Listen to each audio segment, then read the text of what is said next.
he's not the friendliest of characters. But yeah, if you look at the top of the screen, you see that Japanese character and the number next to it. That's the ninpo count. Every time Dexter attacks in midair with the spin slash, you can see it decrease by 5. So he had just enough to finish off that boss, and as you can tell, it takes him down quite quickly. The bosses do have 16 HP, but the spin slash deals 1 damage per frame that you're overlapping the boss or any enemy.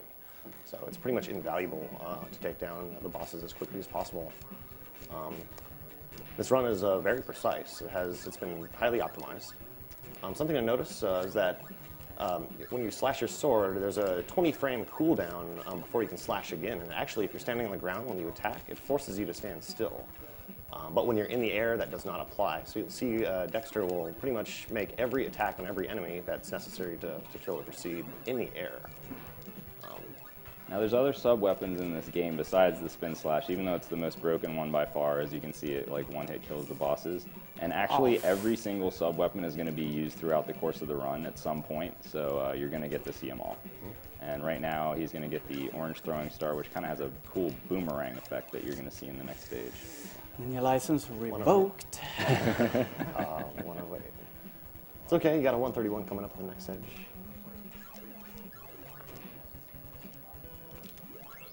Damn. Oh, this guy. Wow, that guy was trolling.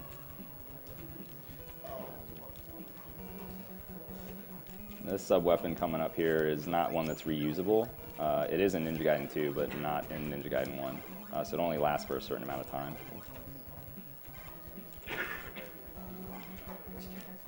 There you go. Very, very nice. So he did the lovely bat boost there. Moved right to unlock the screen, and there's actually no ceilings in Ninja Gaiden. Your jump height is fixed, and you can, if you can get enough height, you can jump up into the next platform and use the bat to kind of boost them up there. So the primary speedrunning techniques in this game and the next game in the series is damage boosting. When you take damage, it knocks you into the air a little bit and knocks you back.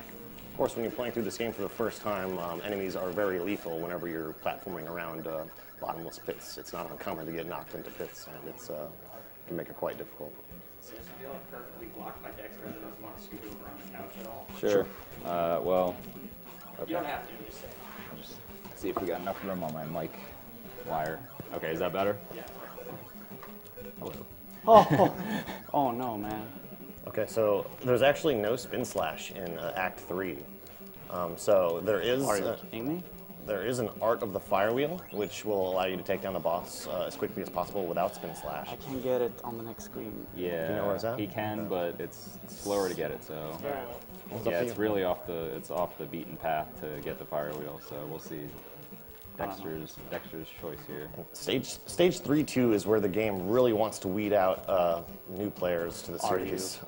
It's where the game really starts to ramp up in difficulty with lots of challenging enemy placements and difficult jumps. You can tell by the intense music that the game kind of doesn't want you to proceed from here on out. The game wants me. Oh my god. So much. Alright, tricky damage boost coming up here at the end of the screen. Very nice. Nailed it. It's a very precise jump. Yes. If That you miss fire that, you're wheel. going into the pit.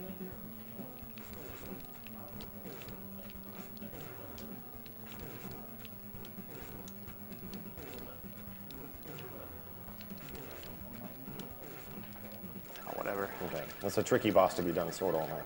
I lost like 10 seconds for not getting the fire wheel. So. Yeah, it's a really tricky shuriken throw to get that fire wheel because it's actually off screen until like you scroll the screen just far enough. So because of the fire wheel, I'm probably not gonna go for the bat boost in here because it could mess up the whole Reasonable. run.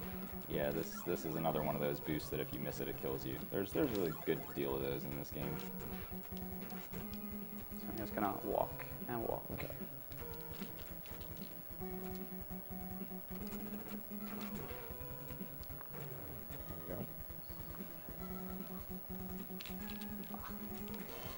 Those little wall jumps can actually save you some frames. Dexter was, Yeah. when you're climbing the ladder, it's slower to just climb like that. I think that's one of the newer tricks, I guess. The Wall jumps while climbing the ladder. Yeah. Sadly, if you're too good at them and your timing is too well, you actually clip through the wall and fall to your death. So the game tends to punish you for having too good of timing in several cases. And the Hammer Brothers are those guys that throw weapons at you. We just kind of have a generic term for them, Hammer Brothers. Their movement is completely random, and when they throw the hammers is random, and the trajectory at which they throw the hammers is also random. So it's like the trifecta of randomness, and they can kind of just kill you whenever they want. So you just hope that they don't do that. It's the only random element of the run, and it's extremely threatening. Nice wall clip there.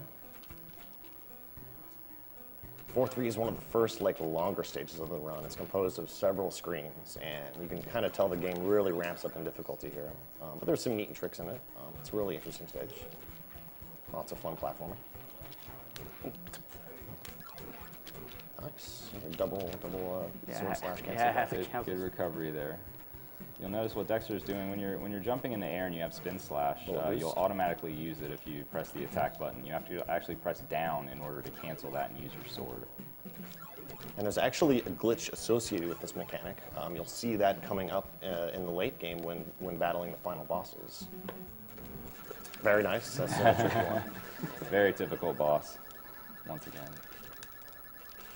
Actually, the final two forms of the last boss are actually legitimately difficult in this game. Makes it very challenging. 5-1 is a really tough stage. It's composed of one long room. Oh, wow. Okay. Wow. So he got I got trolled by Very his... nice. got the Hammer Brother manipulation there. Hard to explain, but by briefly pausing as the Hammer Brother spawns, he starts to drop instead of standing on the platform. But then Dexter quickly moves forward, kind of wedging him inside the floor, giving you just enough space to where you can jump and hit him and boost you onto the top platform. Pretty crazy. Nah, that works. Yes. Oh, wow. Very nice. That is extremely risky. Yes, that's dangerous. If you miss that, the bat knocks you right into the pit. Although you have a pretty good chance of having the screen wrap. Yes, you could get a screen wrap, but you could die. If you get too high on the screen, you'll just wrap through and go right through the entire screen. I don't think it's actually happened in a marathon yet, but... One of the reasons why I wanted to go for the bat boost, but... That's way harder than the bat boost on 401. And you'll notice those birds deal a lot of damage, so Dexter's actually at pretty low health right now because he's taking some bird hits, but fortunately there's a health in the Yeah, I'm next gonna screen grab after that one. this, so And birds are by He can far the most recover. threatening enemy of the game. Very nice. yep, they deal as much as the final boss. Nice wall clip there. 3 HP. Yes, 3 HP. Okay. Good 5-2 otherwise. That bird wasn't hitting him. No way. Yeah, 5-2 and 5-3 are where the game really begins to ramp up in difficulty for new players. It's not uncommon to see people spend an hour or longer just trying to make it through these stages, which in a speedrun are normally like a minute or two. Sorry, Sinister. That's okay, I forgive you. Ooh, okay, that Hammer Brother, that was really close. He could throw that hammer at just the wrong time and knock you back. Yes! Sex Panther! We call that the Sex Panther. Yeah. Yeah, it's a Maybe. long story, but it's the hardest boost in the game, and it's also saves the most time. So Made with bits of real Panther. Good Hammer Brother luck there. It's a solid 5-3. All right. Rest is easy. and another really tough boss coming up 107. here. God, that's really good. Serious time. Nicely done. All right, we got him. So Dexter is demonstrating that little glitch associated with canceling the spin slash. There's actually, Right. So in the air, if you hold down and press the slash button, and then release down and press kidding the me? slash button again at a very high rate, there's actually no cooldown with your sword slashes, allowing you to attack as fast as you can press those two buttons. It's a really difficult technique though, and typically we each have our own ways of holding the controller in order to do it. We'll see some more of that later, but in the meantime, shout outs to the Angry Video Game Nerd for stage 6-2. Very, it's trivialized in the speedrun. Yeah, spin slash tends to do that. Once you get spin slash, the stage becomes much, much easier. That beginning part can be tricky though.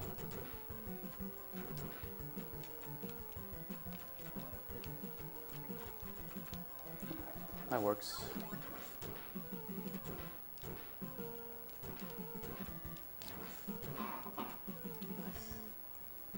And this is the famous AVGN room where he dies many times and says a lot of curse words.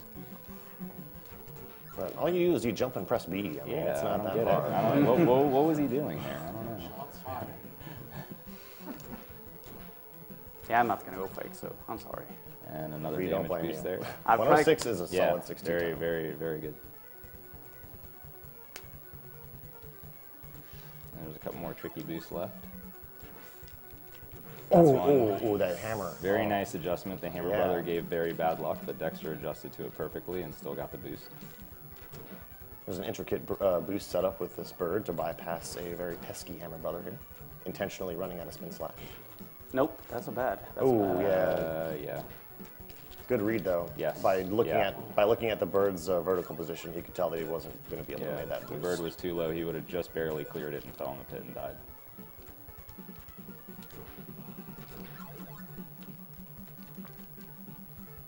All right, the rest of the run has gone pretty good, I guess. Final stretch here. You're going to see a lot of mashing now from Dexter on the final boss fight. Okay, there's 3 phases of the final boss. You lose spin slash after the first phase, so you can't use that to rip through the other one. So I love this technique.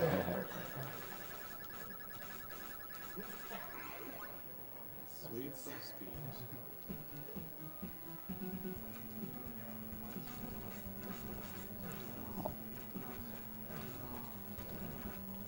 Whatever. Oh, this is bad. This is bad. It's all right. Still a good fight. It's 4 Still a cycle. good fight. Yeah. All right, we're going to have time after he kills this boss when it counts all the way down to 0, okay?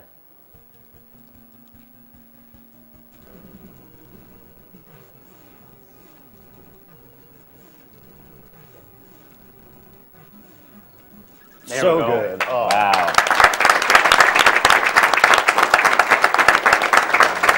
And time. Time! 12:29. Yeah. Yes!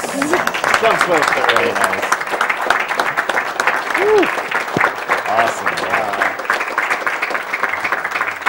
I think that was my secret goal. I wanted to do sub 13, but sub Yes. 12:30 was That was my the- secret goal. So after I'm missing pretty, Yeah. after missing the file we were in Act Yeah. 3, that's an incredible. yeah, Yes. I'm pretty Yeah. satisfied. So Yeah. And before we move on, I want to give out some shout outs to Sinister and Duckfist for all the weekly races and really pushing this game to its limits and everything. And big ups, man. Great job, man. Great job. Yeah, well done. Thank you. We have a $500 donation from JJ Foot, aka the Dope Fish.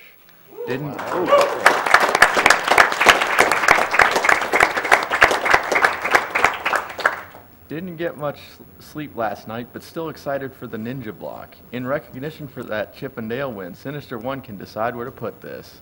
Oh, wow. Do we know if Super Punch-Out is met yet? It is. It is met. Well, we got to kill the animals then. They got to die. Those animals are dying. All right. Thank you, Dopefish. All right. We also have a $250 donation from Monkey Man. Had to donate again. My wife and I come from families with histories of cancer, and supporting this event is the least I could do. It has been a real privilege to attend with all of you, and I've been constantly humbled by everyone's generosity and how welcoming the community has been. Sinister One cannot decide where this goes. Okay, those animals are dying.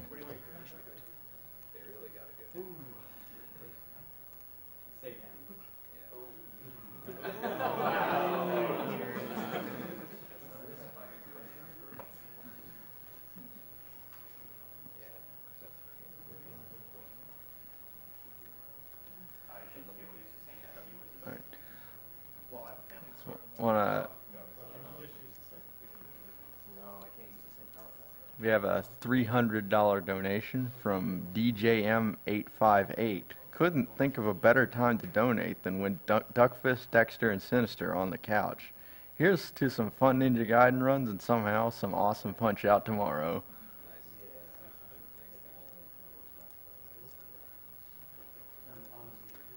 Just want to let you guys know the upcoming donation incentives. We have Save or Kill Aura and Mark of the Ninja. We have Easter egg and glitch exhibition for Hitman Blood Money. We have all trinkets for VVVV. All trinkets is not been met. It's at 2,315 out of 5,000. Also, the Easter egg exhibition for Hitman Blood Money, also not been met. 1,137 out of 3,000. I want to let you guys know this charity event is for the benefit of Prevent Cancer Foundation, an organization devoted to the prevention of cancer. They do research, education, community outreach, and advocacy to help deal with the scourge of cancer.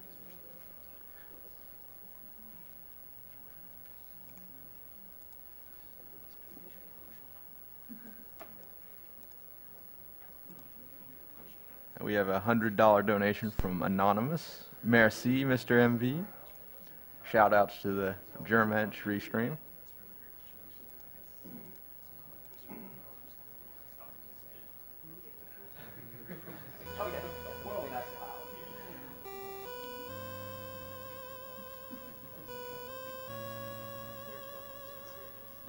We have a $50 donation from Nash Bucieras.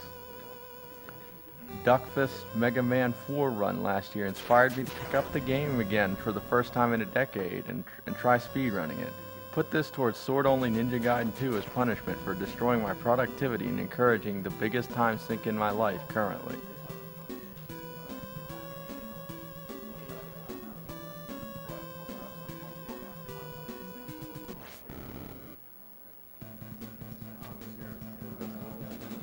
It was Hope just there's on the no title graphical screen. screw-ups.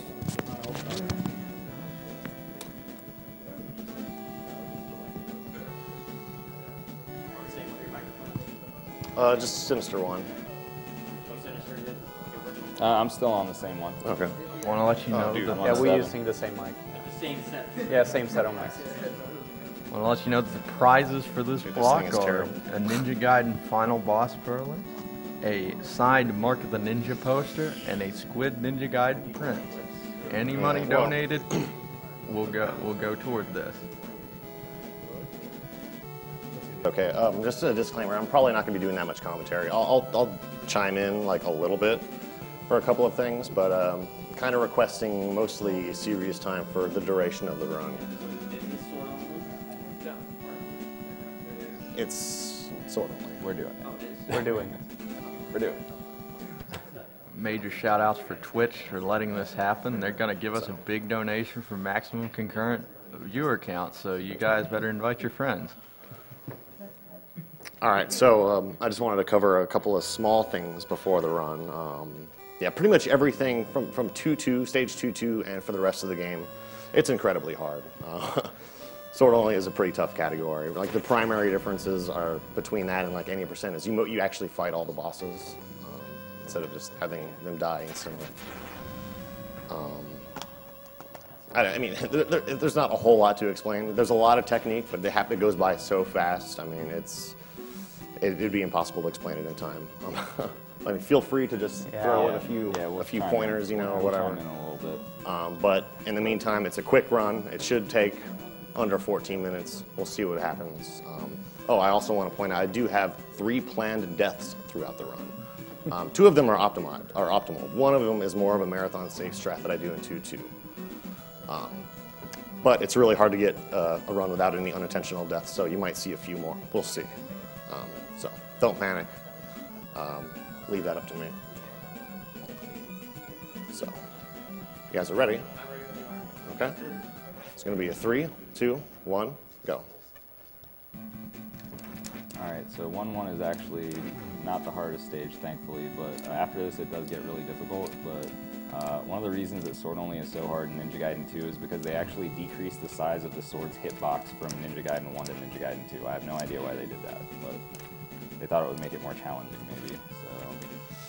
And even though it's sword only, I wouldn't be surprised if I accidentally throw a shuriken here and there because I have a very complex wall climbing technique that involves jumping off of the wall, doing a sword slash, and pulling back towards it, pushing you up by a pixel or 2 each time you do it. Yeah, it's not just for showboating, folks. He's doing it to save the frames. But I tend to accidentally use shuriken. Yeah, Tompa, you're here. He's here in spirit. Yeah.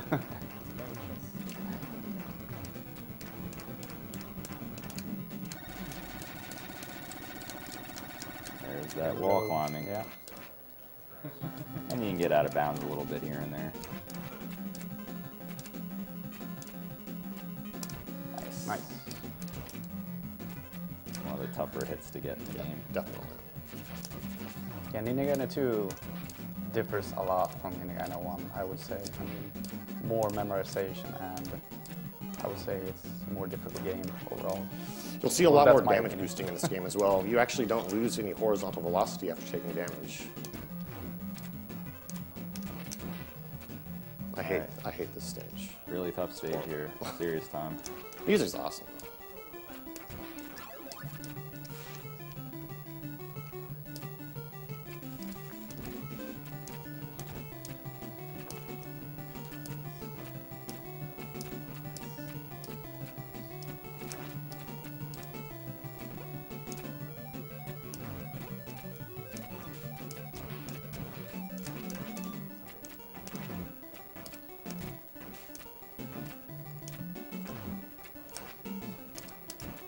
Here's the Excellent. intentional Nice. death here. That was good.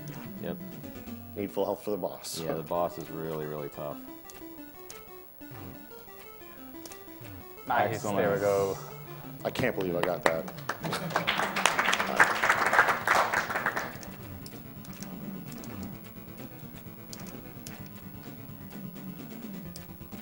Spider-Man.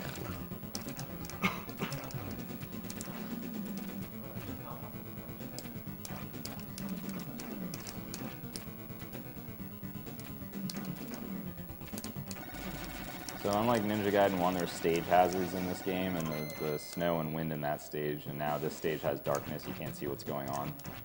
So you see this throughout the run.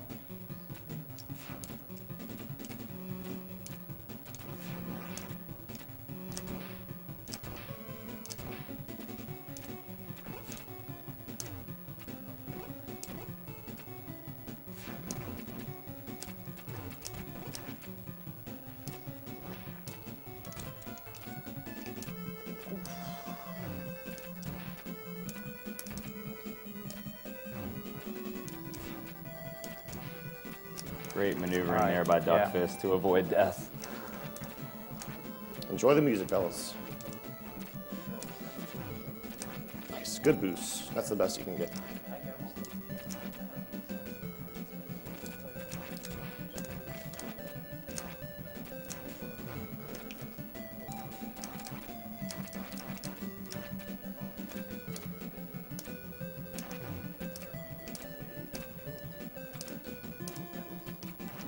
Health is allowed, so Duck Fist will get some health here and there.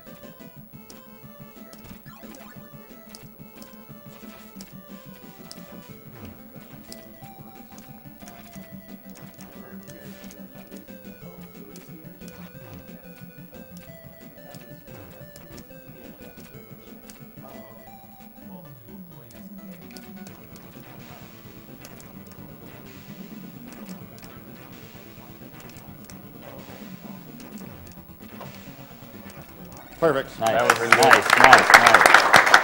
Well, kind of. All right. 4-1. All right, serious stage.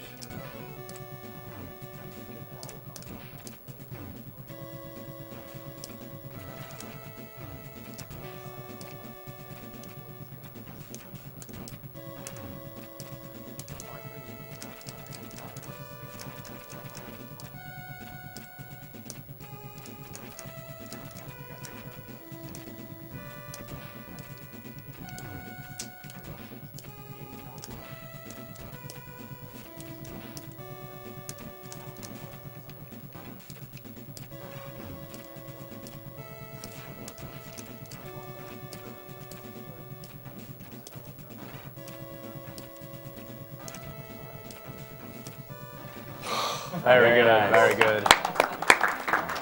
It doesn't get any easier though, it just keeps getting harder, guys.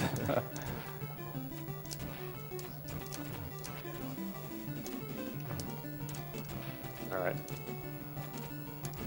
Just enough health to proceed.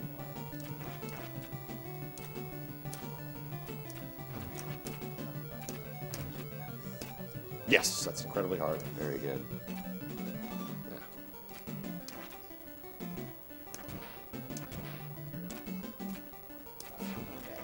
And some health.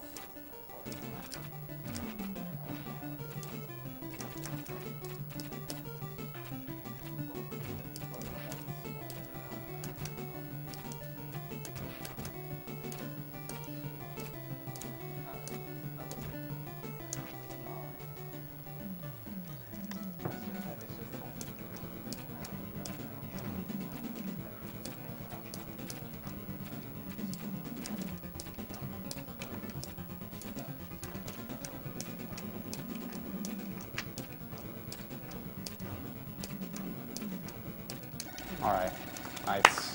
Those water physics can be brutal. Yeah. And Duckfist is going to actually clip through some walls in this stage, show you some pretty cool time-saving tricks. We have a $200 donation from Crazy Rasmus. I had to donate during the Ninja Gaiden block, and I'm sad that I couldn't be there with you guys to show you the glory that is Ninja Gaiden for the Master System. But I'll be there next year. You guys are all doing great. Keep up the excellent work. All right, here we keep go. Going fast. All right, this is the big one. I'm going to let Duckfist. Perfect. Oh my god. That was amazing. Yeah, that was perfect. Because you can get stuck a little bit in the top there, but that was perfect. I'm gonna kindly request some serious time for the remainder of the run, please.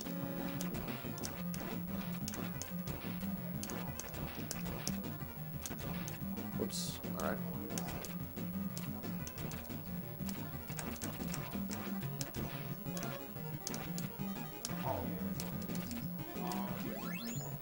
All right. Gotta get I the never help. missed that.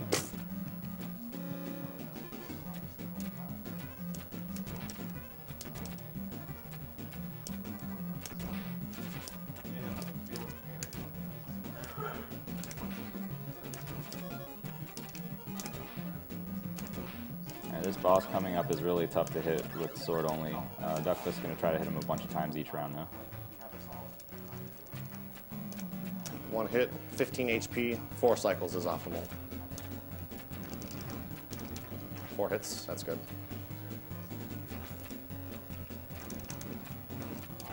Two hits.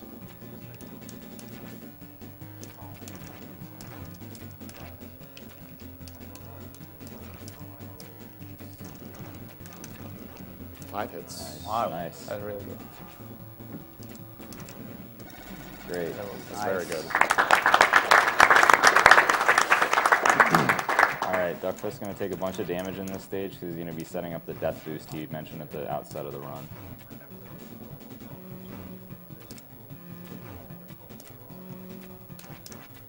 Nice.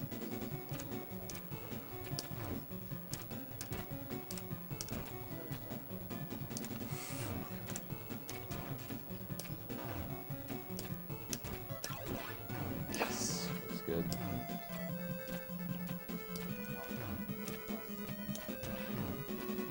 This will carry him to the next screen and refill all his health. Nice. There it is. It lets me He's do dead. this entire He's back. level without stopping, and gives you some health for the boss fight, which allows me to kill him much faster.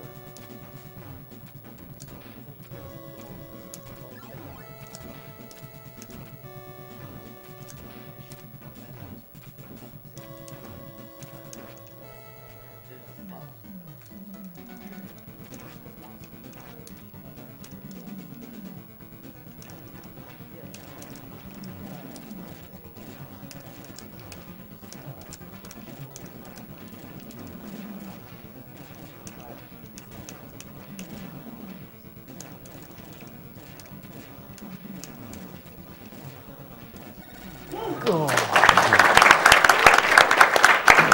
right, 7-1. Clutch fist. All right, 7-1. serious time, guys. This is the last act.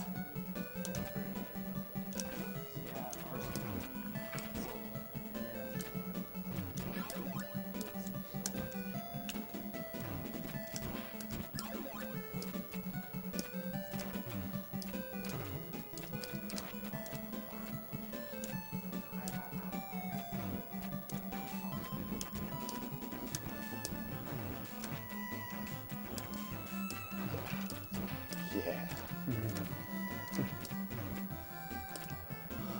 That could have been a 211. Yeah, Another yeah. intentional. Yeah, he had low health there, so 2 lives left, dude. yeah.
That was really good. Yeah. All right. Phase 2. All right. We're on Tough very one good here. pace. We're on very, very good pace.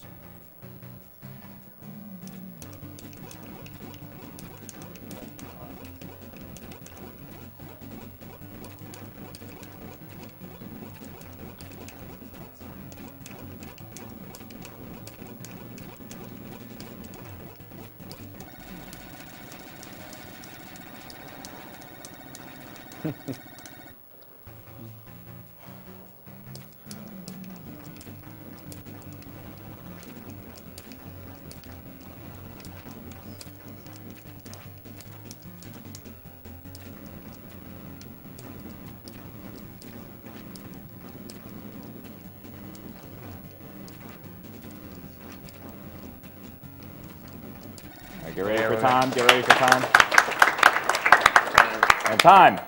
1304. Wow.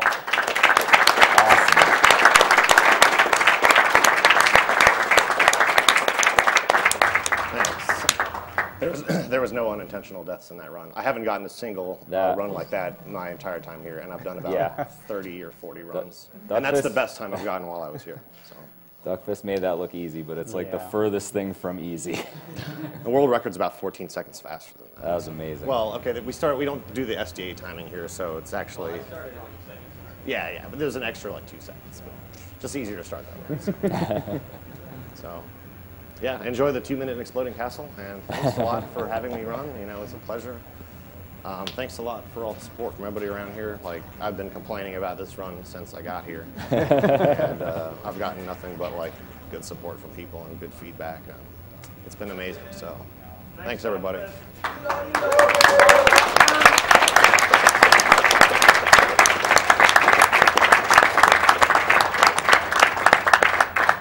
And stay tuned for Ninja 5.0 by Blecky. This game is amazing. So, more ninjas to come.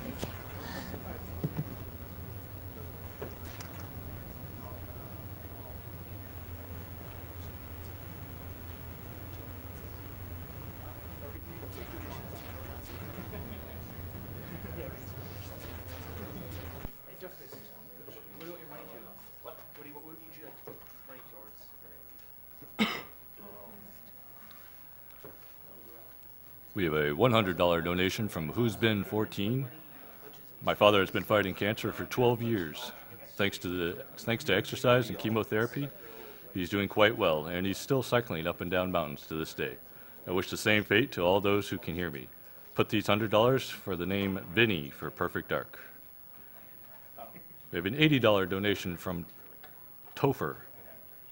I lost my father to cancer in 2010. If it wasn't for early detection, he would not have had the extra decade to spend with us. I really believe in this cause because fighting cancer on stage 1 as opposed to stage 3 can be the difference between weeks, months, and years, decades. Seeing my childhood games being beaten in minutes as opposed to months is just a bonus. We have an anonymous $20 donation. Woke up early just to watch Ninja Gaiden. making sure I'm donating when Sinister One and Duckfist are live on the stream. Kick cancer's ass.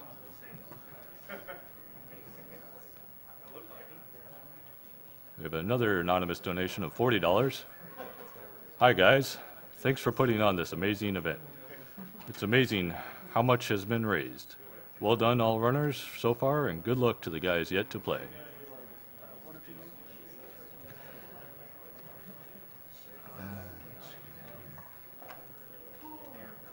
An anonymous $50 donation. I've lost many family members and friends to cancer. Losing my dad to cancer, happy to help as much as I can for the awesome cause.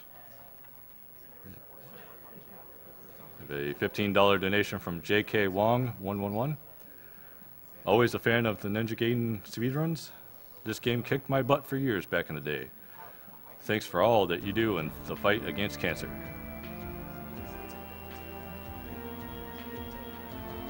And now we're going to cut to a commercial. We'll be back in a few.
And we're live.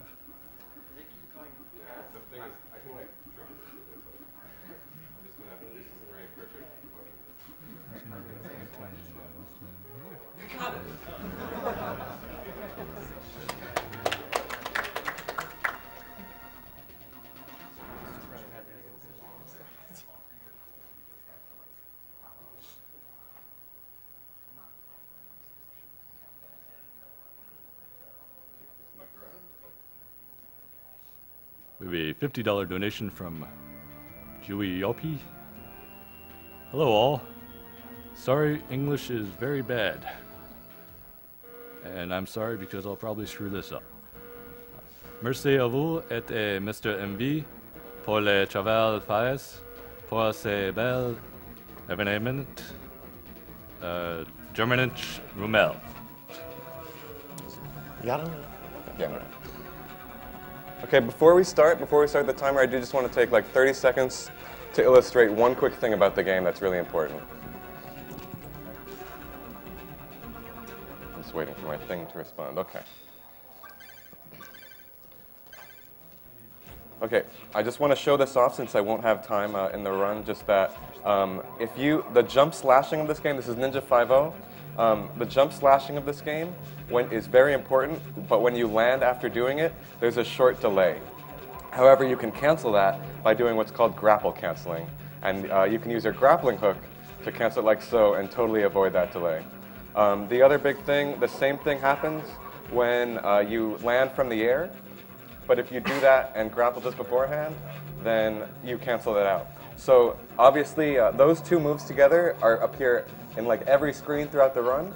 And so each delay that's caused by not grapple canceling is 20 frames. So that can really add up, and you're going to be seeing that a lot throughout. You're not going to be seeing it, but it's going to be happening throughout the run. The other thing I just wanted to mention is that to make this more interesting, there are a few tricks in the game and special rooms that I think really look cool. And I want to try and make sure I get those. And from World 2-1 on, those are going to be appearing 1 per normal stage, and I'm going to be donating $5 for every trick I get. I'll try and potentially it's 13 levels total. It could total up to $65. I'll try and get as many as I can there, and I'll try and talk about them a bit as they come up. So all that said, you ready? All right, 3, 2, 1, go. Oops. All right, good luck. Thanks. All right, so this is Ninja 5.0. It's like the coolest game you've never heard of. It's a Game Boy Advance title, and I don't know why nobody knows about this game, but this is like maybe amazing. the rarest GBA game in the U.S. It's like 70 or 80 bucks now, so that's probably why. It's unfortunately really rare because it's a sick game. It's a really solid platformer. I mean, it has this grappling hook mechanic, as Blakey was obviously illustrating throughout that, and you can use that to really speed up your progress through the stages. So if there's any like long sections straight away, he wants to do a long grapple. That's the fastest way through most of the sections. Otherwise, you can slide in this game too. So you'll see a lot of sliding to cover some ground. But the grappling mechanic is really precise to get the speed and often like the height that you want to make it get through some of these doors. So the main goal of this game is you have basically 2 goals in each level. You want to open the red door, and that's how you finish the level. You need to find a red key to do that, and typically you need to get other colored keys to get to that red key. So it's pretty non-linear in that sense. And you also need to ideally rescue all the hostages. He's playing on normal, so you can actually kill the hostages, but you lose half your health if you do that. So typically you don't want to do that, but it's an option. Yeah, at the bottom right, you can see how many hostages are remaining in the current stage, and you'll also notice in the bottom left, you see this level 3. You have a sub-weapon in this game. It starts off as level 1, and you have to find these power-ups that are usually carried by enemies, and that'll level it up to 3. And it does more damage the more you get. But unfortunately, when you take damage at a higher level, it levels you down. And for the later bosses in the game, pretty much Act 2 and on, the fastest way to destroy these bosses are with the level 3 power-up. So it's pretty critical that later in the game, Blakey doesn't take damage like on the final stage of an act.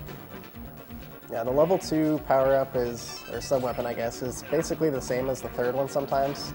You have 3 shots, and they each do 2 damage each. So if you hit an enemy point blank with them, that's the same as a level 3, because level 3 is 1 shot that does 6 damage. The level 1 is pretty bad. It's just a 2 damage shuriken, so that's not something you really ever want to use. So if you have 2, or even better 3, then you're in good shape to kill bosses pretty quickly. So that was 1-3, and now we're moving on to the act boss. So there's 5 acts and 3 stages per act, followed by a boss stage. This is the only boss that doesn't really require the sub-weapon usage. You'll see like he used his activated special. Okay, so that's something to talk about. Every time you deal damage, there's a little green bar in the top left that slowly fills up. That was very nice. If you use the special while it's only partially filled, you become invincible and it slowly drains. So you see. Sorry, one quick thing. Yeah. This is the first, and this very first room is the first incentive. I want to swing through this guy with a little. Well, never mind. But the idea was to swing through that guy up there with the little invincibility you do have. But I missed it, unfortunately. There will be plenty of room for nailing those incentives as we go. It's all right. So when you activate your special with the bar partially filled, you become invincible. So you'll see Blakey take advantage of that, even just a small bit of invincibility to pass through a section. When the bar is completely filled, it does this kind of full screen attack that does a lot of damage around you, and that's used to take down a few bosses, and it's also used to rescue hostages that are kind of out of the way. Blakey has this run incredibly optimized. A lot of these jumps and a lot of these tricks are really difficult to pull off, and it just looks really cool to see it in action.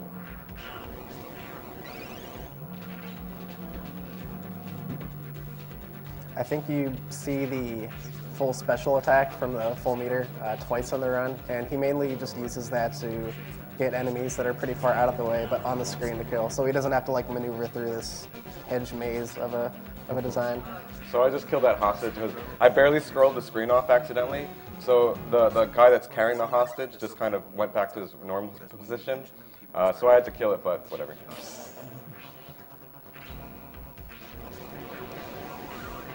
The incentive for this one, as I'm traveling back through this screen in the second pass of it, I need to make a very precise jump onto like the opposite side of that platform.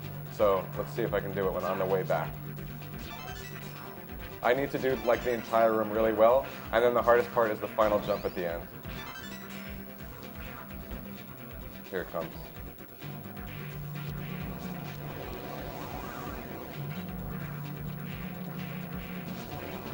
Oh, I just barely missed it. That was a good try. Yeah. That one's really hard too. I should have made it back. Yeah, swinging on those like little circle things is much more difficult than it looks.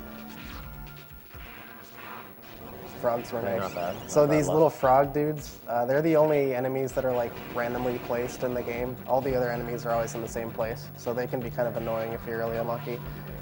Enemies do fire randomly, like basically every enemy in the game, so that's pretty much the only randomness.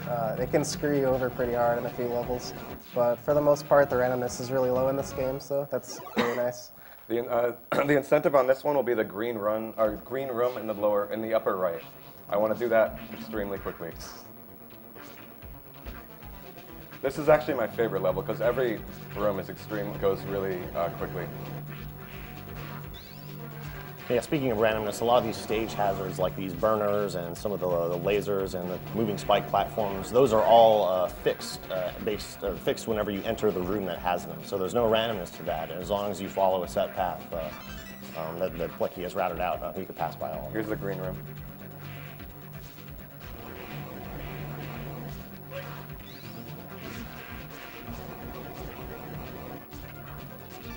Nice. I got it. Nice. That shot is so cool. Yeah, it's really, really deceivingly hard to shoot, precisely shoot while you're actually still grappling and like swinging around and whatnot. So that had some pretty precise inputs to pull off. Oh, wow. I'll probably have to wait an extra, yeah. Yeah.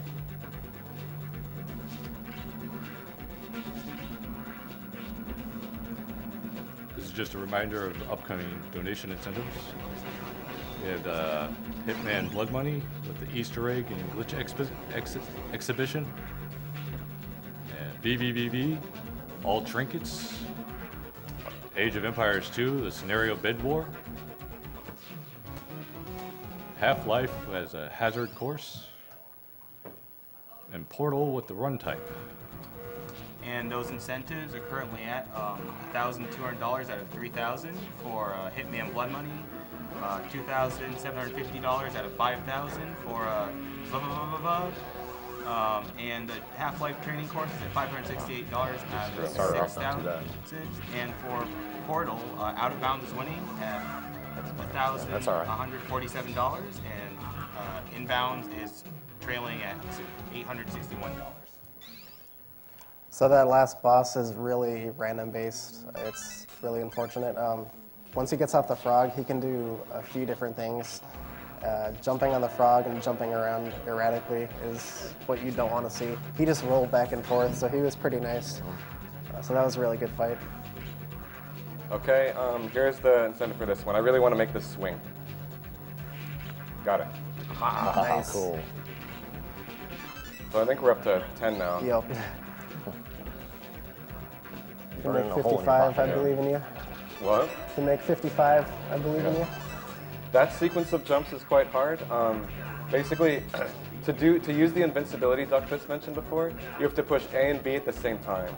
And so that sequence of jumps, you have to be pushing A to jump, R to use your sword, basically. But you have to be pushing A to jump, A and B together to use invincibility, and then A in the air to grapple cancel. And it's a very precise, order of movements in between.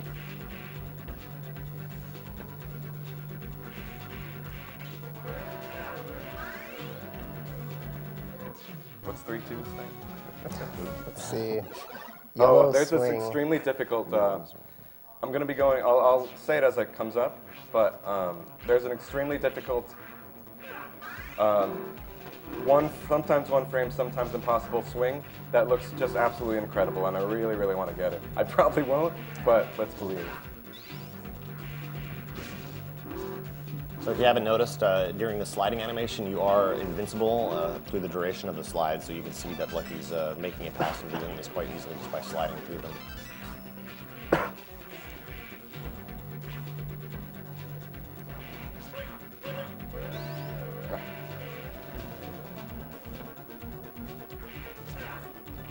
Come on, okay.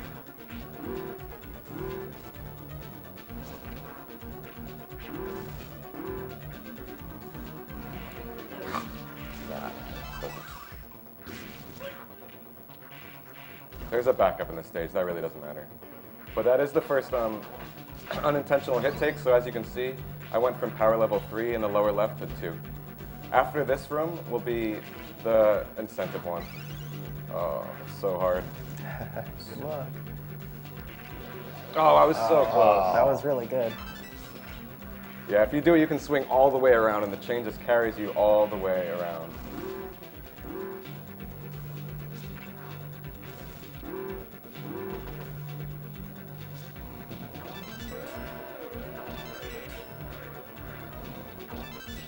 So here's the backup. I mean, I got hit there, but that guy always carries that power up, so it's really no big time loss. Yeah.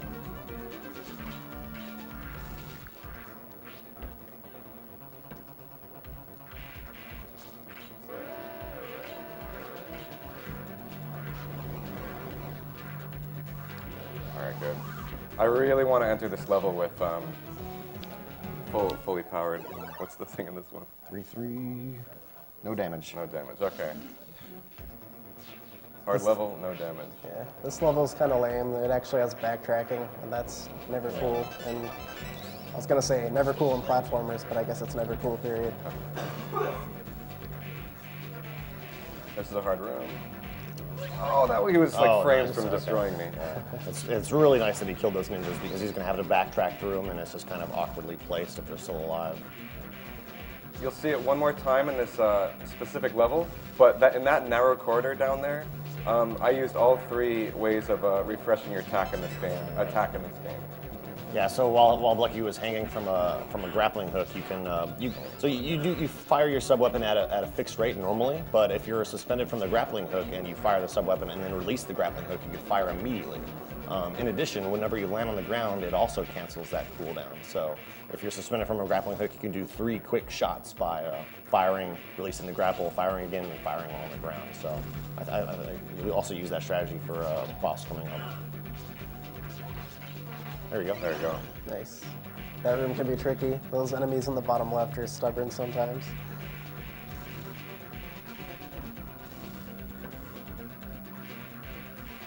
So we're still on track for no damage, and we're almost done with the level, so let's get her done.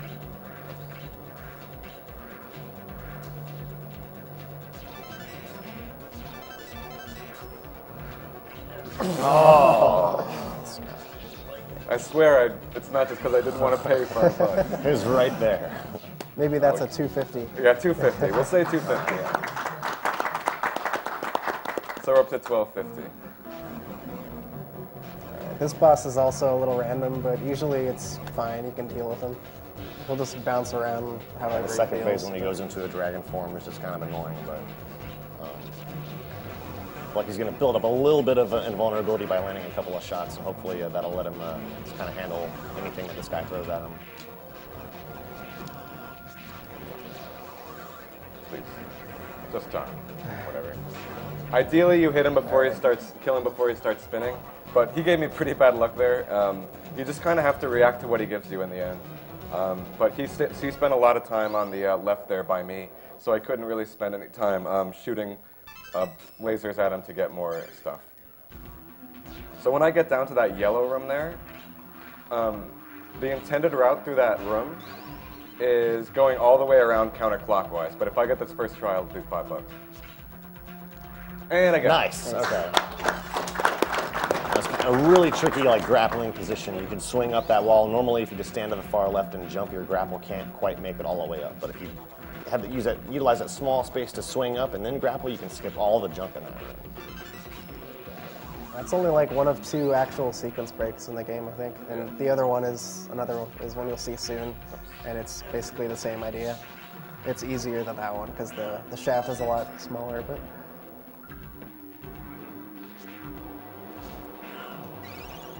And Act 4 has to be done really precisely. It's a really cool looking act, but it's really important that Blakey makes it to the boss of this act with level 3 power. And he's actually going to stay at level 1 throughout the first 2 stages. And he's going to collect 2 weapon power-ups in 4-3 that are just on the way and won't take too much time and will allow him to save a lot of time on the act boss. It's the other thingy. No platform damage. Yeah. So those platforms on the left there really suck. So I'll donate $5 if I don't get hit by them. It's really a. Okay. Okay. Nice. Got it. Okay. Their hitboxes are absolutely terrible, deceivingly terrible. So I just really. It was one of the kind of. Ooh. It was one of the lamer incentives, but I couldn't think of a better one, and I just didn't want to get hit by those platforms. So.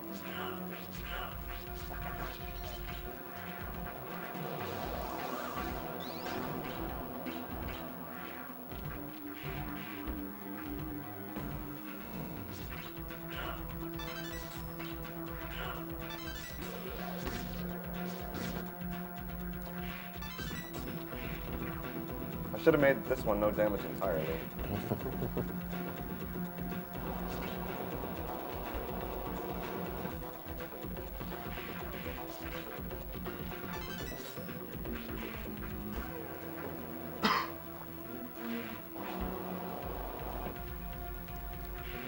Alright, that was a really good 4-3, or 4-2 rather, hard level. So Blakey has to be really careful not to take damage in 4-3. After I get the first power. After you get the power-ups, because having level 3, like the laser sub-weapon for the boss, just saves an incredible amount of time. Nice save. Yeah, the spiders, that was close.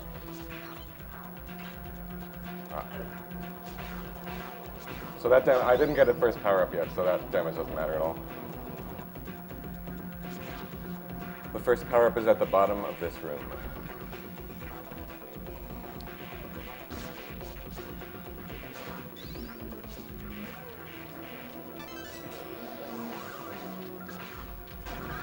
Okay, so from now on, I can't take any damage.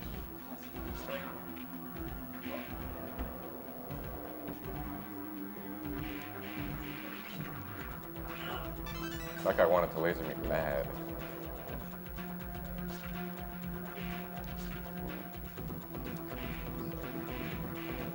I messed up a little bit, but I really don't want to take damage to those guys.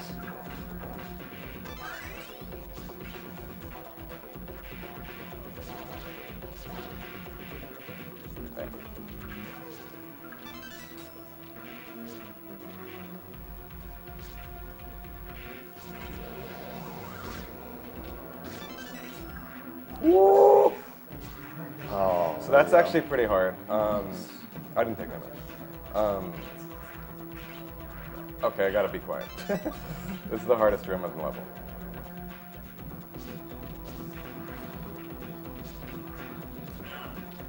Should be okay. That guy was Very nice. That guy was the potential ender. That climb is really annoying. All right, I did it. Very nice. Now I just need to get the. You can quick kill on this boss by hiding in the top left corner and dropping your invincibility while you nail him with these level 3 like laser attacks. Otherwise, he's flying around all over the place, and it's a really annoying fight. Got it. Nice. All right. Great Act 4.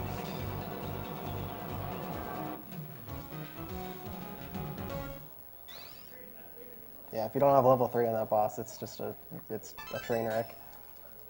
So this is the most luck-based level in the game. If I get it first try, $5. Yeah, you have like 1 million cycles to make on this level, and there are 1 million enemies trying to shoot you. And again, the shot patterns are basically random in this game, so many enemies can just ruin everything. And while the positions of the permutations of the lasers are all fixed from the time you start the stage, just enemies can kind of just halt your progress, and before you know it, you have to wait a few seconds for these lasers. And, yeah, these like oscillating lasers are kind of the theme of Act 5. They're pretty much all over the place.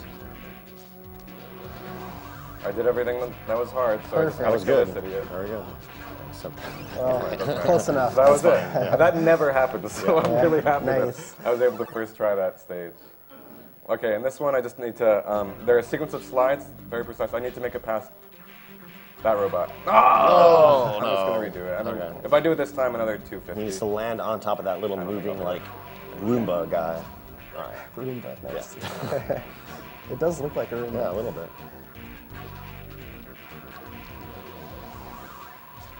Other than that, this stage is kind of a gimme. And you have to sit here and wait for these ninjas either way. Yeah. Yeah, it's not like I can't kill them faster. I just need to kill this guy and get out. Oh, and I didn't do that. Yellow guy's coming. So here's the last real stage of the game. This is one more boss, or the final boss. Yeah. So what I want to do here is I want to 3-cycle him, and if I can, I'll $5. So after doing a certain amount of damage, he's guaranteed to go into this in this phase where he disappears and does this dragon stuff. But you can actually deal a little bit more damage than required for him to actually go into that phase by. Before you actually reach that damage amount, you want to pass through him and force a turnaround animation and land 2 more hits. Like, I'm gonna wait for him to do something. This teleport thing sucks. This guy. Oh, you can't even. No, I gotta. In any room. There we go. Okay. Ah, no, I didn't get it. So he's up there. Yeah, I got bad luck. It probably happens like 20% of the time. 20% of the time. Oh my god. That'll Just finish enough, him. just So enough. it'll be a 4-cycle. But yeah, I mean, he on that 3rd cycle, he sometimes just teleports more often than normal, and that makes it a lot harder. When he just walks and does his normal stuff of either sorting you or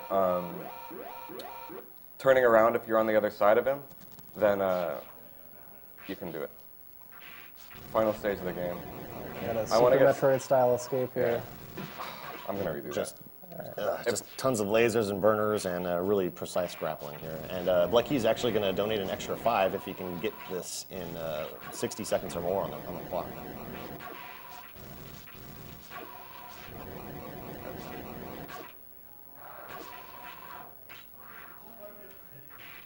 Get ready for time.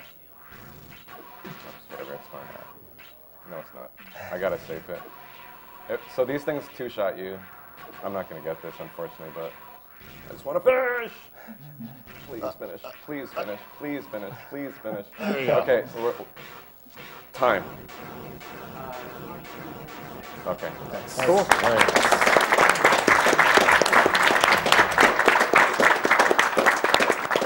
Yeah, I'm honestly good with that. My record is 2151. But I mean, this was a pretty good run. I got to show off a lot of stuff. Very, very hard game. So I'm really happy with the way that went.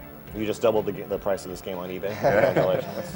I'll have to tally everything up. I think I'm down maybe $30 or so, but happy to do it. And it'll be going towards killing the animals. Lucky's the only runner in this game currently, Yeah. so you guys should change Come that. join me. This Come game here. is really good. It's really deep and just all around. Everyone a great should run. play this game. It's fantastic. Yeah. Yes. Yeah, the task is great. The task is 16-something minutes, but the grappling is really hard. So it's just the type of game you'll never master the task. But I want to try and get maybe like low 21, I think might be a high end time. I'm going to try and push it as much as I can. Though. Yeah, that's it. Yeah. Good job, man. Good stuff.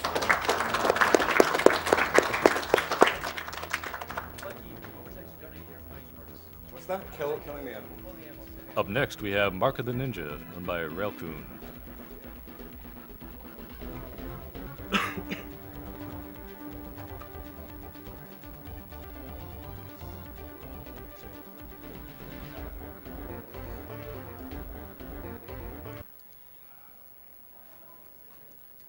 Alright, for those of you just turning in, this is Awesome Games Done Quick 2014. Your speedrunning marathon. All donations are going to the Prevent Cancer Foundation, a nonprofit in support of cancer prevention, research, education, advocacy, and outreach programs.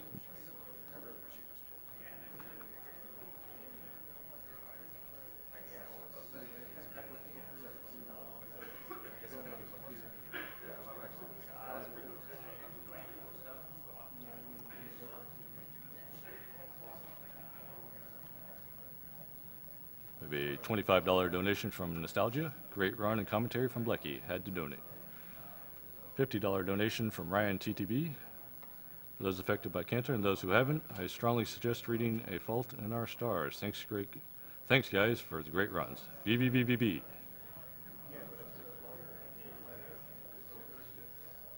A $40 donation from Genocidal.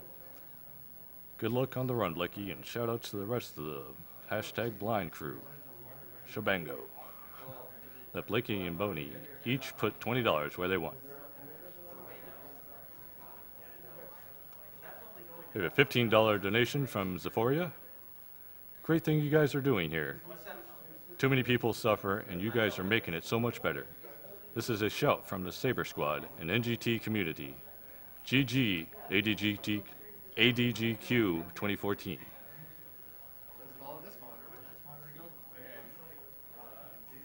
We have a $50 donation from Whitjin. Thank you for running these marathons. You are doing great work. My wife lost her uncle just yesterday to cancer, so this is very timely for us. I congratulate you all for finding a way to combine kicking butt in games and kicking cancer's butt.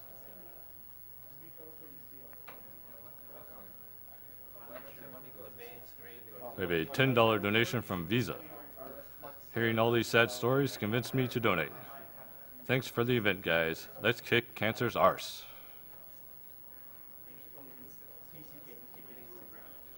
We have a $50 donation from Fearner. Hello, Agdq. Great event, great cause. Germans for the win.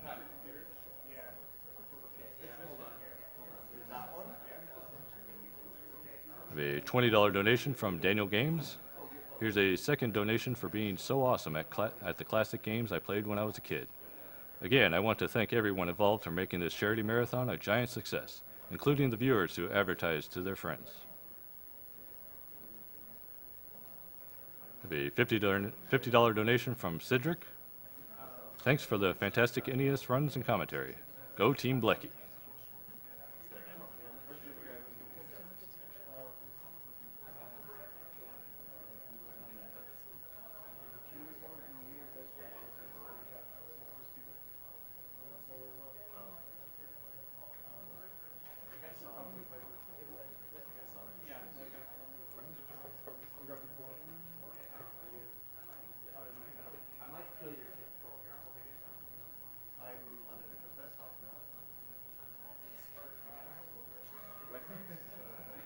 What was your choice again?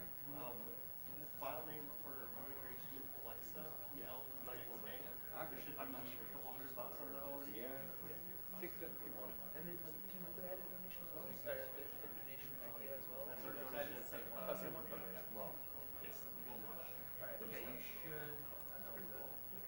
Oh, it's not on the Yeah. You should have mouse control.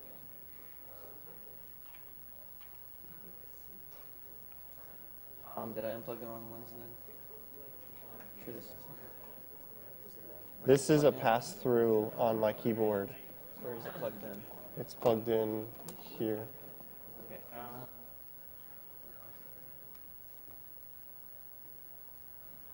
This is just a reminder that we are Speed Demos Archive and Speedruns Live. Speed Demos Archive is the premier community for video game speedruns, completing games as quickly as possible through extensive planning, practice, and knowledge of game mechanics and glitches.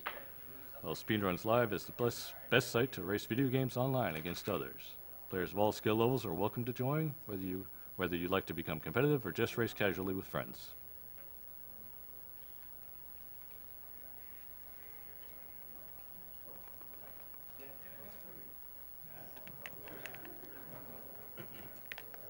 This is going to be interesting because there's a... Can you pull up one of the HD scenes and tell me if you see anything? HD single?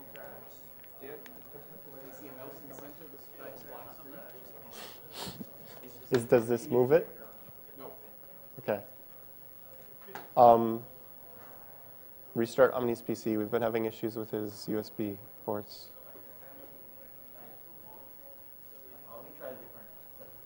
I have Mark of the Ninja on the other PCs, so if you can't get it figured out, just kick one of them off.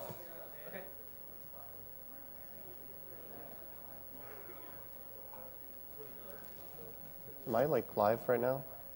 Because while we're waiting, this is the end of the Ninja block, but we're playing it on PC. And I know there's a prize over there that's for the PC block. That doesn't count for this game. That starts on Hitman Blood Money, which is next.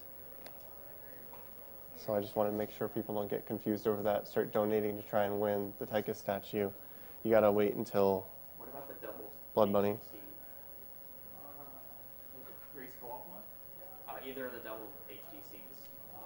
I see the same mouse and Speaking of prizes, just a reminder, the prizes for the Ninja block are a Ninja Gaiden Final Boss Perler with a $15 donation buy-in, signed mark of the Ninja poster. Yeah, also I'm flashing randomly. Also a $15 buy-in. And a Squid Can you just Ninja plug it Gun back print, into one of those? which Because is on a games on $5 those, it'll buy-in. work. Yeah, just kick them off. Hey, Hannah. I got a mic. Yeah, you can sit. There was another guy who was going to be on the couch, and I don't know where he went. So we're going to tag you in. I literally got here 1 minute ago. Like 1 minute ago? Wow. I have 2 USB ports and 3 things to connect. So I'm going to have to do some hot swapping. I only need the mouse at one point, so I just got to hot swap it. It'll be fun, you know, extra challenge to the run. Hey, I got Mirror's Edge now. I can Alt-Tab, but my mouse is interfering with his mouse. So can you unplug your mouse? Maybe a $35 donation from Kingdom Nerdia to I can Ralcoon. keyboard, but his Sorry I couldn't be there to mouse keep is track of overriding your mine, so he's MOTN run. unplugging. Here's some cash for luck with Guard AI. Is that directed at me? And may Kingdom Nerdia. He's a Mark the Ninja Runner. It should be. And may the wall kicks be with you. Yeah. This donation is in honor of Melanie, a coworker of mine currently receiving chemo for malignant should be cancer light. in her digestive tract. These are both May plugged good in, work right? like this lead to less suffering from this terrible disease. Thanks to you all for running for the cause.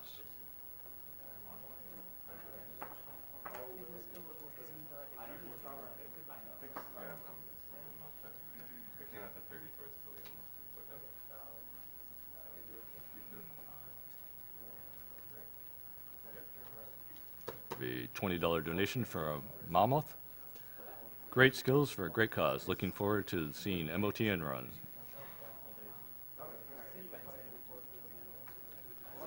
$30 donation from Rayson. Wanted to match Blackie's incentive donation and put the money towards his choice. A $50 donation from Master Sage.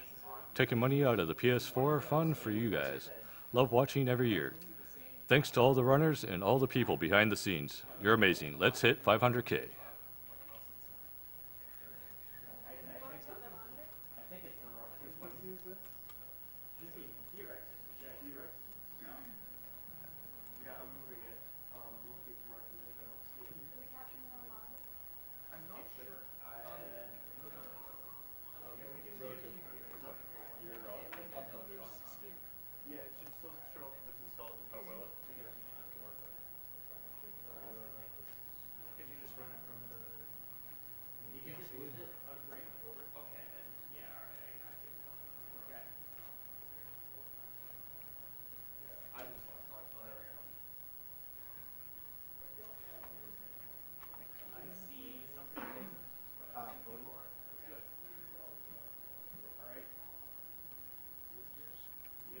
He might a DVI notification. I assume that's intended. What? I just moved the computer. So Mark of the Ninja got moved from this computer. Can swap it to the other one? What? What? It's not on the computer anymore. Oh my God. It was on both of those. No, it's not. It's on the one in the middle. I know for sure because I was just doing it. These mics are off right now, right? This shouldn't be this I'm like difficult. trying to find a place for it to sit properly, and it's like, Where did Sint go? You can sit on the couch. We have a $15 Good donation TL. from Dulce Report. You don't want to sit on the couch? Okay. Rokun, thank you for showing off how broken Mark of the Ninja is. Good luck with old soldiers and the rest of the hots. Put this money towards Rokun's choice. What was the name of that one again? Dulce Report. Dulce Report? Okay. That's fine. You don't need a microphone. You're just repping TL by sitting there. Do we have the Yeti plushie around here? It's a reminder of some upcoming donation incentives. We have Hitman Blood Money, Easter Egg, and Glitch Expedition, which is at $1,202 out of $3,000. BBBBB. All Trinkets is currently at $2,840 out of $5,000. Age of Empires 2 Scenario Bid War. My estimate's pretty generous, so. With Attila the Hun 3 currently in the lead with $263. Half-Life Yeah, I've been Hazard trying to Course find a place for it, but it's at not really working. $568 out of $6,000. I'm gonna reduce the height. And Portal Run Type is out of bounds at $1,147 and inbounds It's not only at mirroring, it's $861. You can handle commentary. Like, I don't have USB either. Or we can That's a squish what? together a bit. You can always squish. I have to save aura? Okay, there's a little bit longer before I have to do that, so, like, people can try and snipe it. What?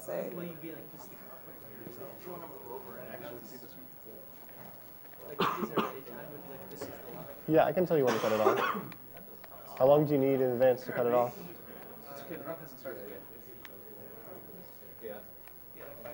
5 minutes? That's fine. Okay, do you see like a blue desktop? Yeah, and I see the screen settings displays it. Okay, then I think we're finally good. But I do need to move these. Have a $25 donation from Tomaki. We might need Did to you just move the mouse? Hi, Ralcoon.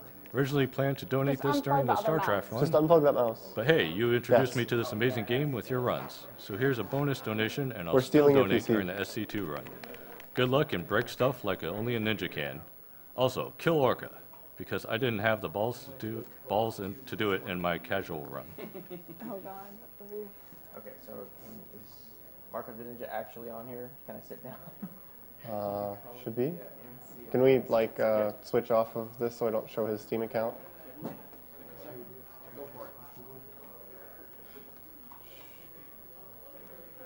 have a $100 donation from Anonymous. Yep.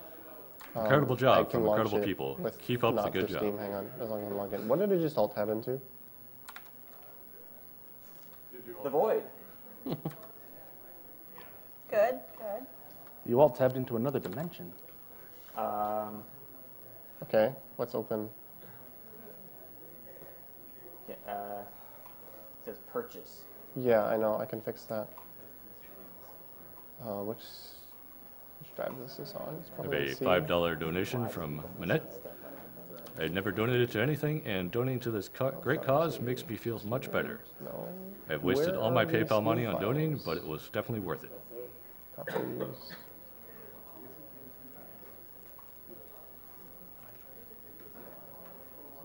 Just switch Yeah, your account. Okay, do you need to log into your account maybe? Yeah.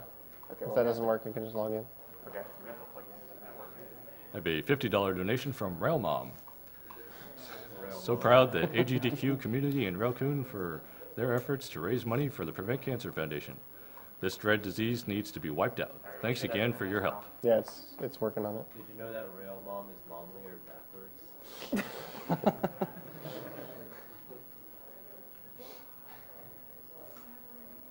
Internet access. Maybe a $50 donation from Shame that insight MLS not being 79. liked. Here's to another great AGDQ Probably wouldn't have marathon. made the joke if he was This mine. donation is in memory of my father. It's been 4.5 years since we lost him to cancer. I still miss him every day. Hello to the various hashtag SMW and ALTTP racers I might be able to launch an offline and chat mode. room regulars from MLS hang 79, on. aka Who. Let's try offline mode.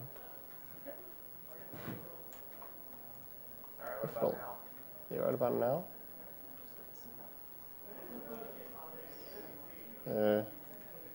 Oh, it looks like Mirror's Edge is still running on that computer.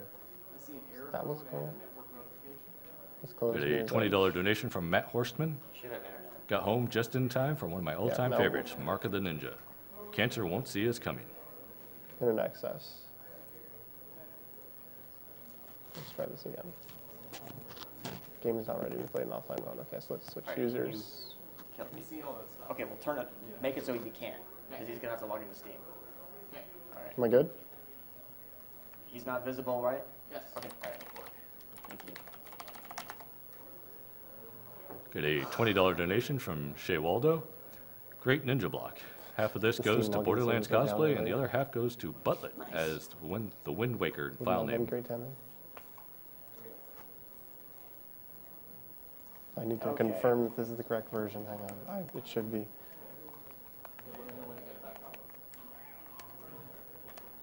Yes, this is the correct version. Okay, so I think we're good then. Are you getting audio from? Are you getting game, should you be getting game audio right now? I have an anonymous $40 donation, risking my job watching you guys at work, but it's totally worth it. PC. Keep up the awesome streams.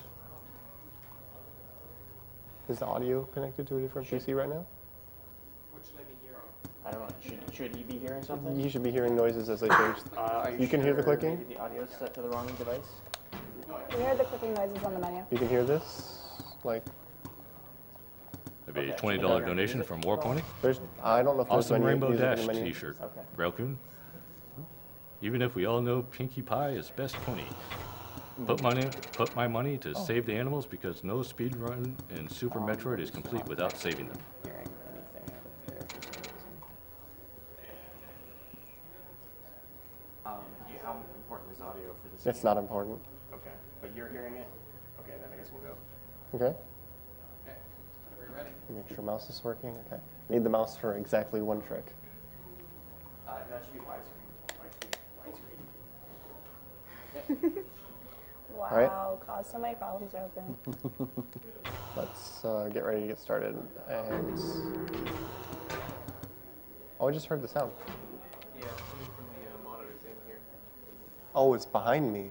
Okay. That was confusing. There's a cutscene here, so I'm just gonna do this. 3, 2, 1, go. Right, so Mark of the Ninja is actually a very trick-heavy game. I can kick out of bounds on any vertical surface, including invisible walls that I want. I can fly, and they give us this nice teleport ability that we can use to go through walls. If I could jump properly, we could continue. There's a lot of stuff I'm going to need to cover, and I'm not going to be able to cover it all while it's happening. So you're just going to have to trust me when I say that I'm teleporting through walls, and that's not intended right now. Restarting checkpoints, like I'm doing right now, refreshes the cooldown of my teleport, and since that's one of the main things that we're doing to break the game, I just have to learn where checkpoints are, and right as I hit one, I reset it so I can teleport it again very quick. Like my teleport cooldown, I don't need it there, so even though we hit a checkpoint, I don't need to reset there. It's all conditional. Guards in this game are a little bit better because we are playing on New Game Plus, and their AI is slightly better in New Game Plus, and I will die in one hit to anything as well.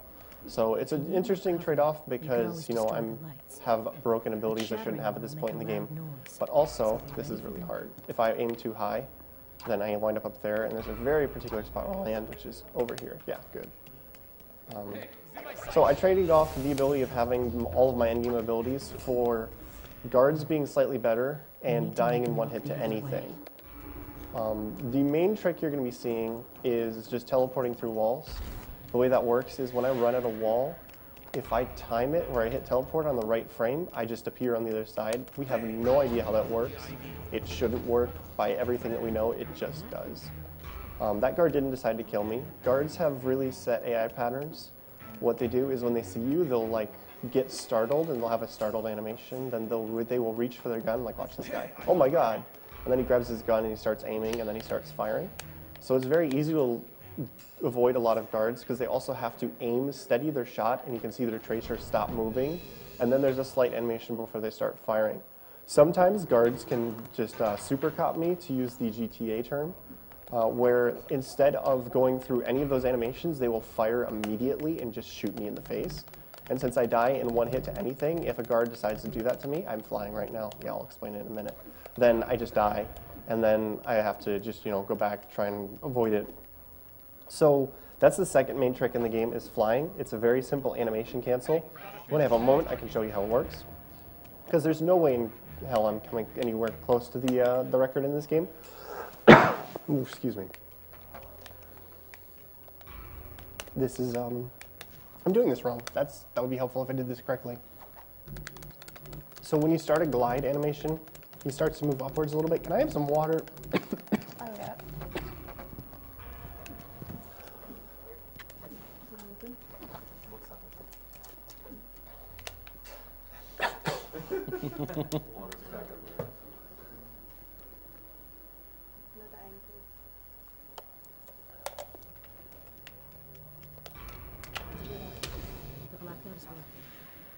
So when I start the glide animation, we're just going to have to go with the crackly voice, but I'm good. I'm not dying anymore. Oh, nice shot, guard. So when you start the glide, you move upwards slightly.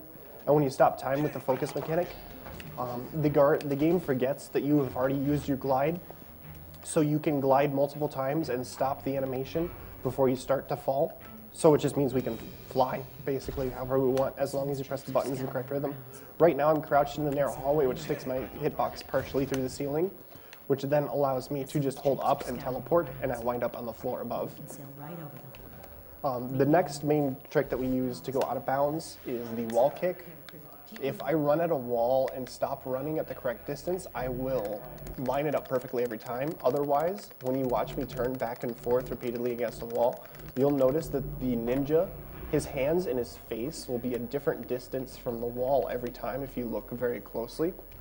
At certain distances, he is shoving his hitbox through the wall. So if I hit the jump and attack button immediately after each other, it's about a 2-frame window, I believe. I have not tested it extensively. Then I am capable of attacking and forcing my way through the wall, and then physics take over. But since we can fly, it's a lot more useful than it used to be. So this level makes usage of the fact that everything in a given level is on the same map. If there is a in-game cutscene or a bonus level, they try to hide it with fake cutscenes, but it's still on the same map.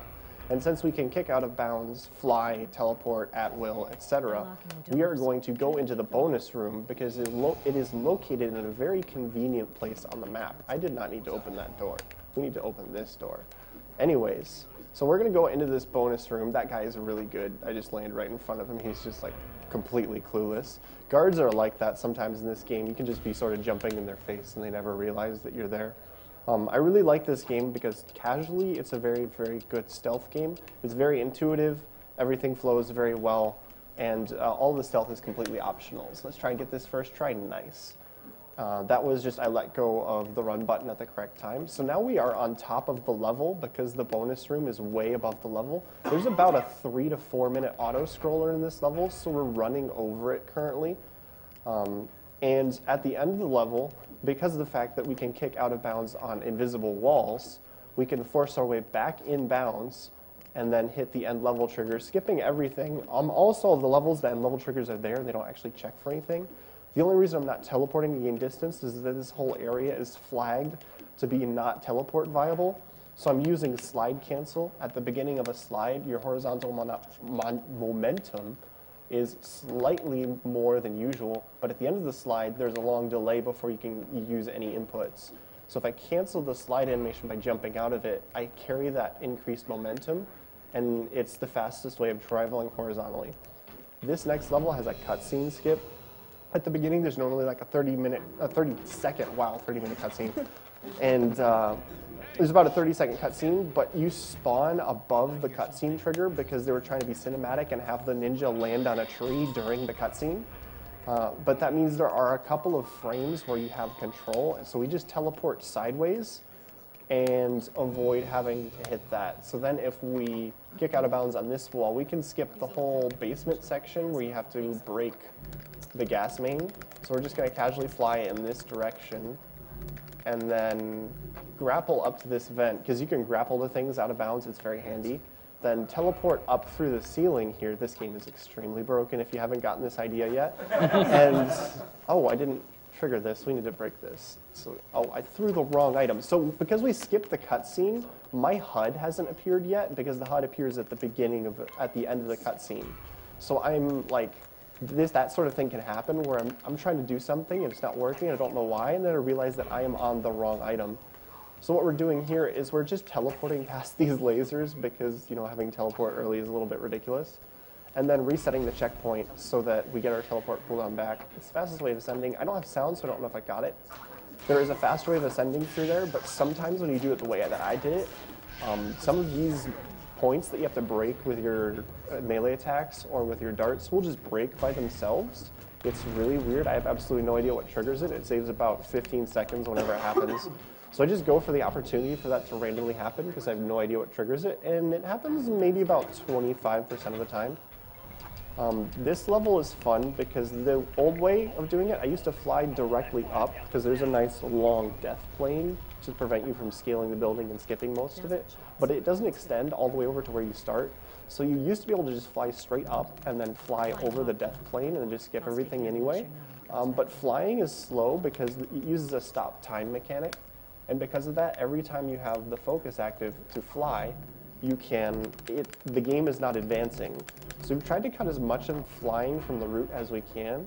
So if you see me flying somewhere, it's because it saves an inordinate amount of time and I can't replace it. Also, this wall is really annoying. Normally I have pixel references. Wow, we got it first try. There's usually pixel references that I can look at to see if I am going to clip out of bounds or not. If I'm looking carefully, I can tell you if I'm going to go out of bounds before I jump attack or not. So that's sometimes why I just back and forth and I don't even try. That one's not going to work. That one's close, but I don't think it is. That one should. No, I'm wrong. But some of these walls, normally all of the different positions of his hitbox against the wall have a different pixel location. But that one in the vent there, there's about 3 different locations. I believe it's 3, because when his hitbox is in different places, he interacts with the wall differently. That all have the same pixel location. So I just have to line it up and hope that I have one of the 3 is the good one that I want. So there's a long cutscene here where they show you about Kelly and how you should go around to kill him. I don't really feel like watching that, so we're going to kick out of bounds on this, land on top of the doorway that's below me, because there's a nice solid object that we completely avoided. It's really handy. Thanks for putting it there. And then we're going to glide, land on top of it, fly under the cutscene trigger, and then we're going to throw our instant kill item. Yes, there's an instant kill item in this game, and then teleport away so that the snipers don't kill us while Kelly's busy being devoured alive by insects. And then the level just ends.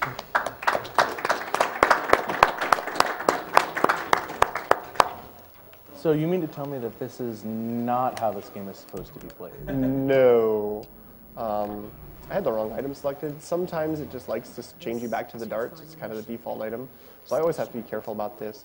Vents can be really annoying for kicking through walls because if I press the down button, it'll reset my position to the middle. In this instance, it's useful because I have a consistent location to teleport through the wall to. These guys are really annoying. Oh god, don't kill me. Okay, so we're going to use the insects there because insects not only instant kill enemies, but if another guard sees one of their friends get killed by the insects, they get terrified. So I almost saved that, but he was too late in his firing animation. So even though he should have been terrified by seeing the other guy get devoured alive, you know, it kind of makes sense. He was already in the process of shooting his weapon, so it didn't stop him from shooting me in the face, sadly. So we're going to slowly claw through here and then just casually teleport through the blast door that's supposed to be blocking our way. When we jump up here, this checkpoint will reset the cooldown of my teleport, which will allow me to teleport through this wall. If I can kick through this wall fast enough, it will save a bit of time. But if not, I can just teleport. No. All right, so we're just going to teleport through. Probably land in the electric stuff. No, cool. Saved a few seconds. And then this level, we used to fly out of bounds the entire way. I did that at bonus last time. But since we've been trying to cut as much flying as possible, we found an inbounds route that works pretty well. So I want to kick through this wall as fast as I can. That one looks good. And then teleport. Wind up all the way down in the basement, which skips a huge section of the level. Reset on this checkpoint. And then teleport down next to the generator. That's a very precise angle that I have to stop and line it up correctly. Because I can clip out of bounds into the final level of the room, but until I pull this crank, the trigger to end level does not exist. So we still have to go down there, pull the crank, and then fall into the final room to activate it. This next level is the only level that we spend the entire level out of bounds, because at the end of the level there is a 90-second just you're waiting for a door to open, and it's really annoying. So we just kick out of bounds. That wall is really easy to kick out of. It's not as impressive as it looks. And then we just fly straight up because there is a nice convenient ceiling to this level. So I need to go up and to the right. So if I fly at a diagonal angle, we're doing two things at one time. Also, the animation that you cancel while flying to the right is longer than if you're going straight up, well, right or left. So it's easier to fly. And so even though there are no textures for me to refer to, I am reasonably certain until then that I was flying up because I just lost a bit of height. We should be close. I can teleport once we're at the ceiling, so there we go. We can just teleport to the ceiling. Now we're on top of the level, and even though it takes a while to fly there and we're stopping time for a long period of time, that 90-second waiting at the end of the level makes this still save a considerable amount of time. When I first started, playing this game and we found all these bugs, I was routing it out, trying to figure out how we can use all these bugs to save time. I was really bad at flying. I had to fly really slow. I would have time stopped for a quarter of a second each time. It wasted a lot of time, and we still saved 30 seconds over the other one. I think I've gained a minute on this level by flying better, so it's pretty ridiculous how much time you can save on this level. I'm also using my teleports in a very particular way, because this is the ceiling of the level, so as the geometry of the level below it changes, the ceiling will raise and lower. And instead of using my teleport on cooldown, I want to be using my teleport in spots where I'm avoiding geometry that would have to make me take longer to run right. So I'm not teleporting in the most intuitive way, like right here, there's another one that I want to avoid with that teleport right there. And then at the end of the level, the ceiling just stops existing, so we fall in bounds right at the end of the level trigger. And I think I already got it on this account, but whenever I play that on somebody else's computer, they get the ghost achievement. It's a little bit amusing. It's like, oh, hey, you played a level without a guard ever even noticing you. Well, we didn't notice them either. So this level is probably one of the fastest ones. There are, we have all these consistent ways of going out of bounds, and then every once in a while there's just exceptions where a wall is just programmed so amazingly well that we can go out of bounds on it very easily.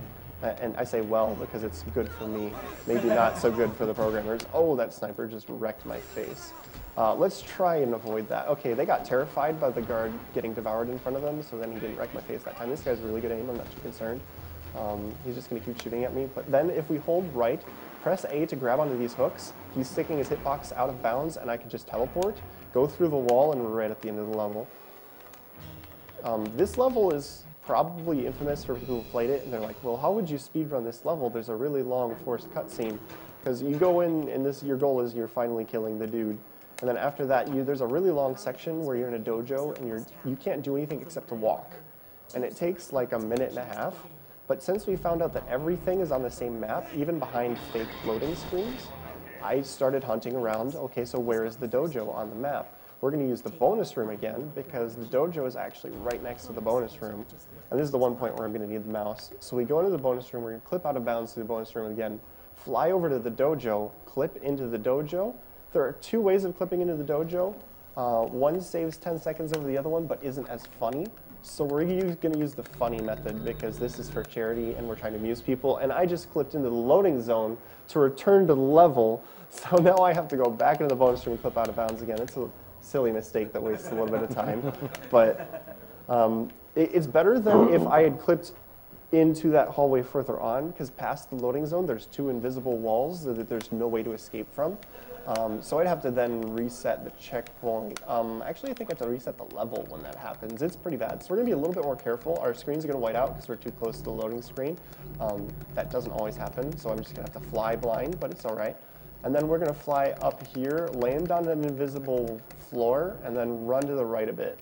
And then we're going to see the dojo right up here.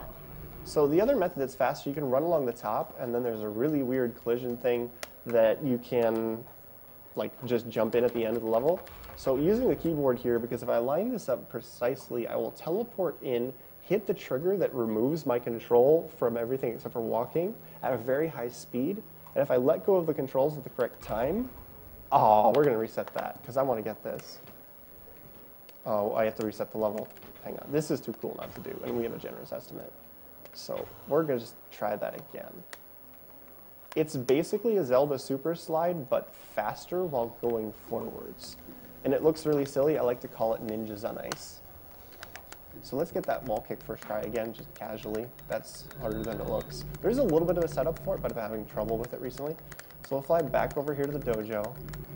If I don't get it this time, we'll just continue onwards, because it is just a silly thing. And then we'll get back into the dojo. Oops, I didn't do my slide jumping the best. And try this trick again. Because, you know, getting the swag is more important than the time at the marathon, Ryan, right? That's how it works. If we're lining that up correctly, I believe. I just need to wait a little bit longer before I let go. There we go. There we go.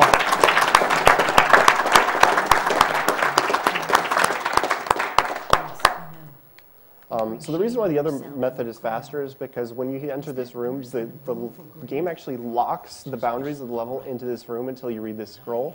And it's not just because you have to stop and read the scroll, but now I'm in the slow walking trigger again. It is actually only about 10 to 15 seconds slower than going the other way, and it's entertaining, so I wanted to show it off. At the beginning of the next level, though, we do have another slow walking trigger that's completely impossible to skip, because it teases you too. Because if you watch very carefully, I'll reset the checkpoint right at the beginning. There will be a B input available. Oh, it's the level after this. Never mind, we're getting ahead of ourselves. This level, we're going to use a bonus skip again, but we're going to do it backwards, if I can get up here. So the bonus room is right over here. You can kind of see it.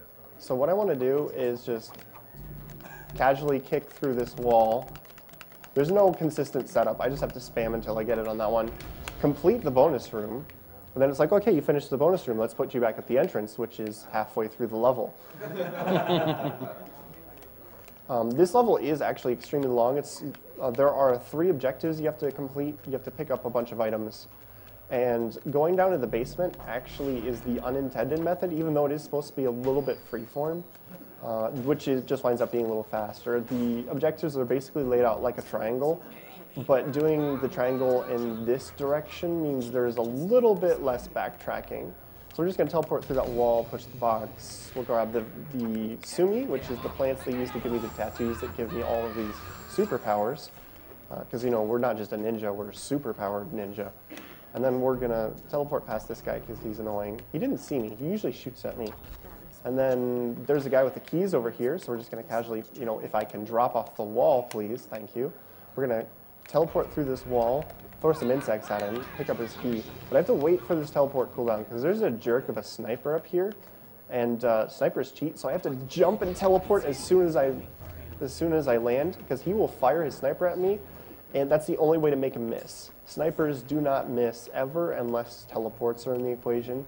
So that's why I need the teleport cooldown. We're just going to clip through this wall.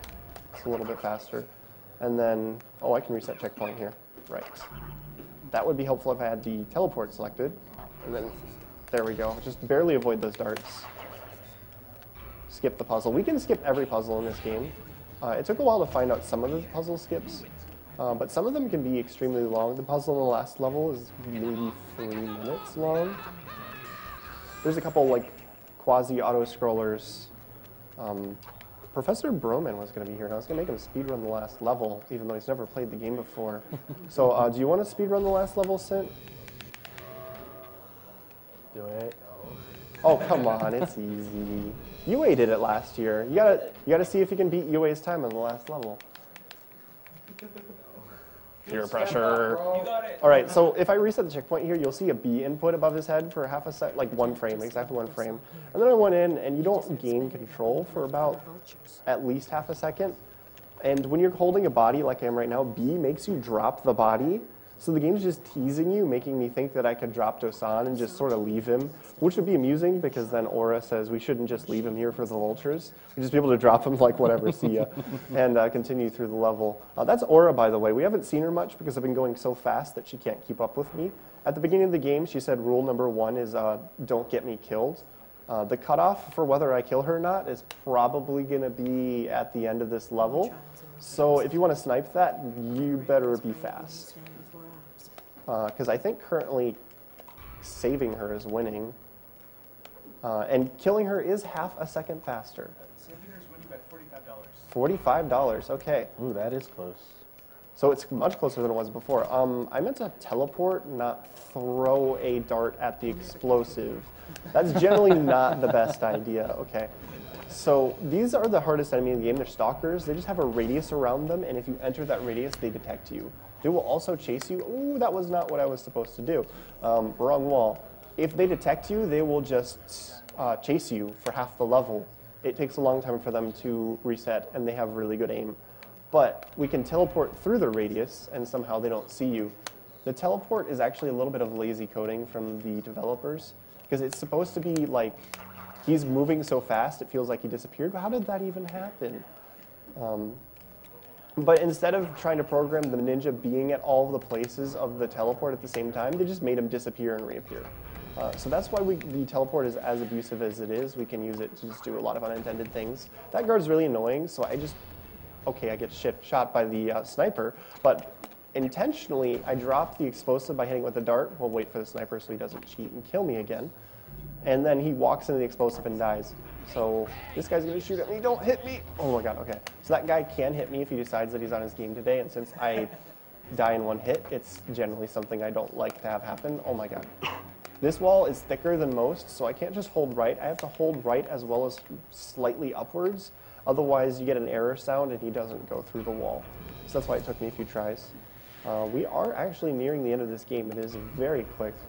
And I do once again recommend it. It goes on sale for about $3. It's made by an indie game development company that's made some really cool games that you've seen before.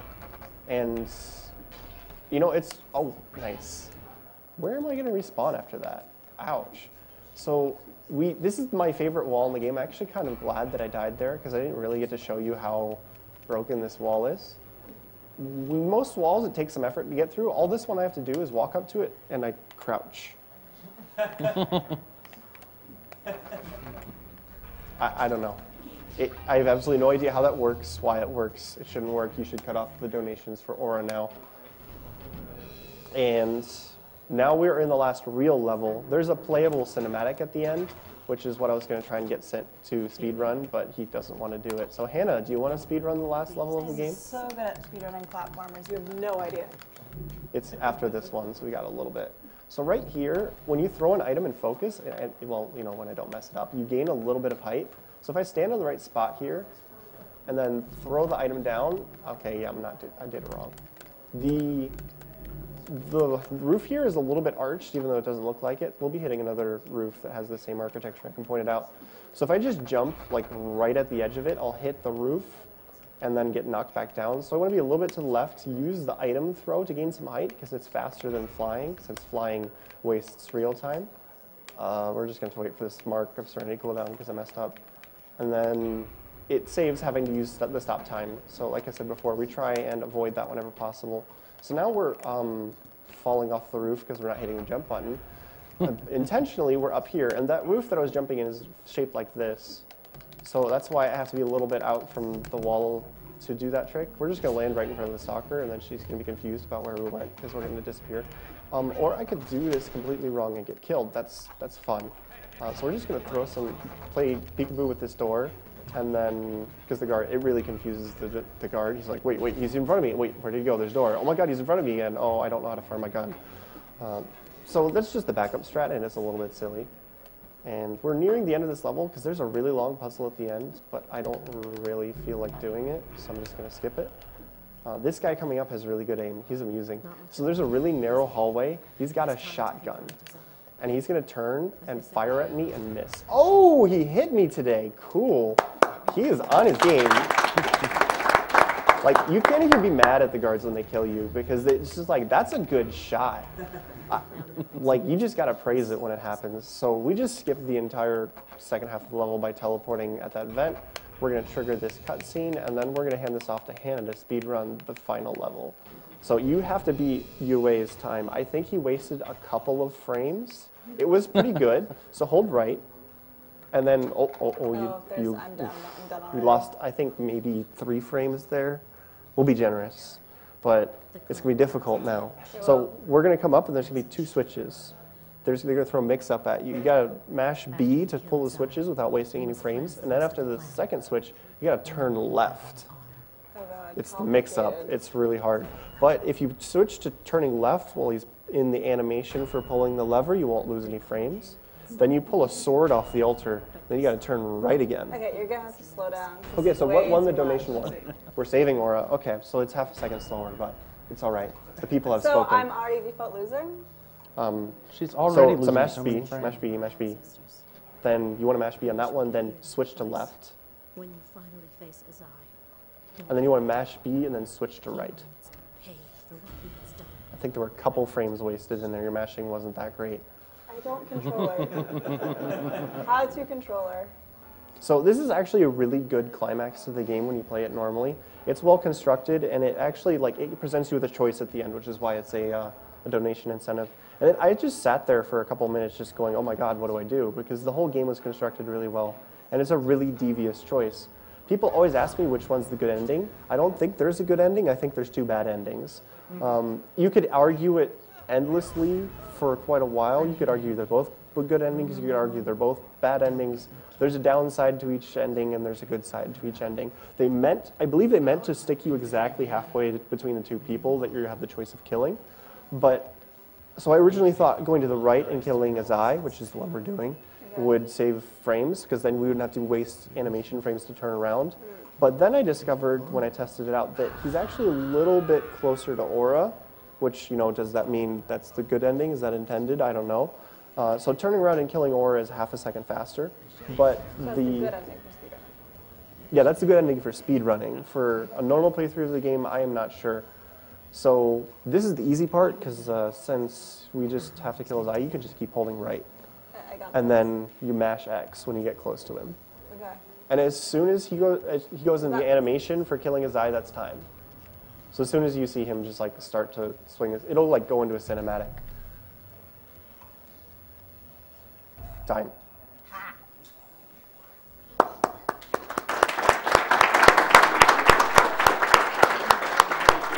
29:33. Okay. That's we made quite a few mistakes, and I wasted time showing off funny things. So that's pretty good. So this is bad ending. So is the other one. No spoilers, but yeah. So we're just gonna skip that. Yeah, no spoilers. It's just one of the endings. It's okay. We skipped the last cutscene. Yeah, we skipped the cutscene, so you didn't see the end of it. So that's Mark of the Ninja. I believe Hitman Blood Money is coming up next. That's the start of the PC block, which gives you that awesome prize. Mystery game. Oh, Mystery Game is next. Is that in the PC block?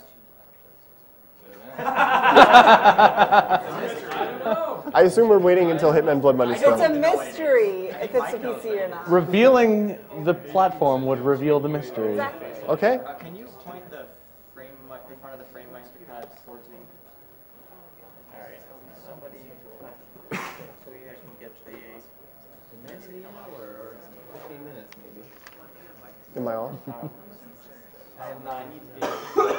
Where did the mom seat go? No, I'm not. I can hear myself. Those chairs can't be there. Those chairs Maybe a can't be $50 there. They need to go donation back. from Joshamoose. Rokun, Master of the Swarm and Master of the Ninjas. Amazing run. What was the name of that? This is Joshamoose. Yeah.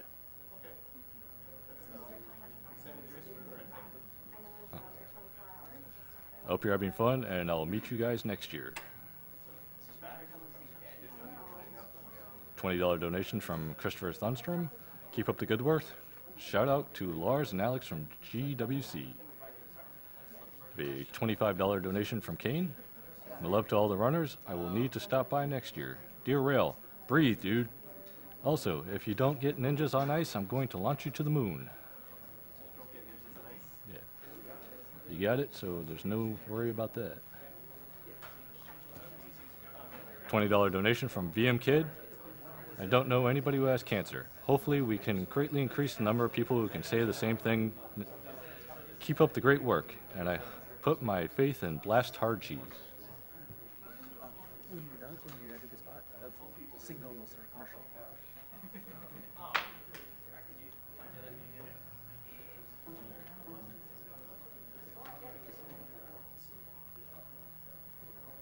A $50 donation from Chesney SR. Good luck to our Mark of the Ninja representative, Railcoon. Best of luck with reaching your donation goal and beyond. Hashtag Agdq 2014 hype. With that, we're going to cut to a commercial.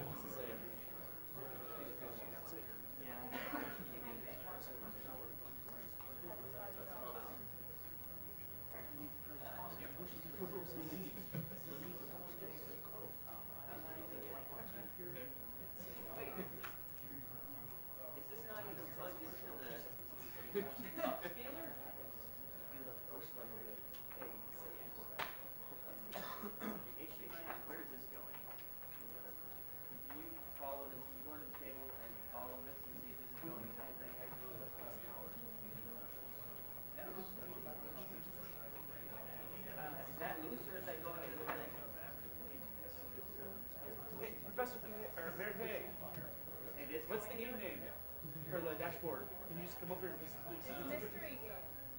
But for the Twitch dashboard? Mystery game. No, his string here.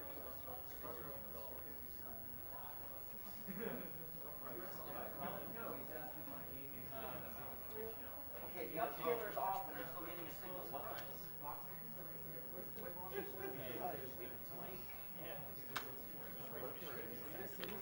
Yeah, hold on to that. Get on that.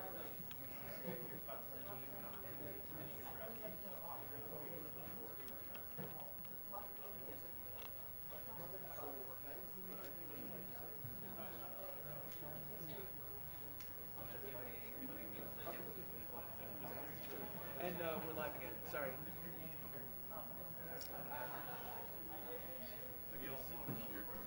Maybe a $50 donation from Hayes Shift. First, ask Railcoon if he prefers save or kill the animals. If he says kill them, tell him the money's going to save the animals anyway. Hi Rail, Hayes Shift here. Everyone from the right chat says good luck and make us proud. Well, everybody besides Barada. He said, damn it, Rail, this is why we can't have nice things.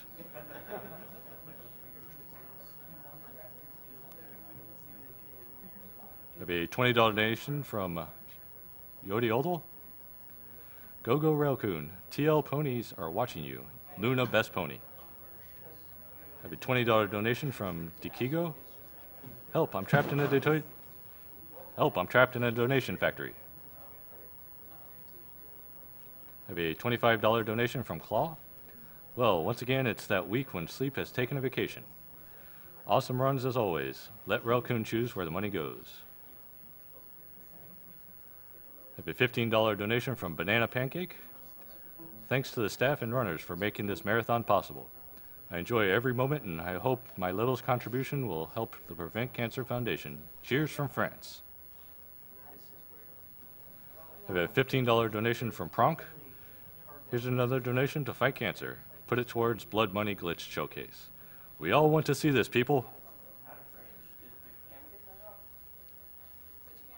Have a $10 donation from Aether the Clown Shark.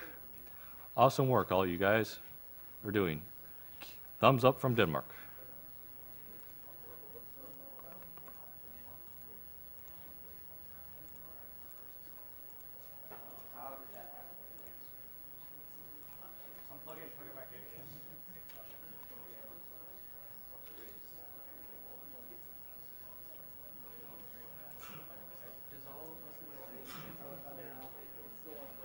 Take a moment to plug our foreign language restreams.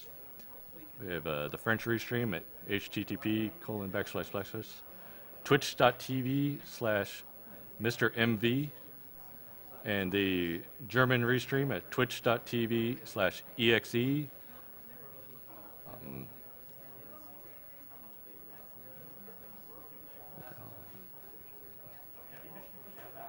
_DE.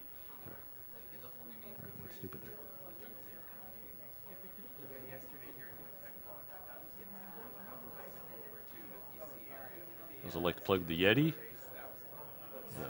which is the yetee.com/SDA. They have a line of Agdq t-shirts again this year. $3 from each sale goes directly to PCF.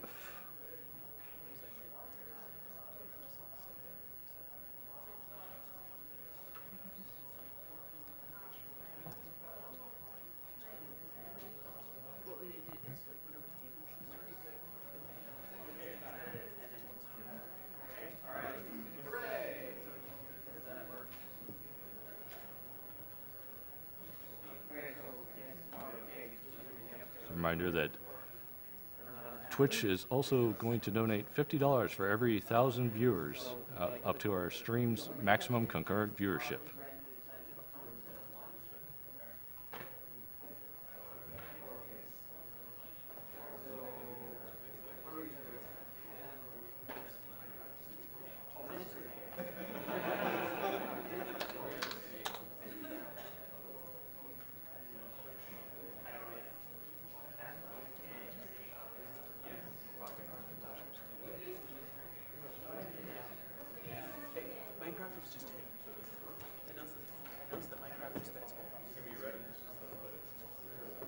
And just found out that Minecraft has met its goal.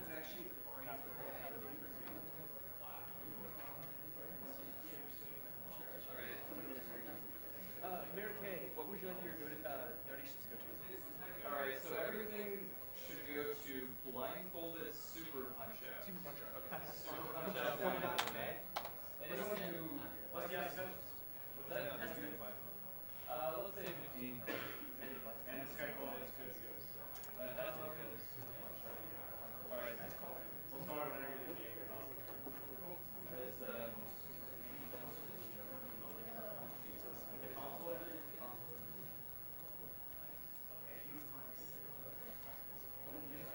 We have a $42 donation from JKKM, Minecraft Snipe.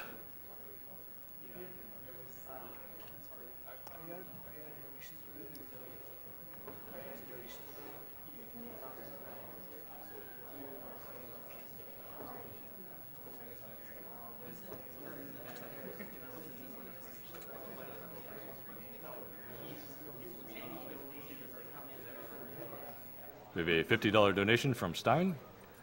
How can you not support a bunch of nerds speedrunning classic video games? You guys are awesome. Wish I'd be there.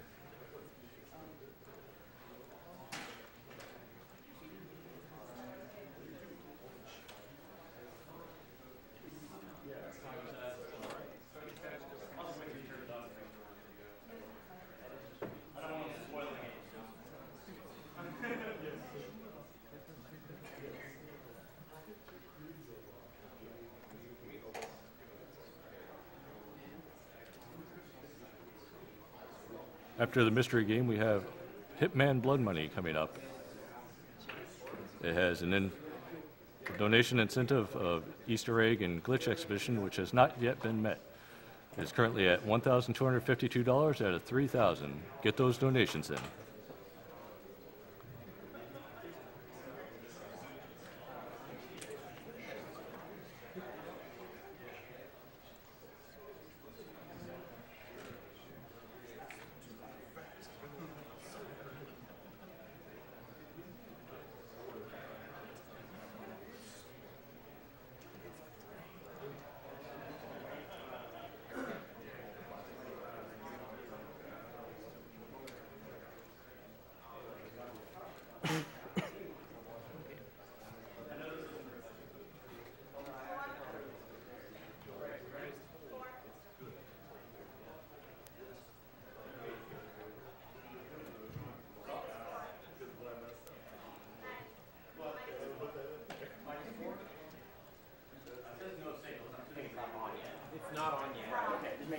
All right.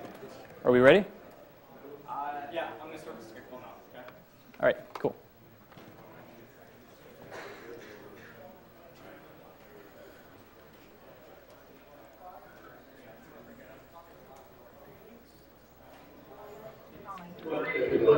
Hello again. I yeah. can hear Mr. Crown. I see Mr. K. Yo. Hello. Can you do us a favor? Sure. Can you tell us what the mystery game is? The Mask, Super Nintendo. Yes!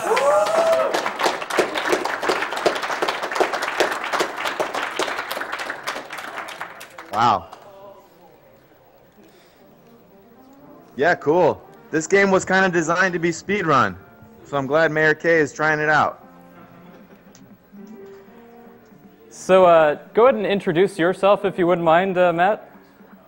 Okay, Matt Harmon. I'm the lead programmer and designer of this game.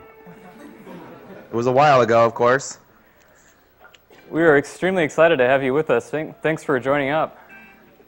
Thank you for having me. I love the charity event of killing cancer. Of course I want to be a part of that. So tell us a little bit about this game. Yeah, well, the game is obviously based on the movie. In making it, I was inspired by the games Aladdin and Sonic. Aladdin mostly for the player collision versus the background, and Sonic for the speed. When you say Aladdin, Genesis Aladdin? Yes. Ooh. Yes. Shots fired. The original version of the mask was actually on the Sega Genesis. It was canceled. That studio closed. I got their art. All we kept was some of the enemy art, and we redid the rest. We did clean up and shrink the enemies.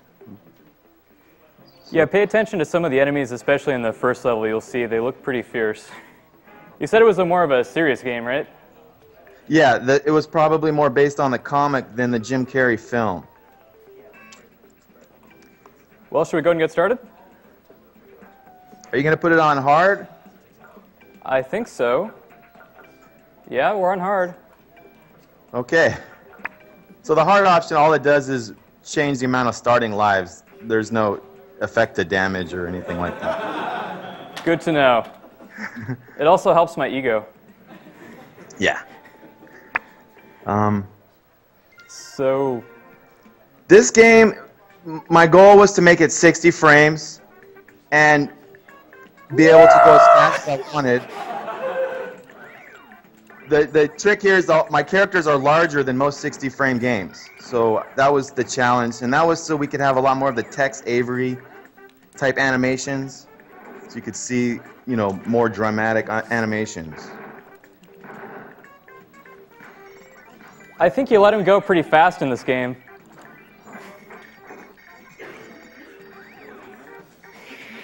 Well, that head sliding was originally a bug. You know, normally you would hit the head on the ceiling and you would stop, but he would slide, and I actually kept it.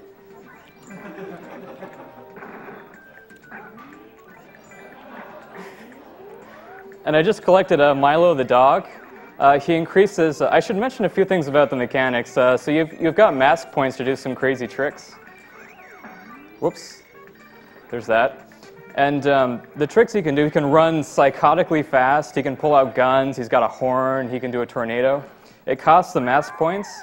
Every time you pick up Milo, you increase your maximum mask points by 50 and your max health. Also, that was the first boss. I don't know where she went. There's a mid-boss. He was a bowler. Oh, that's right. So this level, people are dropping stuff on me. What's up with that?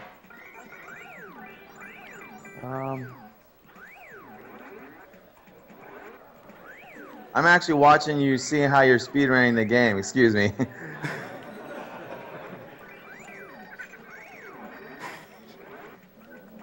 There's going to be a lot of animations people aren't going to see because you're using the zip. The game has 4 speeds: sneak, walk, run, and zip run. Here's the sneak.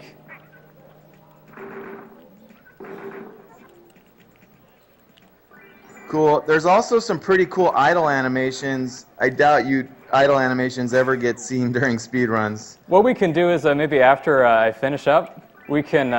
whoa, he was ready for me. That clown, by the way, that you passed earlier, the clown was originally part of a carnival level that got axed. Oh. Yeah. I got the blueprint for that. I could scan one day. It's pretty detailed. Hey.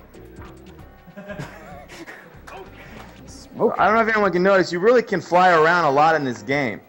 Yeah, so the interesting thing is that most of the time speedrunners have to break a game to go that fast, but you designed it that fast, right? Yeah. At 16 pixels a frame, the camera work makes it look quick, and the fact that you never really stop, that everything doesn't really stop you, you slide. And you can slide on your head all together, make it feel a lot faster. Also, you can collect Milo the dog by hitting him with a hammer. Yeah.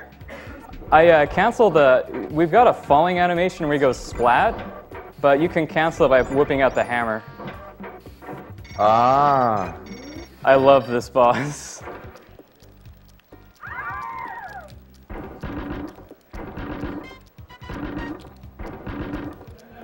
Is it the belly flopper? I'm on a little delay. Don't worry, you didn't miss anything.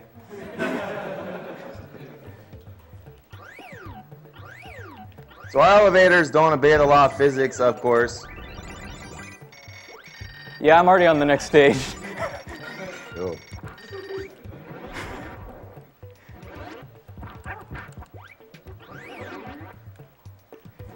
Hey, those urban warfare guys they mean business. They really do. This game came out late in the Super Nintendo cycle, and though all the units sold out, there weren't, nearly as made as a game with a larger budget, with a larger name. The game was also released after the movie came out.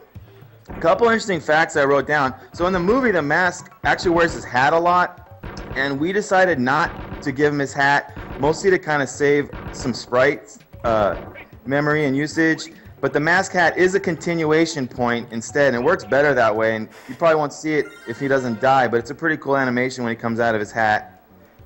If I miss one of the platforms in this next level, you'll see it. Okay. This might be even too retro for the event, but the audio engine, the sound engine, was made by Mike J. Henry, who was the developer for Fast Hack'em, the infamous copy program on the Commodore 64. A lot of people don't know that he did a lot of Super Nintendo sound engines. Yes. No, just the ones that have the cracks. Just jump over these guys. On the jail level, in Nintendo Power Magazine, there's police. And we actually took the police out near the end to be more politically correct. They didn't want images of the Mask punching police officers, but you can see them in that Nintendo Power. They would shoot you. Nice.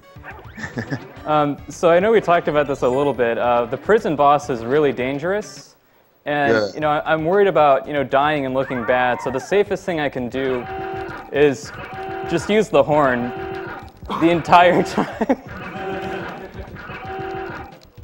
Yeah, that's a good way to do that. Maybe a gun in there. The sound effects are so good. The sound's by Phil Crescenzo. He was actually nominated for special effects on Aliens 3. Not only did he do the music and the sound, he also wrote the sprite tool that we use. So he was like a programmer and musician. Remember how you said you didn't like the sewer level as much? Yeah, there's not much to it. And it's I didn't think so either. Yeah. What happened? Did you skip it? Man, if you found a glitch in there. Guess how I discovered that one? I haven't seen it. You just entered the sewer on my lag here. Oh dear. Oh, what?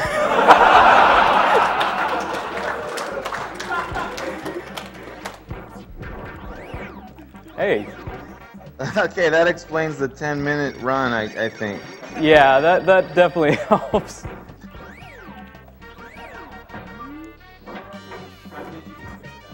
YouTube. Get speedrunning advice on YouTube. What did you do there to skip that level, if you don't mind me asking? Yeah, so remember how I hit Milo with the hammer to collect it? Yeah. So whenever you use any of your mask techniques, it extends the player's hitbox. And so the horn box extended through the wall. And hit the exit And hit the exit flag, yeah. Oh, man.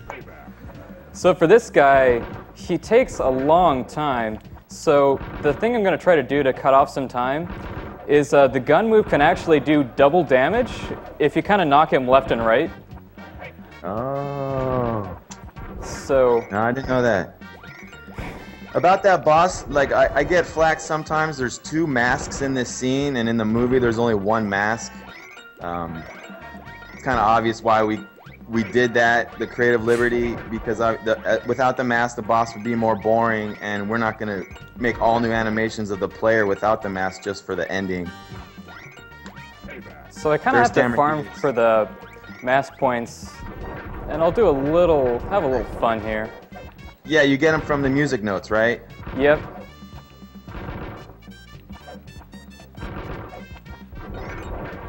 Also hammer. Oh hey, I didn't like that. So you kind of, and he does little payback. Yeah, the payback is like your gun weapon, but it's he doing the same thing. Also, if you do the zip, you can really knock him back. The bosses have a lot more hit points in this game than the minions, percentage-wise, than traditional games. And that's it. Slow, sneak, run, fast! That's time.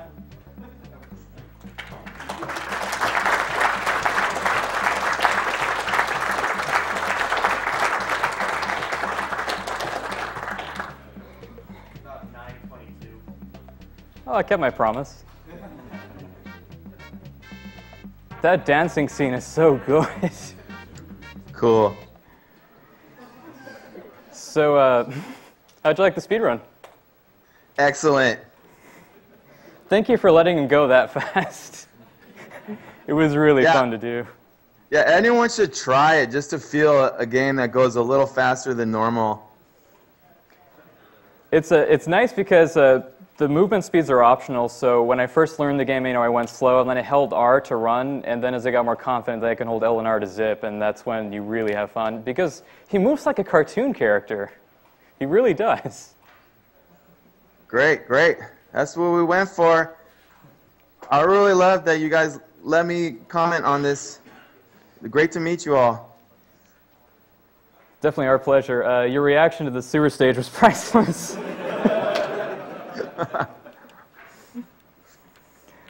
Oh, well. Any closing thoughts or shout-outs you'd like to give? No, you guys done great, and I've been watching every day except during sleep, and it looks like the goal of 500,000 is on track. I'm going to be watching it all, so thanks a lot, Mayor K. Thank you so much. Yeah.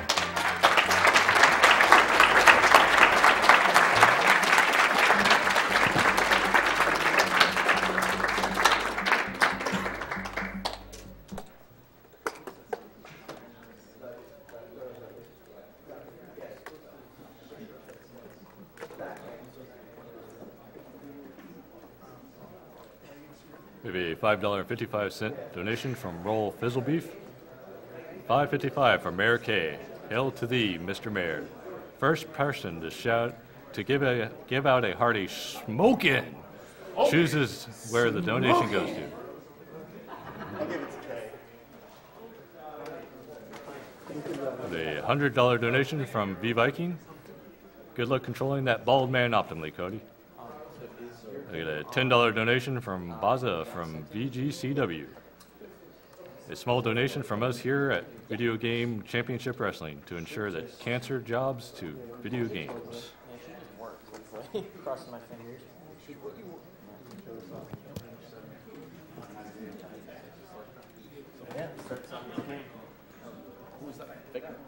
Yeah, it's the statue. It's a foot and a half tall. The $50 donation from Sky Dragon.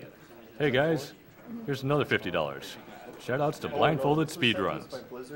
Keep up the amazing work you all do, and hopefully we will never see cancer again. It's a grand prize for the PC block, but it's the same donation as like the grand prizes. So if people donate during PC block, they get into both. Yeah. What's the grand prize? There's a few over there. There's the next PC right there. The Majora's Mask Adventure set. Are you three getting mics? Up next we have Hitman Blood Money, run by Cody.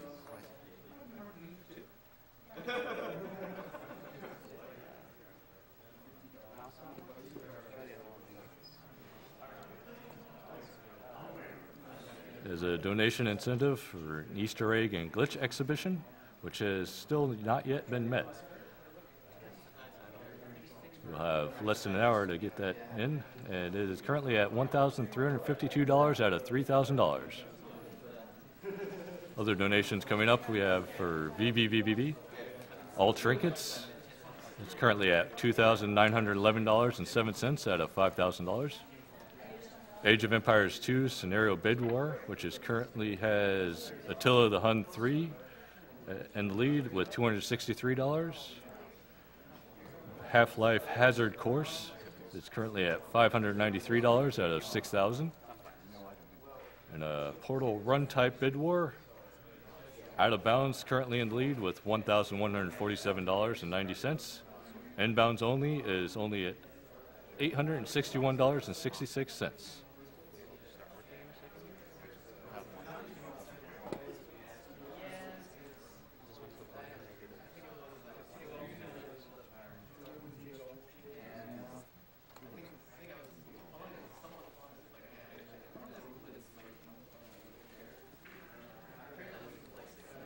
Now your mouse is working.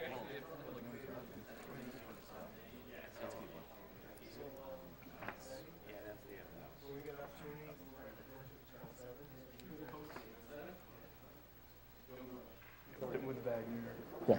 You're on whatever. I'm on? Yeah, I mean, I'm the one that first. Are we back from commercial? I know, but are we back from commercial? Are we back from commercial?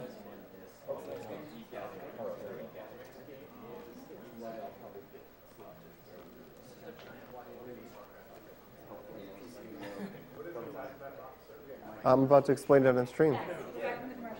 All right, everyone, I've got one of the massive prizes that's going to be available during the entire PC block, which is when this fellow Kadi here starts Hitman Blood Money. This will extend all the way to Antechamber, which is tomorrow morning. During this whole PC block, if you donate $50 up to 3 times for a multiple of $150, you can do that in 3 donations or 1 go. They'll be entered to win this huge box. The reason why we're showing it as a box is this is a really nice limited edition collector's statue that was sent to us by Blizzard. It was sent to me directly by Blizzard, never been opened, so we're obviously not opening the box.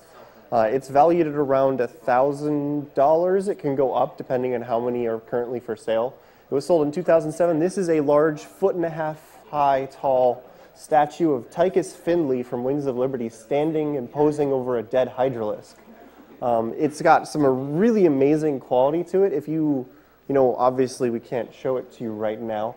It was posted around a little bit. You might be able to find the links. It's probably being dropped in chat. But if it's not happening right now, if you just Google Tychus Findlay sideshow statue, one of the moderators can probably figure that out. You'll be able to get some really good pictures of this prize. It's a really nice detail. And one of the bonuses is, since it is $50 up to 150 times, when you donate to try and win this during the entire PC block, you get entered to win the other grand prizes at the same time. So we got a nice little 2-for-1 deal going on nice grand prizes during the PC block. And since it's been a while, I'm going to trade this off. Hey, Studio, you want to hold this for a little bit? Yeah. And we're going to show the other grand prizes we have on hand. One of them is this NES PC. It looks like a normal NES. I'm going to put this down now that it won't fall from the huge box. But when you open the toaster, there's a DVD drive. And the NES still works over here. They moved the port.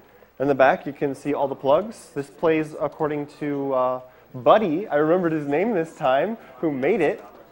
He says it plays quite a few modern games. He tested them out. It worked pretty well. So this is a fully functional PC inside of an original NES. Still has the functionality of both. And one of the other great grand prizes we have here is this limited edition adventure set for The Legend of Zelda Majora's Mask. There's quite a lot of cool stuff in here, and I can never remember what's in it. So instead of making stuff up, I recommend that you look it up on Google. This is worth quite a lot, generously donated by a member of the community. They're just like, hey, would you like this as a prize? Are you aware of how much that's worth? Yeah. And then they just donated it. So big thank you to them. These are 2 of the grand prizes we have. And of course, this is a grand prize. It's not showing the StarCraft logo because it's backwards for the entire PC block as well. So I'll turn things over to Kadi here, and his crew can sit down as well. And thanks for tuning in, guys. You can unclip me here, Studio. Yeah. Oh. It's down, it's down. Final badge. Yeah. Did you guys see yeah. Okay, I'm offline still. Alright, cool. We have like... You have a microphone? Yep. Alright. Okay. Connie, who would you like mics on the couch? All three? It doesn't matter, I'm going to be talking. Yeah, he's got it covered. I'll take one, whatever. Okay. I love you, Connie.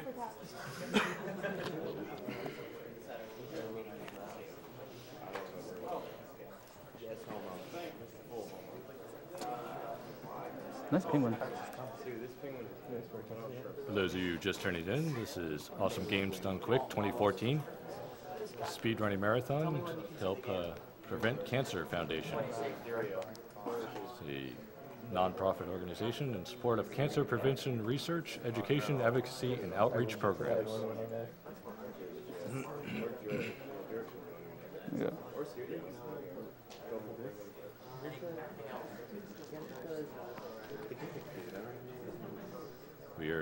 Gimmick? We are Speed Demos Archives and Speedruns Live. Speed Demos Archive is the premier community for video game speedruns. Isn't that just called Gimmick?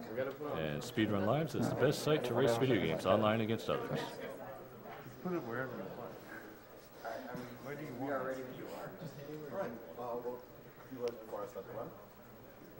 This is a silent assassin run of Hitman Blood Money, which means that I won't be pretty much getting anything by anyone at any point. After each mission you get a rating, and depending on how you do, you can achieve the highest rating to silent assassin, and requirements are quite strict. You can't have any weaknesses, you can't have any bodies found. Basically, no one must know you were ever there. And those of you who have played the game might notice that I am skipping the tutorial. No, he's not on. Oh. Okay, sorry. Yeah, apparently your mic wasn't. Yeah. Which one are you? Which number? All right, sorry. You'll have to start Four? over. Am I on now? Okay. Okay, here we go. So, the silent assassin of Blood Money basically means is that I'm going to be getting the highest possible rating in each level. To do that, I must never get seen by anyone. I must not have any bodies found. I must never ruin my disguise. And there's a bunch of things. I can't kill anyone who's not my target, anything like that. But you'll see that it's probably not what you expect. And I'm also skipping the tutorial because while it is possible to get silent assassin on that, it's not intended and it will take far too long and require far too much luck to be included in a run like this.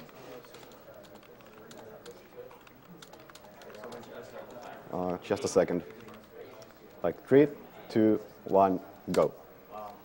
Okay, so in the first mission I have to kill the owner of a vineyard and his son.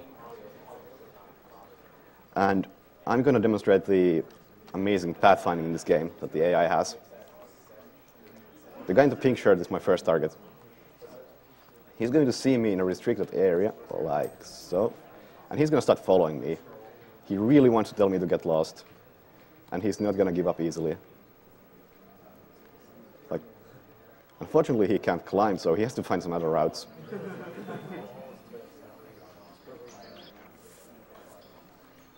I'm dropping this mine only as a distraction, so Tad guard won't be following me. If he still does, it's not a big deal. Just a small inconvenience. And we should be running into my first target again soon.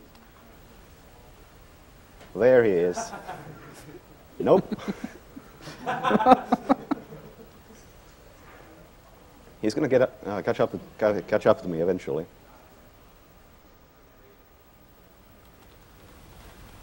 There he is. Hello. And goodbye. And there's the second target, conveniently enough. Hello. And off you go.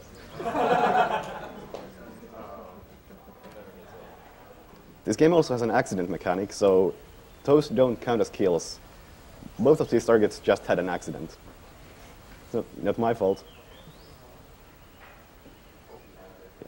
So one thing I need you to understand about this run is that while I will be going for the silent assassin rating every time, it's really unlikely that I'll actually get it on all missions, because there are 11 missions that get rated, and on an average I get like 9 out of 11 in a run. So since it's a marathon run, I'm expecting like maybe 5, 4. But if I don't get Silent Assassin on some level, I'm not going to redo the entire level. I'll just take the second highest rating in most cases when that happens, unless something goes awfully, awfully wrong. But yeah, like here you see, Silent Assassin means that I had no witnesses, no covers blown, no bodies found, no extra kills, not caught on camera.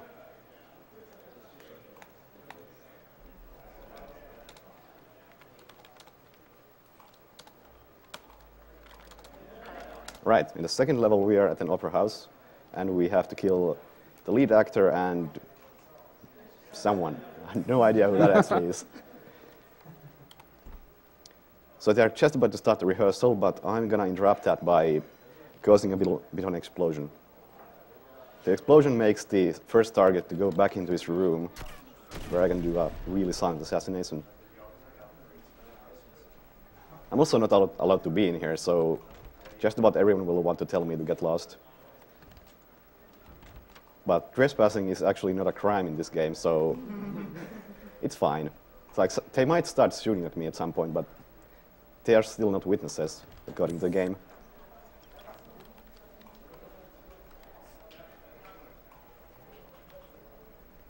And that was my first target. Hello. And that's his bodyguard, who is completely clueless. Sometimes the bodyguard actually walks into the room and misses the body. It's like the AI has some priorities or things. So, for instance, if they see me in a restricted area, they will want to tell me to get lost, even if there's a body next to me. So they will not find the body if I'm standing too close to it, which can be used to manipulate the AI sometimes. I need to wait for this guy to talk to me a couple of times. And then I'm going to set up a distraction so I can get to my second target. Another quiet distraction.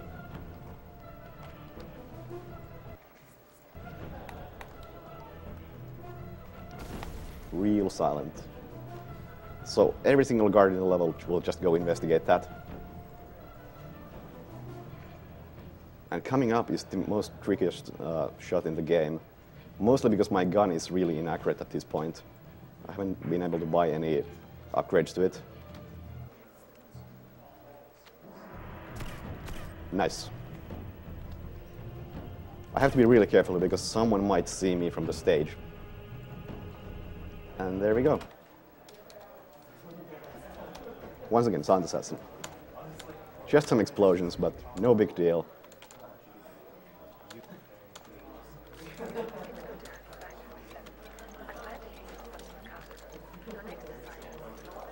Okay, so in the third level, I am heading to a rehab center, or a rehab clinic, where I have to free my friend and kill 3 targets.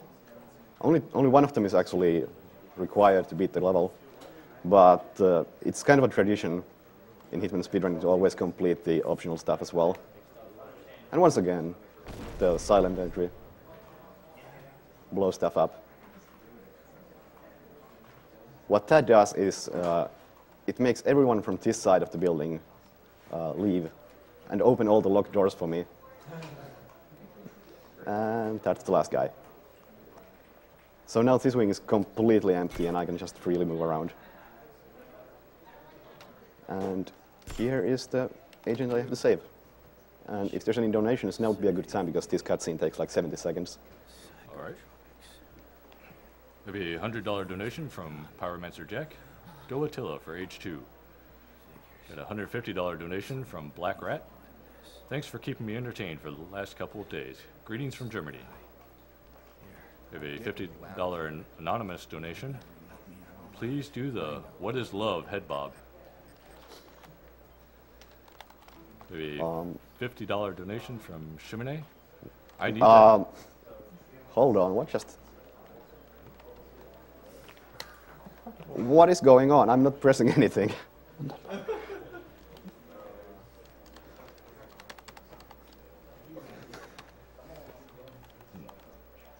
I don't know what just happened.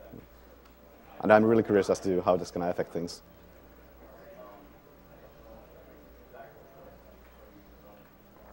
Identity obtained. Executing rest of us. Interesting. That might actually be really bad for the level. Because I need to have precise timing for most of this. And if I'm late for some of the bits right now because of that, I'm screwed.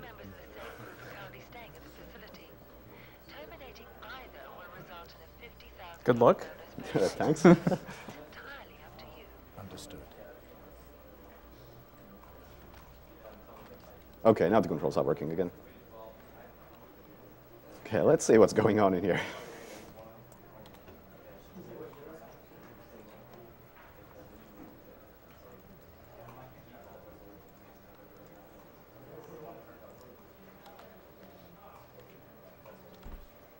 Okay, so I'm gonna get at this guy's right here. This door is locked, but this guy doesn't care, so he just opens it for me, and conveniently enough, also gives me a disguise. Again, he's not a witness because he never actually saw me do anything. Like some bold guy just walked behind him and someone else attacked him. Okay, let's see. Oh boy, it's gonna be close. I still made it. Like, this is an accident kill, and the timing for it is pretty specific. If I'm too late here, I can't do it, and I'll have to wait a full cycle. And here's also an accident kill. Hello. So, he just drowned. No big deal. It's like people in Hitman don't swim too well.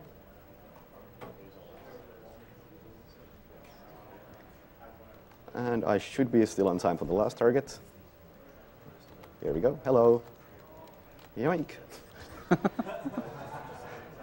game doesn't really have animations for strangling people when they're doing something like cooking. So the animation is just completely broken. This was also the first Hitman to really have a crazy physics engine for Ragdoll, and people will just fly all over the place for pretty much any reason.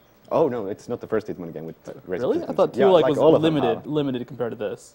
Like, all Hitman games have a really funky physics engine. In a good way. Yeah. It's beautiful. Oh, wow. Right, I'm so late here because of the mishap. I can't open this door yet. I have to wait for someone else to open it for me, like that. And now I just have to revive the agent. Hello, look at the coin, not me. There we go.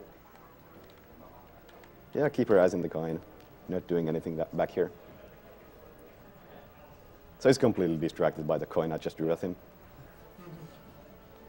And that should be the level. I hope that's still Sound Assassin because, yeah, the time is awful, but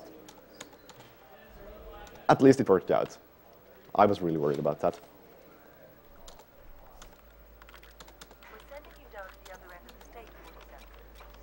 Okay, so this level is actually something that even my usual stream viewers have not seen because I routed this again like an hour ago.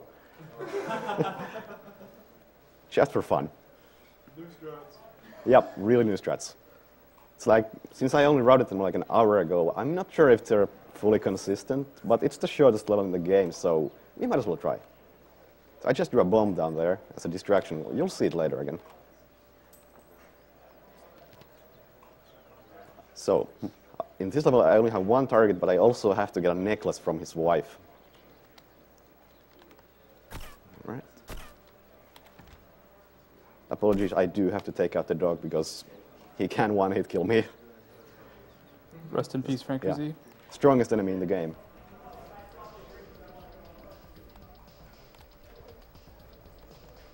Hello, guard. And once again, I can just walk right behind him as he's telling me to get lost and sedate him. There we go. Again, the animation was skipped because I was standing on stairs, and the game doesn't know how to handle that. I'm gonna open the garage door because it's gonna be my exit point. Now we're gonna head for the necklace. I'm not supposed to kill the wife nor that bodyguard, but because accident kills don't count towards the rating, I can just throw a coin at the glass ceiling and that happens. Falling glass is pretty deadly. And the coin is probably the deadliest weapon in the game. Do not underestimate it. And there's my target. Hello, Vinny. This way. Hello. There we go, now he saw me. And now, hopefully, he's going to follow me all the way outside. If not, then I'll just have to come back in and manipulate him a bit. All right, he's still after me. Excellent. So, there's the explosion. The explosion makes the reinforcements appear. They should be in here any moment. Yeah, there they are. They're coming in.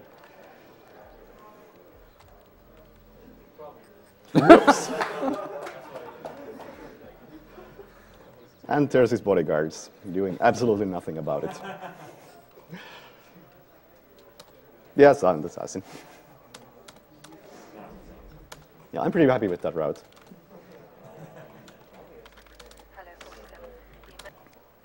This is one of the more trickier levels in the game. First thing I have to do is I'm going to have to trick an entire bar to not look at me when I pull out a gun. And I'm going to do it with a single coin. There we go. And now no one should see me. Yep, no one saw me. In this one, I have 3 targets, and I have to retrieve his suitcase. I wanted to make him run like this, because normally he has like 3 different paths he can take, and each of them take a really long time, and it's random which one he takes. And it's all really slow. But if I shoot the ground next to him, he just starts running, and it's really easy to manipulate him. Hello, officer. Would you like a coin? There we go. Oh. Actually bad cycles, so have another coin.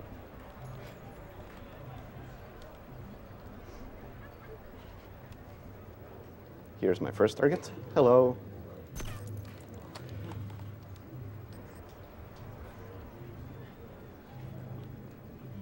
I still have to sedate this cop because he will find those bodies if I don't.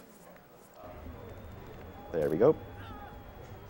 Okay, so you can see a window behind me on the other side of the street. One of my targets is going to show up in that window soon, like that. And because he sees me with the fiber wire out, he decides that I'm really dangerous, pulls out a gun and runs at me. Because I'm so going to strangle him from here. Okay, so this shot is a bit tricky. So I have to headshot him, otherwise he might scream and have his body found. Okay, I think that's it. Yep. Just take the briefcase and check where the last target is. I didn't pick up the walkie-talkie, did I? I did, yeah. Okay, I got some bad RNG here, because the last target can be in 3 different locations, and I got the slowest one. It's also the riskiest one, unfortunately. Do we have time for a quick announcement? Yeah, sure. We have a little over $2,000 raised for the $3,000 goals for the Easter egg and glitch exhibition for Hitman Blood Money. So guys, get those donations in now. The glitches and Easter eggs are pretty crazy. Yeah, there's some pretty good stuff.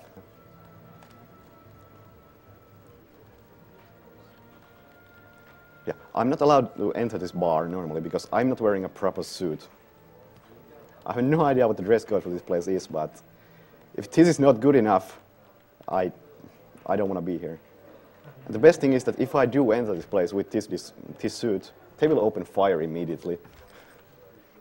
And there's the last target. Hello. Luckily, I can still use the back door just fine. Some people will yell burglar at me, but that's no big deal. Have some coins. There's absolutely no reason why I'm drawing coins. Just, why not? I have the money. 305. That's a mediocre time, but considering the luck I had, it's all right.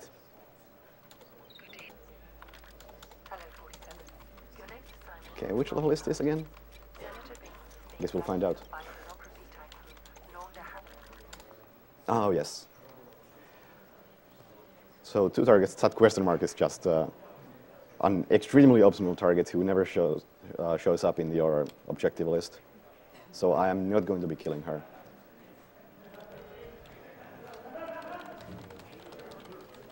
This is really important part of the run, the Hitman dance.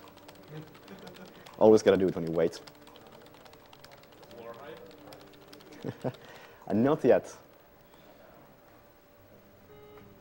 We'll have to wait for the glitches. Okay, so my first target is in his hot tub right here. I can't really kill him from here because there's way too many weaknesses around. Luckily, I can just enter this restricted area and assume no one follows me because the NPCs are a bit slow. Yep, no one's following me, at least not too closely. The way I'm gonna kill him is I'm gonna shoot the bottom of the hot tub from here. There we go. Whee! And despite some innocent victims, those are all accident kills, so it's fine. Yes, I know I'm not supposed to be here, and I still don't care. Okay, so next I'm gonna enter an area where I'm really not supposed to be in, because these guys might just open fire. It's like, okay, so they didn't. Unfortunate, because I like to get shot here, because it shows how silent this game can be. Okay, that's an interesting location for this guy. We'll make it work. Hello? Yes, I'm not supposed to be here. He's kind of in the way, so I have to knock him out. And there's my second target. I actually have to kill this dog, because for some reason, dogs count as witnesses in this game. It's like, oh, he's shooting me, nice. He actually saw me steal the videotape, but stealing is, again, it's not actually a crime. People can get mad at me for stealing stuff, but they can't become witnesses. Let's see. Oh yeah, these guys don't like me either. Hello. Might have to heal here a bit. Alright, so I got shot a bit, but it's fine.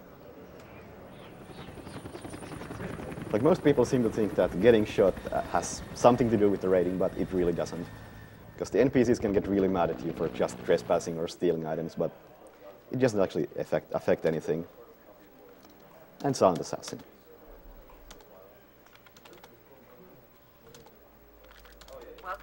Okay, so this is the biggest hit in the game. I have total 7 targets. This guy and a gang of 6 people. There we go. Just like to make a quick announcement. We have broke $375,000. Nice.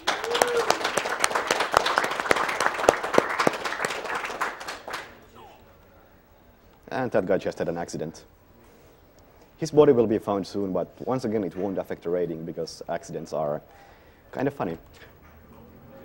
I'd like to make another announcement. In 5 minutes, we've raised the other $1,000. We will have the Easter egg glitch exhibition. Nice.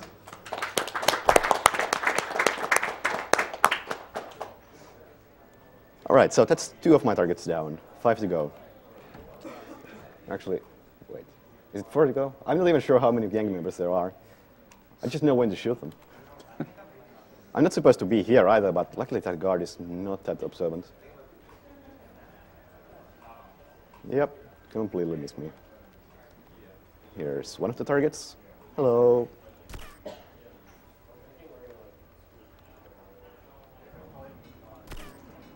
Okay, I'm gonna have to improvise here a bit because I didn't get the optimal cycle. I'm gonna shoot the floor, which makes that guy panic.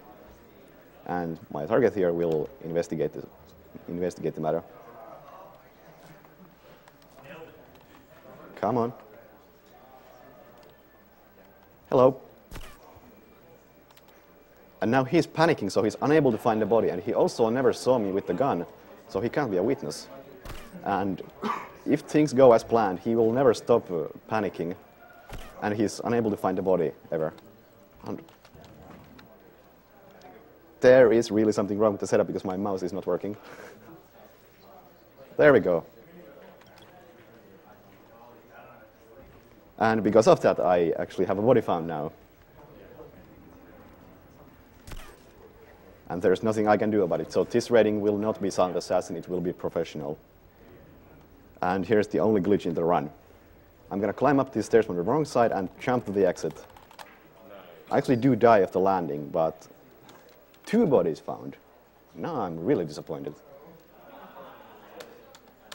Not only did I have bad luck with the mouse, but I also had bad luck with the guy I distracted with the gunshot, because he did stop panicking and he did find the body. Unfortunate, but I'm not going to redo the level just to have those minor things go right. Okay, so now we're crashing a wedding.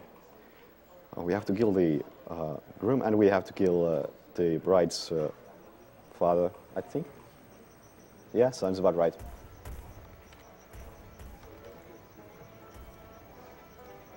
In this level, I'm not in that big of a hurry because it's kind of on a timer, the way I do it. It's gonna take about 2 minutes and 20 seconds regardless of what happens. First, I'm gonna throw this mine over there as a distraction. I really don't want to get seen by that guy because he is extremely trigger happy. If he sees me at all at any point, even if I'm not in a restricted area, he'll just open fire for no reason. And that shotgun does a lot of damage. Okay, so the best way to take out a single target is to poison an entire wedding cake. There we go. That should take care of the groom. And now we just go here and wait for the father. He should be walking down that corridor soon enough and see me. And of course we have to dance while we wait.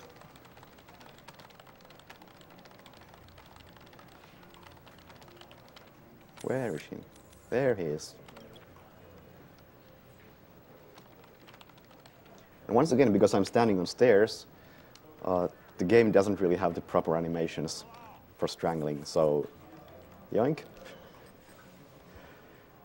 Ooh, his body fell kind of far down. I hope they don't find it. It's a real possibility now. So now I just run to the exit and wait for the groom to eat some cake. And throw some coins at people.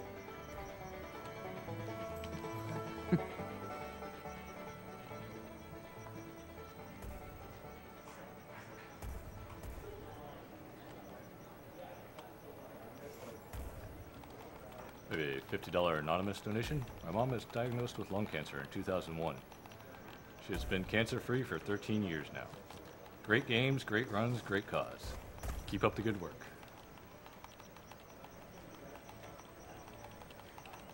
A $100 donation from Toby1337. Hi everyone, you are all awesome. My grandma and a friend's father died from the cancer last year. What you are doing is amazing. Good luck for the rest of the marathon. P.S. Vive la France et vive Mr. MV. Alright, so this is the worst mission in the game in all possible ways. Because as it starts off with some RNG, I have to place a mine on a wall, and if anyone sees me, I have to restart. Luckily, it's really early on in the level, roughly now. Yep, someone saw me. The meter on the bottom left went up, so I know I was seen. And if I get seen doing that, someone will just start shooting me in like 5 seconds.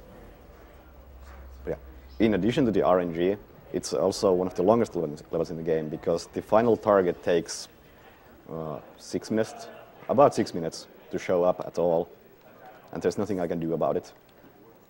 Again, bad luck. And even when I do get this spot right, there is still a lot of RNG right at the end of the level, because I could either use a 7-minute strat, which is, I don't know, I want to say like 70% consistent. I'm getting really unlucky here. This is supposed to be like a 50-50 chance to place the mine. But yeah, at the end there's like, either I use the 7-minute strat, which is like 70% consistent, or I use the 6-minute strat, which is like 30% consistent. And I'm gonna use the 6-minute strat because why not? It's already a long level, might as well try to cut some time. And here we go, this time no one saw me.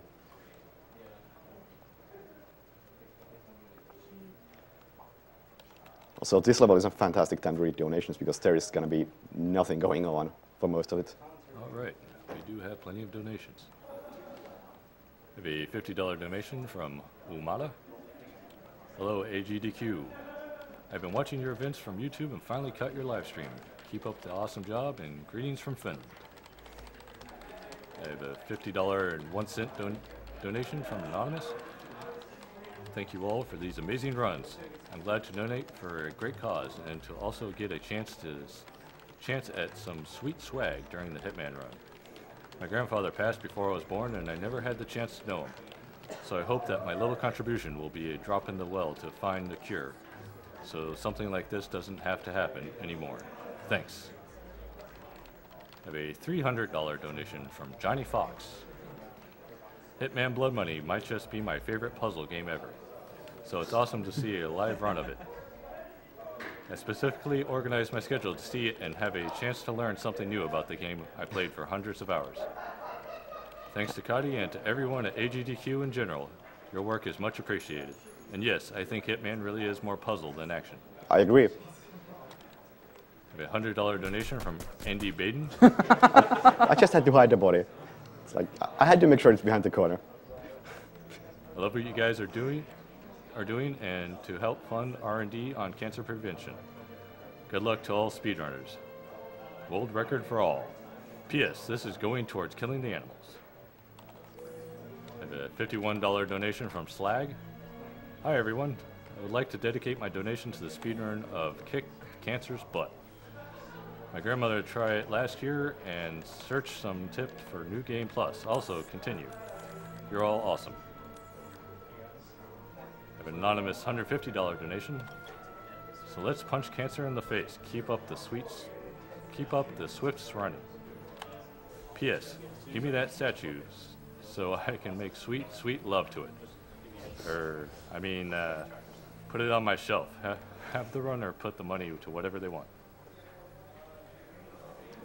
I have a $150 donation from the King of Kong. Have not lost any. Oh.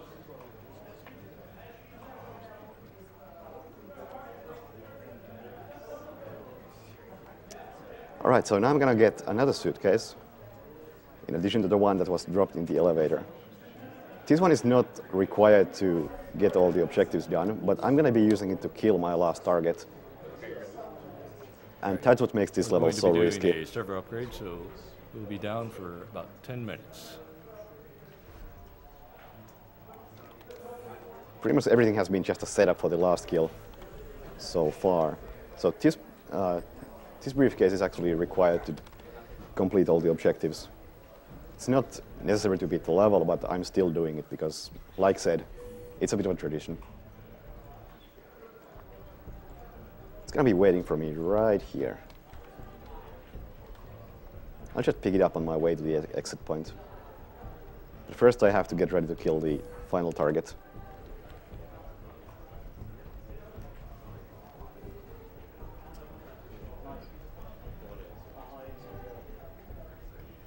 So the final target will be arriving by car in, I don't know, 2 minutes. And until that, I can't really do anything. I would love to mess around with things, but I don't want to ruin my rating. So I'll just dance around here.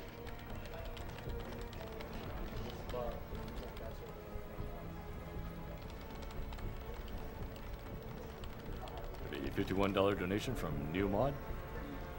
Punch that cancer in the face. This amount goes for the Super Punch-Out blindfolded.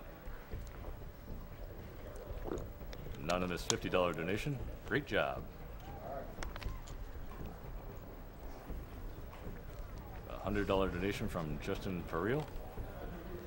Runner-up can choose the game best of luck, guys. Okay, so my plan here is that when my final target arrives with his 3 bodyguards, I'm gonna place this suitcase right here. I'm gonna run away, detonate the first bomb, and hopefully that will make all of his bodyguards run inside the casino. And while his bodyguards are away, I'm gonna blow up the second mine, which will hopefully only kill him, but most likely like 3 other people as well. which is why this level is not good for speedrunning, because the fastest way is far too risky. Okay, here we go. Distraction. Nope, that's not gonna be good enough. Yeah, I injured the bodyguard over there, so it won't be Silent Assassin, unfortunately. He didn't die, but injuring people is enough. And most likely his body is going to be found because, yeah, body was found because the last bodyguard did not leave the area, which gives me a specialist. So that's 2 missed Silent Assassins so far. Roughly what I was expecting. Okay, this is, again, a pretty big level. Like, these last 3 levels are by far the biggest ones in the game.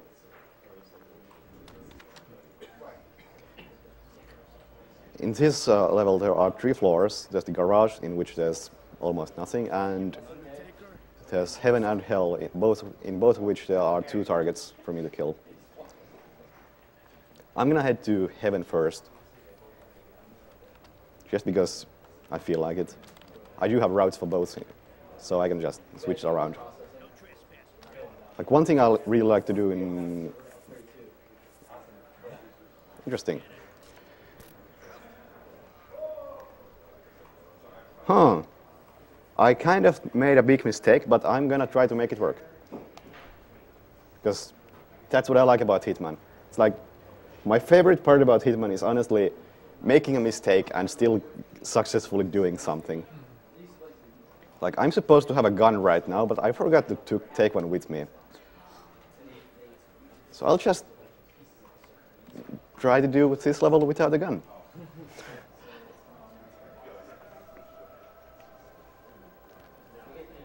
First I have to get into that elevator, which, well, since I don't have a gun, I could just go in from the front, but that's boring, so I'm just gonna give some money to this cop. Here we go. Look at the coin. Or I can just reset, because that's a way too big of a mistake. And actually take the gun with me this time. So it does help significantly.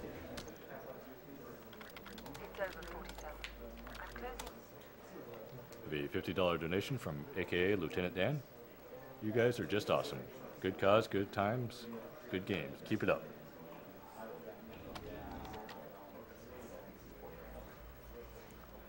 Also, the security camera is really well placed.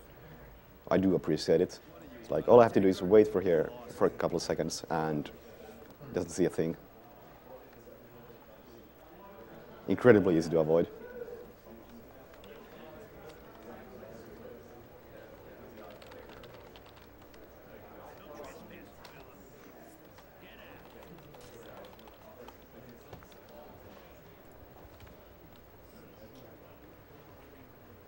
Alright, so this time I actually have to go through the side entrance to the elevator. And this time, hopefully, I won't mess it up as bad as last time.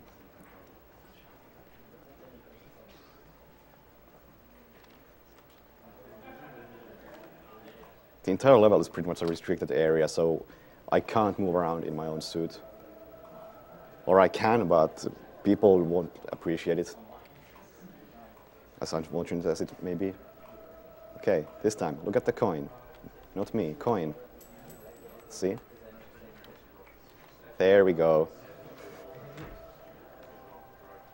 Nice job.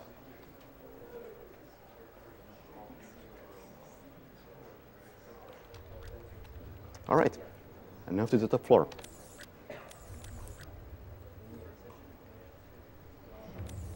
Just gonna check my target locations real quick.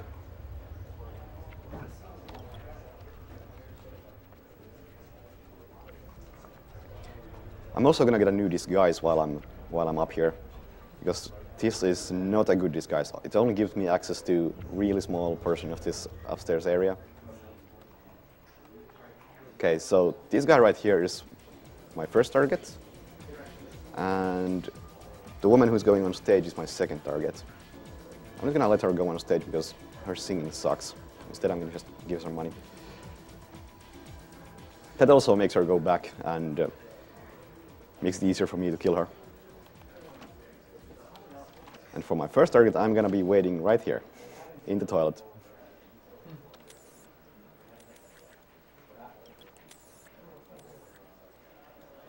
Yeah, you see, she didn't go on stage, which is right about here. Instead, she's just waiting for me there.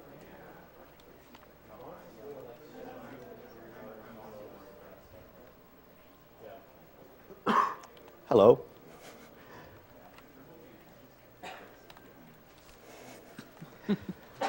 Once again, there's no proper animation for that, so it's just completely skipped. I don't want a suitcase. I mean, briefcase, whatever you are. I want this disguise, because this is the most powerful disguise in the game. I think that door is open. Okay. I have to be a bit careful there, because there's a chef around here who just likes to use the bathroom all the time. So if he happens to be right there when I open the door, he will see the body, and I will not be surviving that.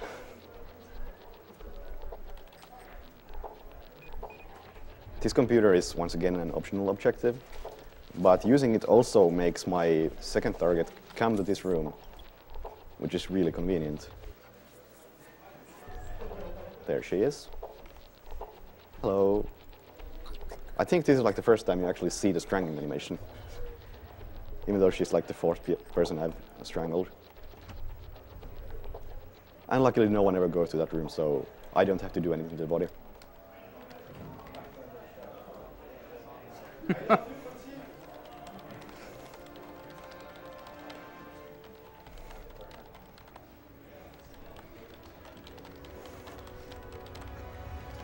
have a $50 donation from Chimney. I need that tiger statue. If I can help stamp out cancer in the process, then all the better. I've been watching all week. It's been a huge amount of fun. GG to all the runners. All right, so now we're heading to hell. That was a bit of a glitch. Ooh, timing might be cutting a bit close here. It doesn't make a huge difference. Instead of, normally I would like to shoot one of my targets, but apparently I might have to use an accident kill. And actually I want to talk to him first. The timing here is always a bit different. Like, you might think that Hitman has no RNG in it, since all the NPCs have set patterns, but in reality, while the patterns are set, they might start their movement from a slightly different positions. It's just enough to mess you up. So it's not something you would notice in casual play, but once you start speedrunning this, you realize that the NPCs just are not where you expect them to be. Okay, so she's going to have an accident real soon. She's starting a pyro show right there, and at the end, something is going to go wrong. In the meantime, I'm going to have a huge firefight with this guy.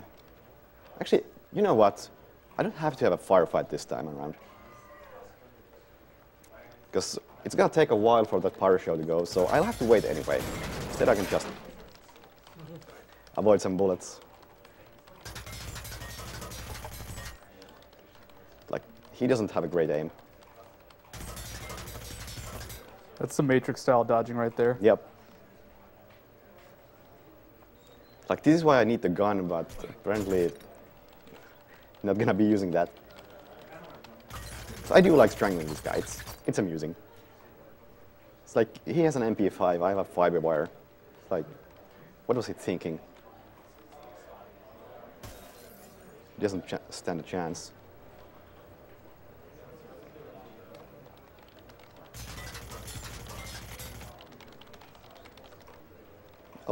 Oh, now she's dying. All right.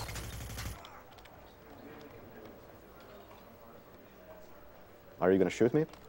What are you doing? I don't really know what he was thinking. No. All right. That was a pretty good fight. He did his best. And so now all my targets are dead. I strangled 3 and one of them had an accident. So all I have to do is get my own suit back and exit the level. That is another requirement for Silent Assassin. You must always finish the level with all your custom guns as well as your suit. And that is what makes the tutorial so insanely difficult and random, because you can't ever use a disguise in that level. Have to wait for that guard to move away so I can switch clothes. And there we go. And we should be fine now.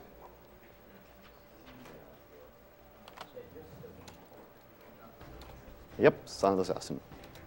Bit of a slow time because I had to use the accident.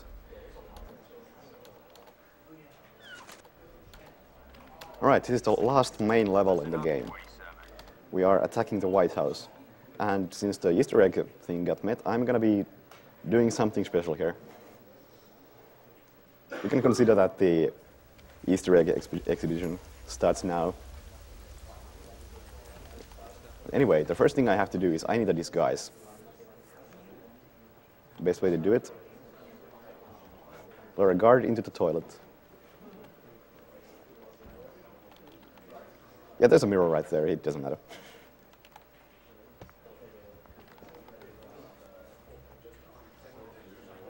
So guys, nothing new here. I'm gonna need that briefcase. It's really important for the level.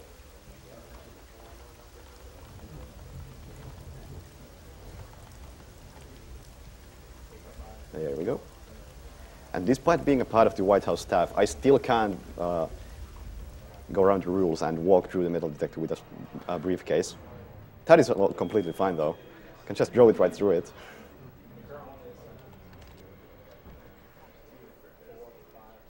And the metal detector still goes off because I am carrying a gun. No one just cares at this point. That door is locked, so I have to shoot it open. And getting the keycard would take too long. Actually, getting the keycard would take like 2 seconds, but using it would take another 2 seconds. So there's no point in it. Nope.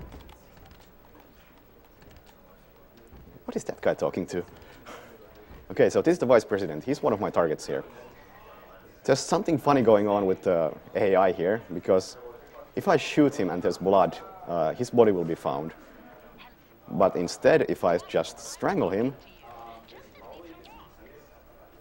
people will just come here and look at his body, but they will never find it, for whatever reason. It's one of the glitches I've never figured out what could be behind it.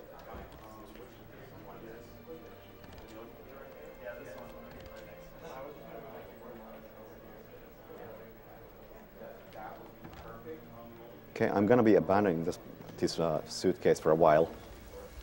I will come back to it, but for now it's good here. Okay, I'm not allowed in this building wearing this disguise, so I have to get a new one. And luckily there's one right in the first room after the entrance. Oh, whoops, wasn't expecting that.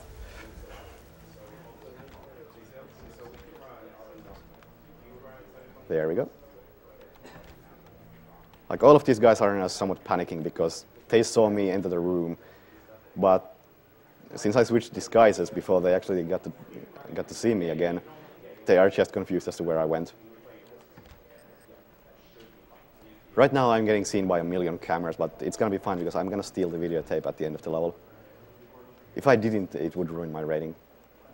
And here is my second target. There are a couple of ways you can kill him without even entering this room, or like you can shoot him right after the cutscene, but unfortunately none of those are consistent enough for a full run. His body will be found in most cases if I do something like that. I also like the fact that if I take out a gun, despite being a part of the White House staff, they will shoot me immediately. But that guy, who's just some random janitor, can carry a gun and no one cares. Like, thanks. That's fair. I'm also not supposed to be able to catch up with him, but his AI is not that smart. I still don't want to get in front of him because... Come on now. That's just ridiculous. I still can't get in front of him because if I do, he's gonna open fire and he has one of the more powerful guns in the game. So I'll probably just die in a second. Like, he does run faster than most NPCs. So in theory, it's impossible to catch up with him. But in practice, his pathfinding is awful. Hello. There was supposed to be a big fight scene over here. But boss fights like that don't really work in Hitman since all the bosses have 1 HP and you have like 100. So they don't end well.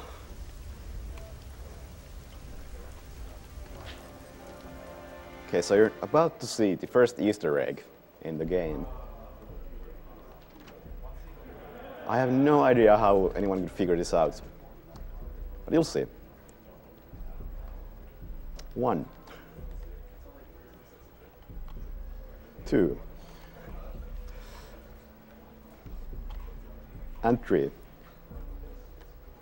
And now, while my friends are getting ready here, let's go visit the vice president. Yep, nobody's found. All is normal here, just sleeping. Looking good. Yeah, you can take the briefcase now. So I don't need it anymore.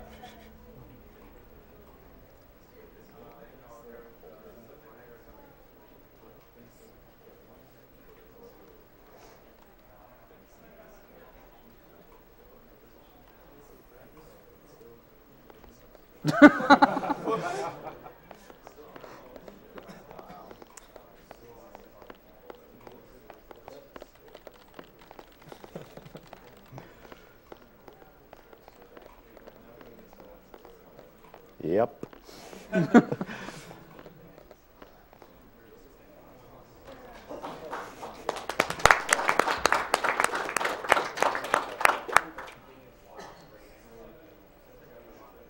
And now they all return to their normal positions.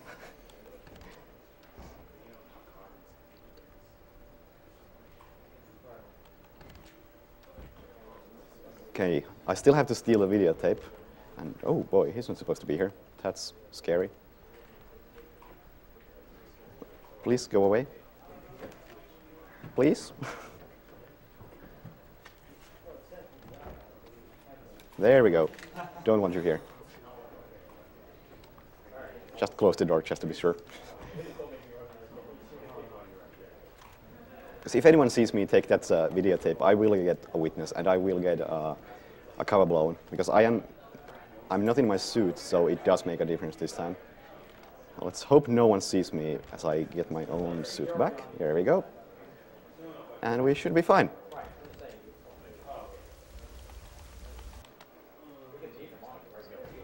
And it's Silent Assassin. All right. So it's time for the last level, which is a shootout. And I think most people who play this game on Pro had a lot of trouble with this one, because it's not a fair shootout at all. I'm actually going to be abusing the fact that as you're dying, you don't die immediately. Instead, you go into slow-mo, in which you have infinite health and infinite ammo. And if you get 3 headshots during that time, you can get a tiny bit of health back. So right now, I'm pretty much dead. But if I get these headshots, I will survive. There we go. But right now, if anyone shoots me at all, I will die immediately. And there's still 2 more enemies left who have guns, and if they want to, they can kill me, and I have nothing to do. I can't do anything about it. Oh, actually, hold on. Hello. He's not usually there, but I'm okay with that. Saves me some time. There they are. Okay, let's hope they're nice. Come on. And they were nice. Okay, just 1 person left and the game is over.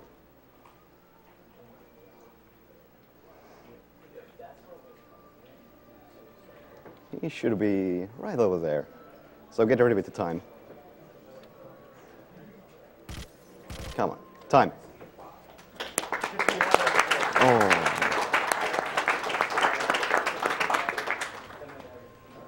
Damn, that's pretty slow. But yeah, I did have to reset that one level a couple of times. This is also dancing White House soldiers %, so... Yeah, that's also true. But yeah, I like to switch my routes around, so usually my times hover around between 42 and 48 minutes, depending on what I choose to do. But what I got like 9 out of 11 Silent Assassins, as expected. I believe so, yeah. That's okay. I can live with that. Especially since one of the missed ratings was in House of Cards, which is the most difficult level to get Silent Assassin on by far. At least quickly. Yeah, yeah. That made 3,500 out of 3,000 in 10 minutes. What? Yeah, no, the last 1,500 was raised in the last 10 minutes. I guess that means it, I guess. Maybe. I might have to do something here.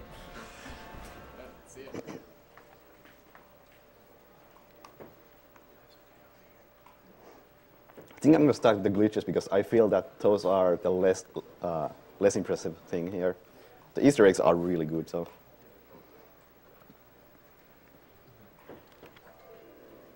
So anyone want to remind me exactly what I was supposed to do? Because I made a list, but I don't have it right here.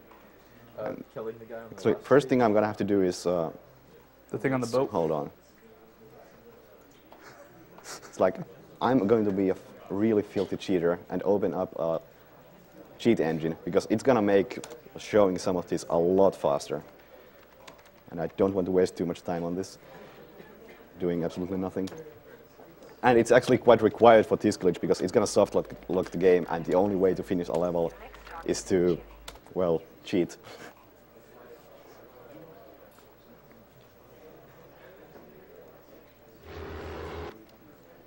It's also going to speed things up, because I can just speed up the time. Okay, so the first thing I'm going to do is I'm going to walk right past him. Walking too fast. It's all RNG manipulation, right? Yeah, totally. Completely intentional. So that resets my speed. I do still want to be at high speed, because it's going to take a while to do this. There we go. And for some reason, the devs never really anticipated that you could switch your items as you have a human shield. So I can just pull out a fiber wire, syringe, coin. Pretty much the most threatening things you can think of. So I think I'm going to need another cheat, which is God mode, because I'm going to get shot a lot. Hello. Yeah, you better be afraid. I have a coin.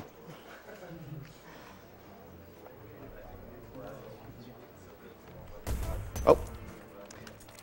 Wasn't expecting that to happen. I just need a new human shield for the next glitch. Unfortunately, these guys are all... Oh, there we go. Oh. They keep shooting their own allies, so it's a bit difficult.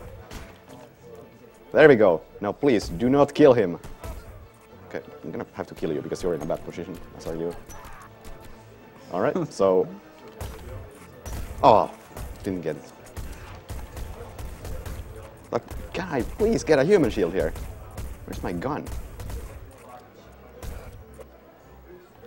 There we go. Do not kill him.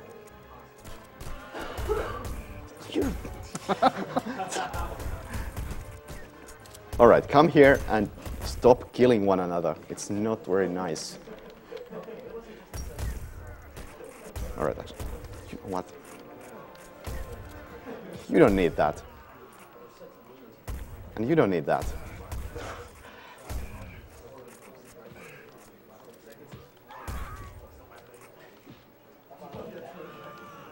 No, can I please get a human shield?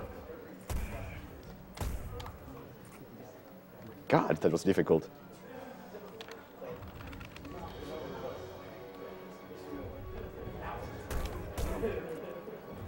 Is the glitch actually what? Now I'm pretty confused. What is supposed to happen is I'm supposed to get stuck in an animation, but for some reason it is not working at all. I don't even know what I just did there. Apparently we're not doing this glitch because I'm running out of enemies, the human shield. And the glitch did not work the 2 times I got to try it.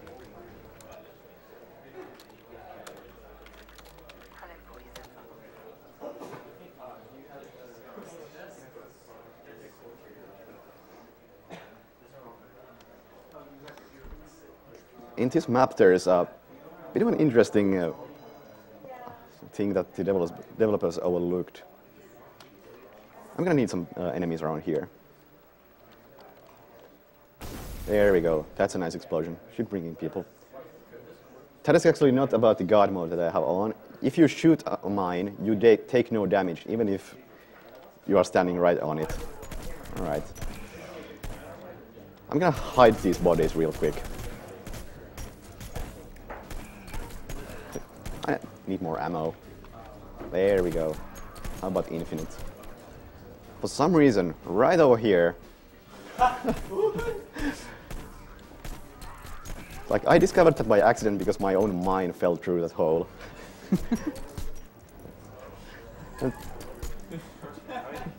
That is a really good hiding spot. Like, I've been trying to find a way to include that in a run, but unfortunately the targets in this level are really difficult to manipulate. It would be really nice to be able to just hide the bodies over there. It's such a convenient hiding place. No one's ever gonna look there. And off you go. Alright. Okay, there's another Easter egg in this level. Let's go see that one. It's another really well hidden one. IO Interactive really knew what they were doing when they were adding Easter eggs.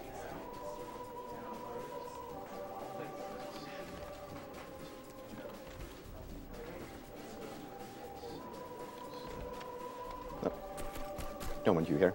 I'm gonna have to shoot 3 rats in this room. That's 1, 2, and 3. And that makes a key card appear on this table. And I don't know how you're supposed to figure that out. Actually, I think the fastest way is over here.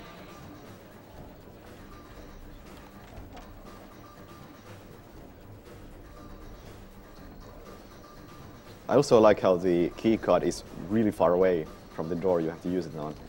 And the door you have to use it on is an area with nothing else in there. Like, there's never any reason to ever go there unless you have this key card, which you get by shooting 3 random rats. And here we are.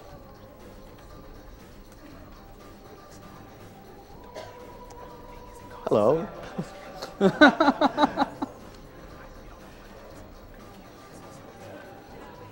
And they're all cheating. Everyone has the same cards. And reading anime. Oh. Move out. He's blocking the door.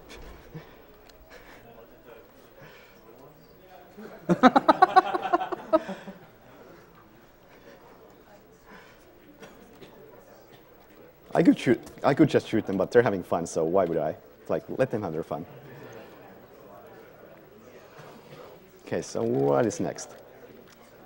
You better watch out has something. Like, you may have noticed that the accidents in this game are pretty interesting sometimes. Like, someone's foot touches water a tiny bit, he drowns immediately. Someone falls over in a staircase, they just die. But in this level, there is one particular one that just amazes me every time. Actually, I could just save time here because I have a teleport sheet. I should have teleport right about. Not here. I'm sure I can get somewhere close. That is perfect. This is exactly where I want to be. Now I just need an enemy. Unfortunately, we don't have audio right here. At least I don't. I don't know if anyone else in here can hear anything. But people watching should be able to hear something interesting. Is there any guard here? Really? This is a restricted area. There's supposed to be someone guarding it so that people like me don't get in. Hello, you are a guard. Hello. Hello. Nice job. Did that? What? How are you not? There we go. All I have to do is pull out my gun and he started caring. Just gonna kill those guys and I'm done. You are my target now. Thank you.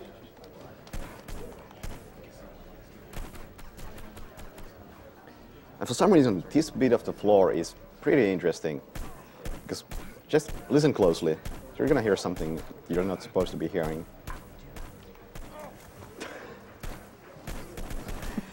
Why, thank you. I do like how the animation still played out, even though my human shield was dead. So maybe this time I can actually do it.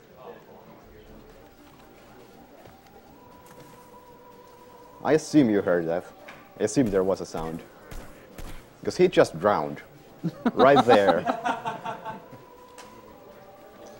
It's... How did they manage to extend the water from there over there is just amazing. This one also has like the only out of bounds in the game, which can be used in one kill, amusingly. Again, I'm gonna have to shoot a lot of people to actually get it, because if I get shot while dragging a body, well, it gets interrupted and I can't do it. This is faster than dragging the body, so I just shoot them to move them around. Please don't shoot me. Don't like it. Okay. So, come on now, please.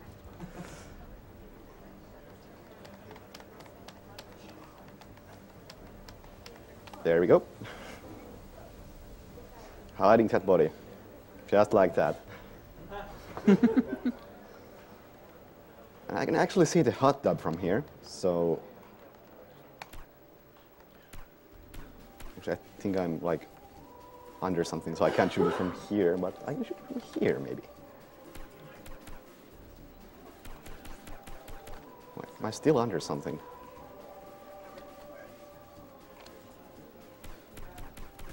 Why is it not breaking?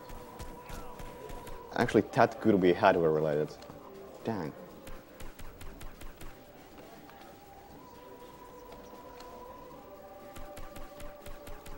Oh, there we go.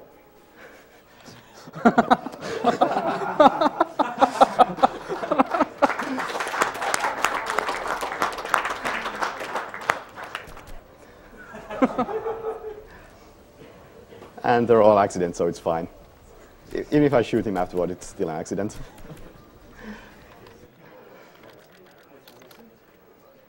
You can do the railing trick in a couple of places, but I think that's the only one that actually gets you out of bounds.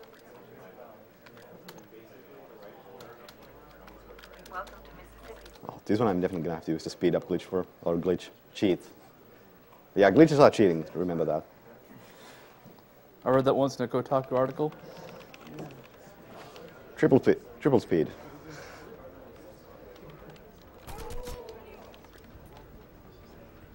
Throw this body over this railing. Oh, right, the door's locked.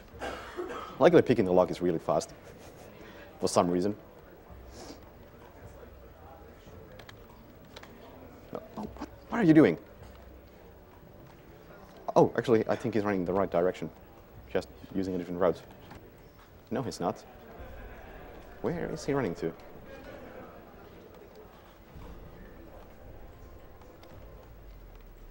He got completely lost. Like, he saw some blood and reacted to it completely the wrong way.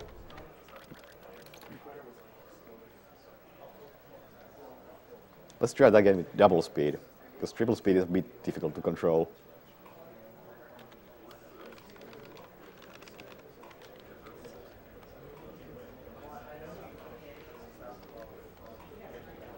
Hello.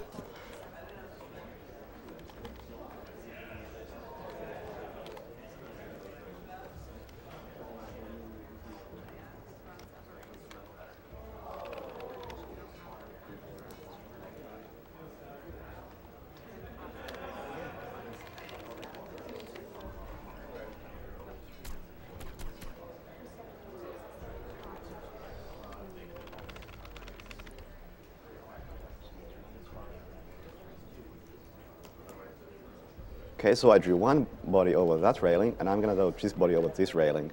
And that should cause something interesting.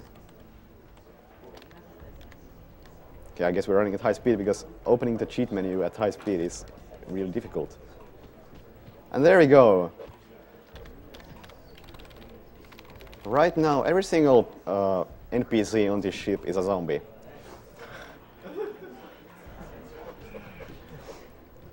So all their animations are changed, and you can't kill them unless you shoot them in the head. And they really don't like you.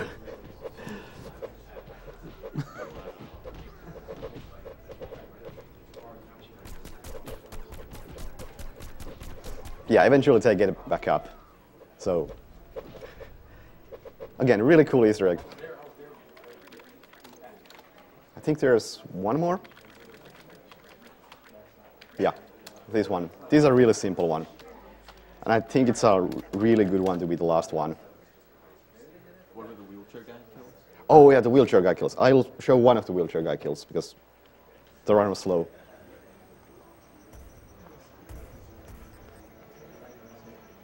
Definitely the stair one. Yeah.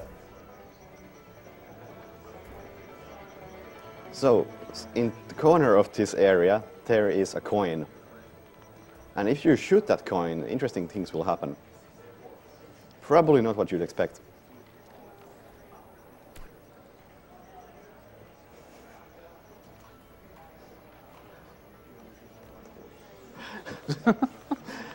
What's up, guys?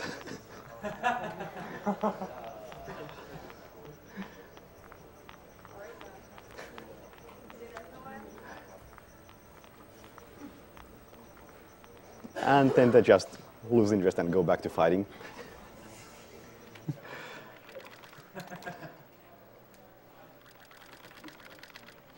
Okay, so this is really the last one.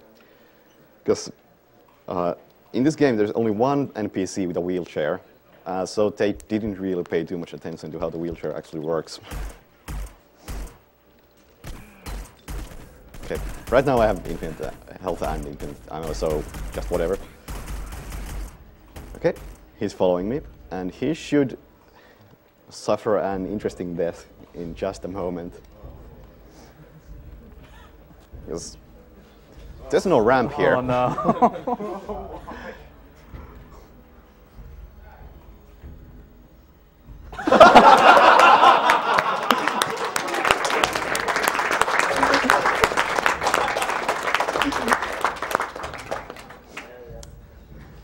All right, so that's Hitman Blood Money.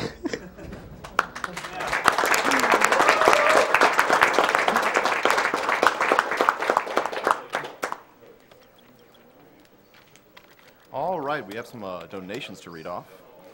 We have one from Anonymous saying that I love watching these runs because it's always awesome to see the skill that players have in live action.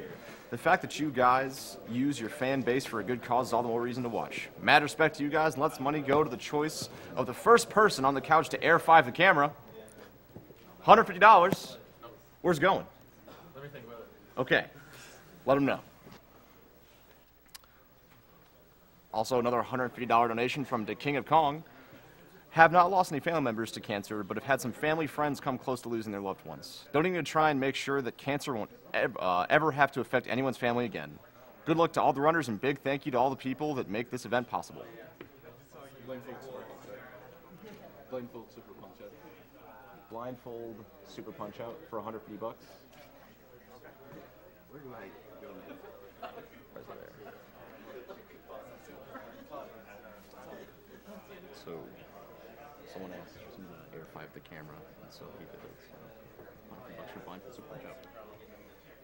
To whoever does that, which I don't know. Is it flagged? If it's not flagged, it's already been processed. And they all should be. There you go. They should have all been processed. I didn't know that was. That's fine. Don't make any donations for the commercial. Sure. If someone says something to whatever, it's like It's already been put somewhere? They've already. Okay, sorry. I didn't know that.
Welcome back, everybody. We'd like to remind you that you're currently watching Awesome Games Done Quick 2014, a speed-running video game marathon for charity promoted by SDA and SRL in support of the Prevent Cancer Foundation. And I believe we might have a prize to show off a little as well.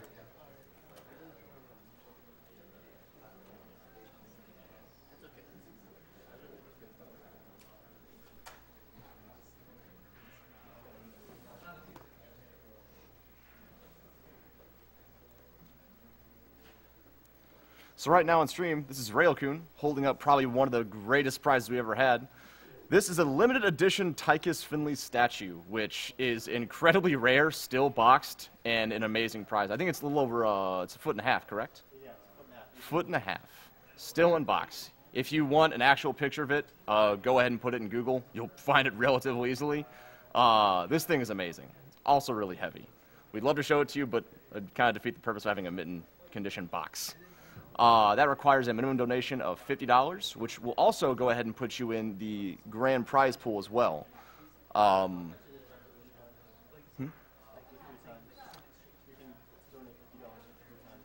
so you can also donate up to 3 times to get 3 different entries, correct? So there you go.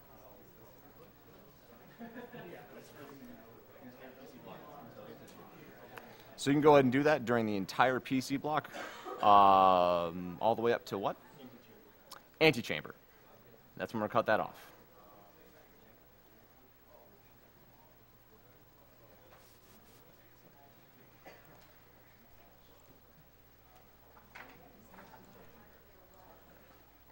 Speaking of donations, if you're looking to put it towards something, right now, one of the donations that's kind of lagging behind for incentives is the All Trinkets for VVV, which you have to collect all the collectibles throughout the entire game, which shows you basically every screen in the game, which is an amazing run. I highly recommend donating to get that. We are currently at $3,224.07 out of $5,000, and you get to see quite possibly one of the most amazing screens to where I think it's a 7-foot fall up and then a 7-foot fall down with no checkpoints, which looks amazing. Highly recommend that one. Also have the Age of Empires scenario Bid War, which right now, Attila the Hun, I believe, is still winning.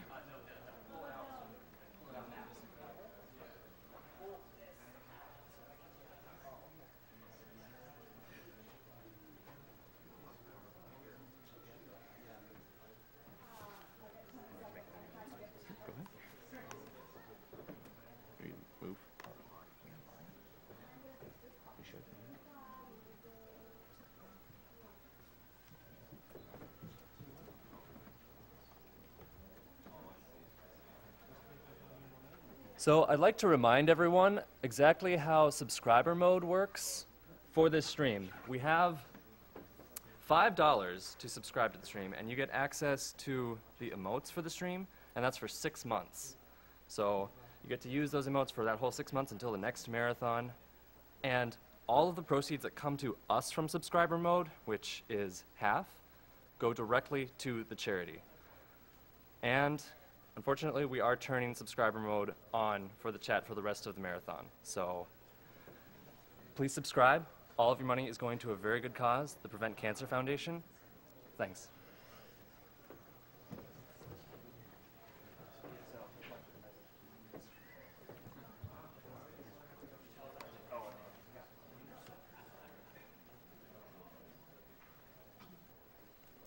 Up next, for any of you that don't know, is the Mirror's Edge PC race between Agdq and Daniel.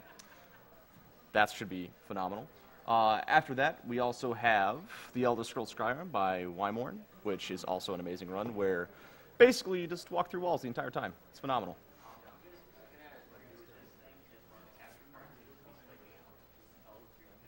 Sure. Also, we're having a small issue with one of our capture cards, so if the stream goes down to you for a little bit, we're fixing the problem, and stay with us.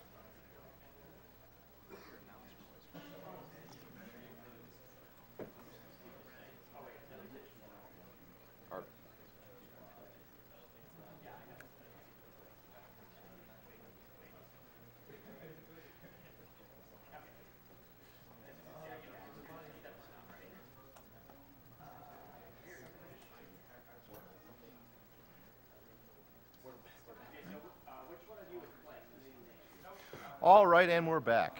Thanks for sticking with us, guys. We had one of our tech wizards getting everything fixed out. So now we're back. Welcome back to Awesome Games Done Quick 2014. Up next, we have the Mirror's Edge PC race.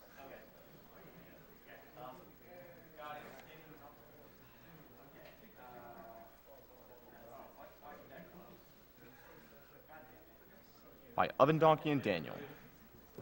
I have some donations to read real quick before we start, since they're still getting things all sorted. I have a $50 donation by Anonymous. Hey guys, loving the event so far. I lost a family member to cancer like so many others. Can we just cure this thing already? Keep fighting the good fight. We sure will. Another 50 Anonymous donation. Keep up the amazing work. 50 from Conquer Mortis. Super job by all the runners for an awesome cause. Another 50 from Anonymous. One must choose whether to use their powers for good or for awesome. Why not both? Why not both? I then have $100 by Schwartzy's 2478. Second donation for an amazing run of The Mask. Great to see Mr. K in action. The Ninja Gaiden 2 run of Duck Fist was world class. Haven't seen a boring run yet. Nor shall you.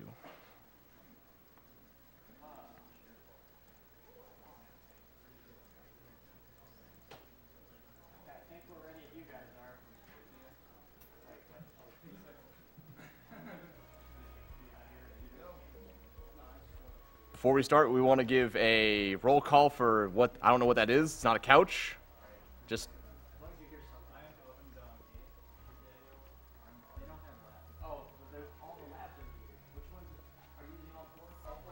What's the locker room? All right. I think they have microphones now. One more time. Oven Donkey. Daniel. RA2929. Play Madness. Cool Matty. All right. Hooray. 3, 2, 1. Are we going? No. Are we actually going? Yes. Okay. Go! I was going to do a countdown, but then somebody else started. Oh. That's okay. I pressed it anyway. Okay, well, I'll just start as soon as I see the game start. Okay. Wow, my sensitivity got So really this is Mirror's Edge. If Play Madness wants to explain the storyline. Storyline in a nutshell of Mirror's Edge is it's crazy dystopian future, and like the police are watching everything all the time. And by the look of how white all the buildings are, they're also really, really hard on their janitors. Yeah. So you are a runner, obviously, and you are taking like packages underground over the buildings from like resistance to resistance. But it turns out that there's this guy named Pope who is running for mayor, and he's going to be like, no more government surveillance. We're all going to be cool guys now. And number one. The government has him assassinated and instead frames your sister for it and then arrests your sister, and you have to try and find her. But it turns out that there's a secret plot that the mayor guy knew too much about to take down the runners. So you uncover that, and a bunch of stuff happens, and it gets really sad. So that's Mirror's Edge. Mirror's Edge in a nutshell. And I guess like some of the big things in this game that you'll be seeing them do a lot is kick glitching and side jump boosting. As you can see on Oven Donkey's side right now. right Yeah, if you're now. watching Oven Donkey, who's to my right now, he just did 2 kick glitches back to back, and essentially it's a double jump. Not a realistic double jump. jump. Not a realistic double jump. But yeah, that's an inside joke. It's a long story, but it's a double jump, and the way it works is the developers, for some weird reason, whenever you do a kick off of a wall, you like have this invisible platform underneath you for 3 frames, and if you set the jump animation to scroll wheel, then you can actually jump on that in that 3 frames. Because you have to input a jump input during one of those 3 frames to maintain your wall run momentum and your jump momentum into like an air jump that sends you like beaming forward way faster than you're supposed to be going. Yeah, and they use that a lot throughout the run because it's useful for getting to areas where you're not supposed to. The first out of bounds skip is in the next chapter after this one, which is chapter 2. And I died. That's actually a really common jump to miss. That's a pretty tough jump. Yeah. Also, you probably noticed some screen tearing, and I They promise. don't see it. You don't. They don't see it. They don't see it on stream. That's good. Okay, I see it. Yes. both of the runners are both handicapped with it though, so it's even. Yes. And this game is actually really, really hard. So I imagine this race will either be really close or one of us will be really far ahead just because of how it works. So we're in the same place right now, though. Yeah, this game is, you could have a good run or you could have just a really terrible run. There's very little middle ground for just like a mediocre Mirror's Edge, you see Agdq, he just quit there because... He did too. Okay. You guys... did. I got a glitch that stops you from being able to move, so I have to quit and reload to fix it. One of the other major glitches, which is why this game is run mostly on PC, is there's something that's called the slide glitch, where you can overwrite the animation of pressing a button or turning a pipe wheel by like locking yourself into another animation, usually a slide, but most animations will work like jumping and coiling. Yeah. But if you input too many like use inputs during the slide glitch, it will lock you into the like you can't move or do anything segment of like pressing the button, which can only be fixed by reloading the most recent checkpoint. And I'm out of bounds right now. Yeah, they're both doing a very difficult kick glitch right now. And a very recent one, too. Yeah, this was only found a few months ago. Yeah. And actually, the current world record doesn't use this out of bounds because it was found after the current world record. Yeah, the current world record for this game on PC is 39 minutes and 26 seconds. Real time with SDA timing. I think it's 30. No, I think it's 36. It's 34 something. Yeah, and the world record on console, which I have, is 1 hour, 1 minute, and 19 seconds. So there's like a huge difference. It's not because like PC's easier, it's just because you can't do the kick glitch consistently on console, and the loading times, and you can't do the slide glitch either. Yeah, and some of the out-of-bounds skips tend to freeze the console edition. Yeah. So PC is usually the go-to for speedrunning. Yep. A lot of time you'll see them turn sideways, they'll do a 90-degree turn and jump, and that's to get them up to running speed almost immediately. Yeah. If that's called a side jump boost, and if they don't do that, it takes about like 8 seconds to get max speed for running. Yeah, it's really slow. Yeah, but if they do that side jump boost, they're instantly at max speed. So that's what they do when they like do that weird head side jump thing. You may have noticed as well, Donkey mentioned earlier in this chapter that this is a really, really difficult speed game. So they can talk whenever they like, but it takes a lot of concentration, which is why we have actually 3 people kind of running commentary right now, so that they can focus on hitting all of these like ridiculous out of bounds, 1-frame side jump, double jump things. Right now, Agdq just went out of bounds. This is a small skip. It saves just maybe like 10 seconds or so. It's one of my more favorite skips though, because it lets us see pedestrians, whereas in the normal game you don't usually see them. Yeah, you never see pedestrians in the normal game, and they actually don't have any collisions, so you can phase right through them. And there's a helicopter shooting at them right now, and they usually wouldn't be there. Helicopter doesn't care. Yeah. If you guys don't mind, I actually have a donation to read from the Mirror's Edge development team. Really? Yes. Wow. It is for $480. Wow. Cheers from the development team of the next Mirror's Edge here at DICE. We love speedrunning and are happy to support this event and the Prevent Cancer Foundation. The importance of fighting cancer is known all too well by many of us in the team. So shout out to them. Thank you so much for your donation, and we will continue to, I guess, break your games more. Yeah. Thank you again very much. They can... You guys, the development team, can feel free to go on Skype with us if they want to. Crossing my fingers, so. Yeah, they'll be back in bonus stream. Yeah. If you can't set it up right now. We, Agdq and I were thinking about doing a bonus stream of Mirror's Edge. We're gonna try and do 2-player, 1 controller for the PS3 version, which is very, very insanely difficult, but it's pretty fun to watch. Yeah, it's amazing how we can. Yeah, 2 players, 1 controller on this game is not easy whatsoever. It takes a whole lot of coordination and cooperation. And I'm sure we won't be talking at all, so Play Madness will be back doing commentary. And Cool Maddie. Yeah. So. By the way, when the next Mirror's Edge comes out, I'm going to destroy it. Yes. Open message to the developers.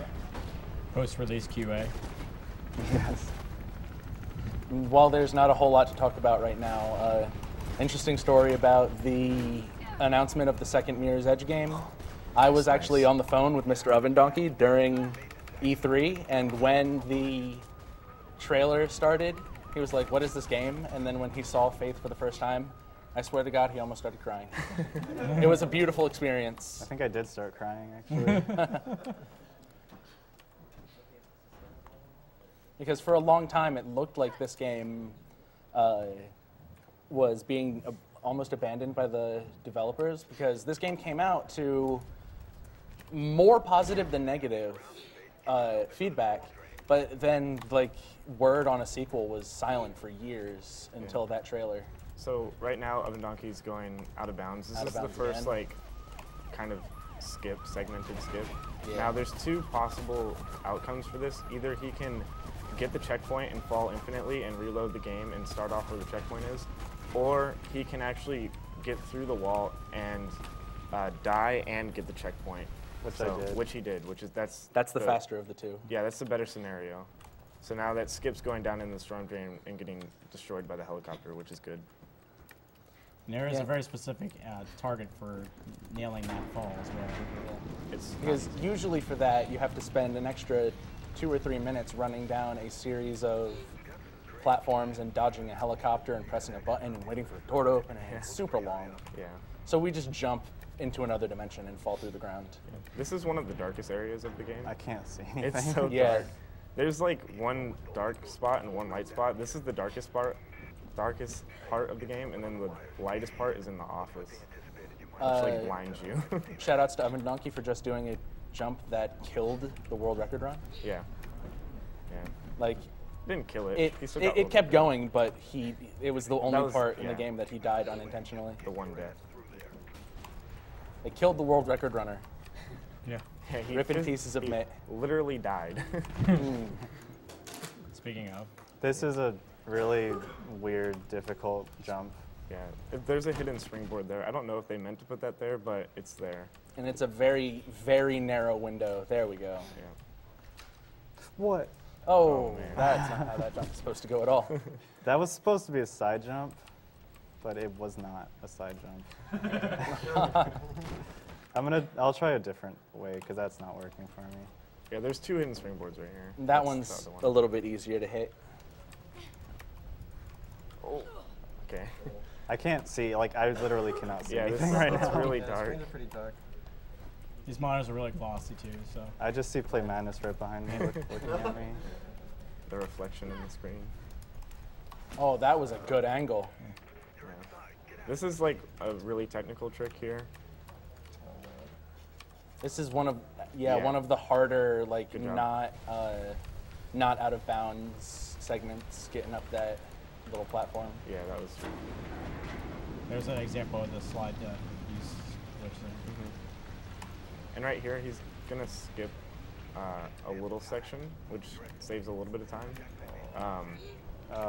Basically, every room in this game has some sort of tiny little skip that saves a couple seconds. Yeah.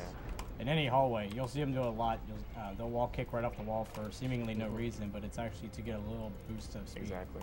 Yeah, and the movement system in this game is extremely dynamic. Right. It doesn't have it does have a set maximum running speed, but there are so many different movements in the movement engine that you can get a whole lot of bonus speed just by doing seemingly random jumps and kicks and coils and stuff. And like we were saying before, this game is really, this is one of the harder games to be consistent at every single time. You can have like a really good run or a really, really bad run. And we're just really going to easily. stand on this water for a little while. Yeah. So like I said before, he skipped a little part of it, and what that does is you're supposed to turn this waterfall off like later or earlier.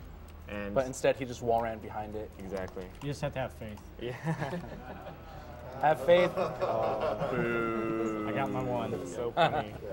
I've been looking for an opportunity to make a leap of faith joke, but I don't think 2 terrible faith puns in a single run would probably end the run. I would just quit out and leave. Just alt tab. I'm done. Good job, Daniel. You won. Drop the mic.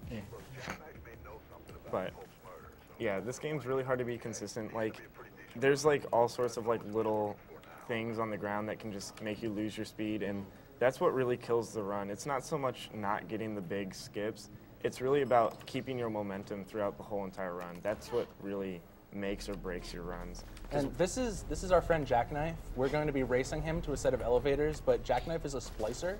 Yeah. He does not like splicing. to speed game accurately.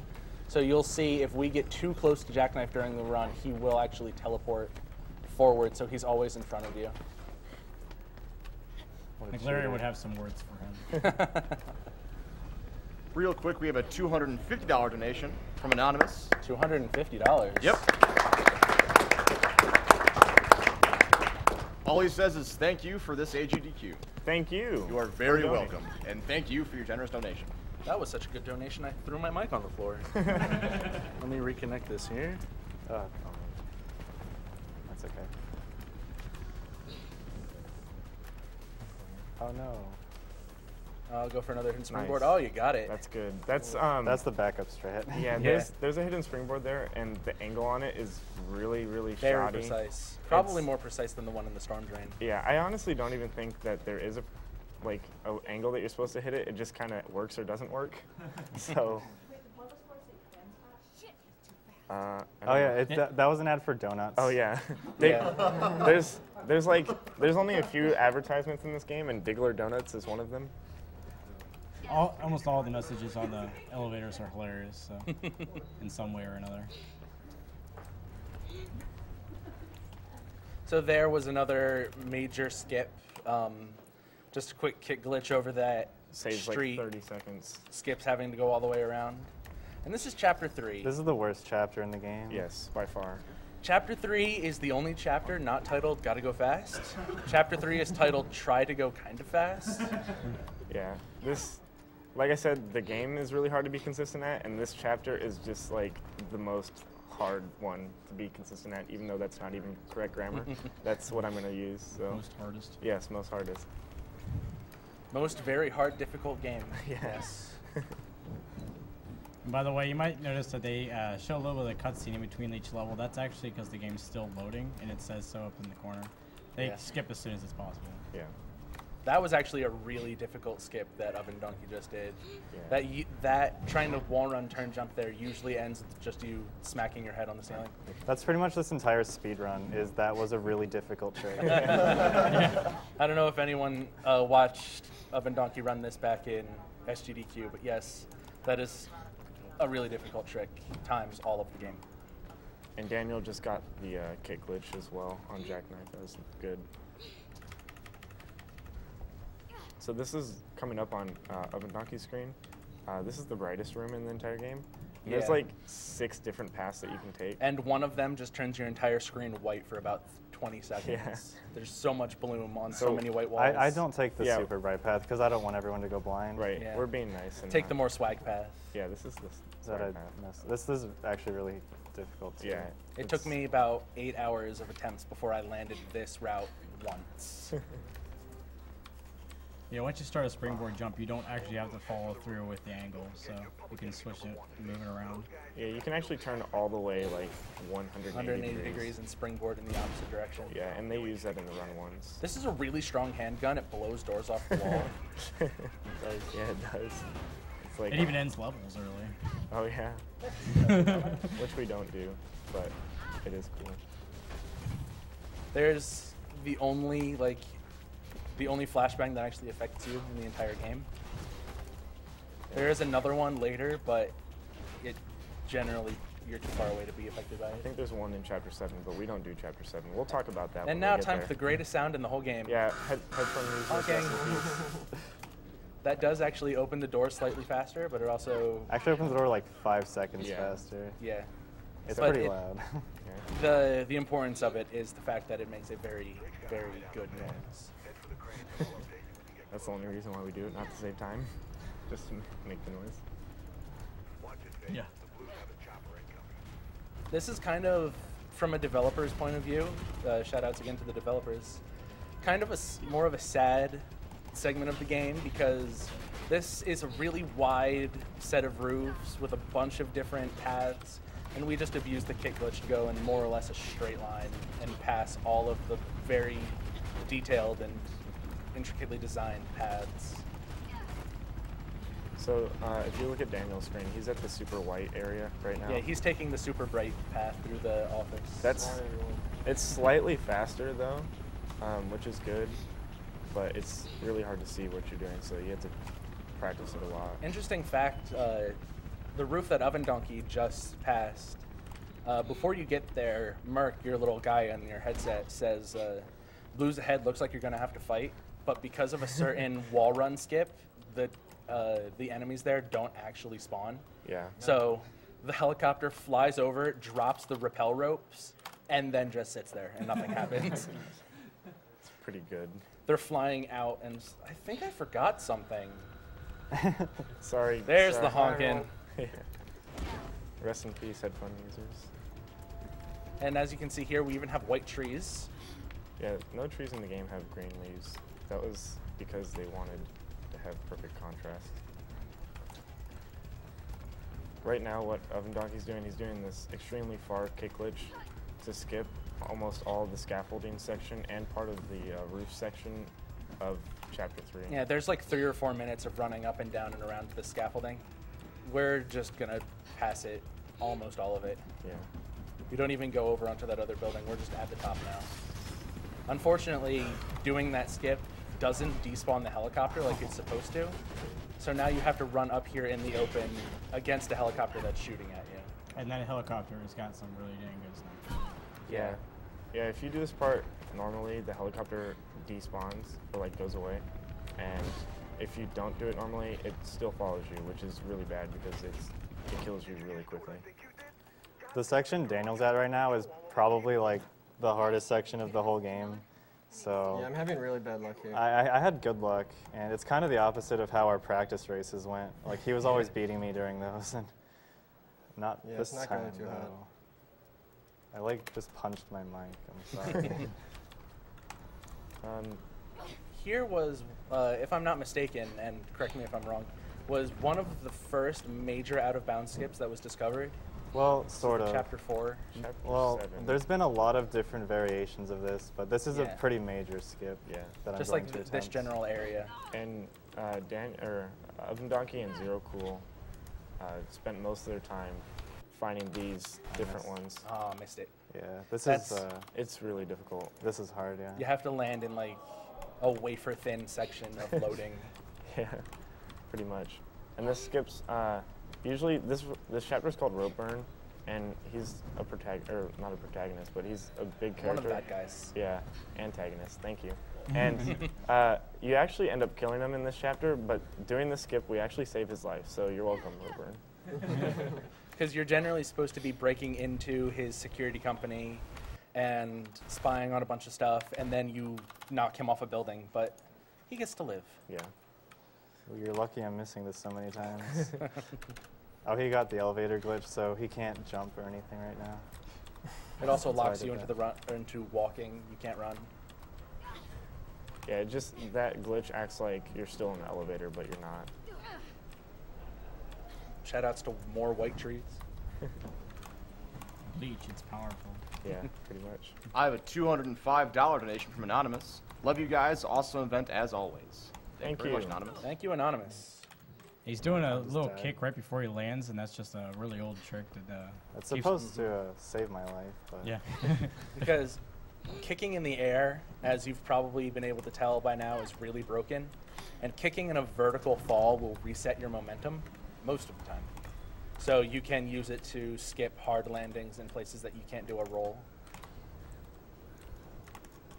It just basically stops you, so you don't have to roll, and that saves a few seconds. there is a slow motion mechanic in this game, which I'm actually going to use to just make sure I don't miss this again. It's not usually used in single segment because it adds exactly 5 seconds to your RL timer. Yeah. Every time you use it, but it can be useful for nailing really hard tricks. Right. That's why they try not to use it most of the time, but if need be, they... It's kind of like the Mirror's Edge answer to pause buffering. Yeah. Slows it down so you can nail hard tricks more easily.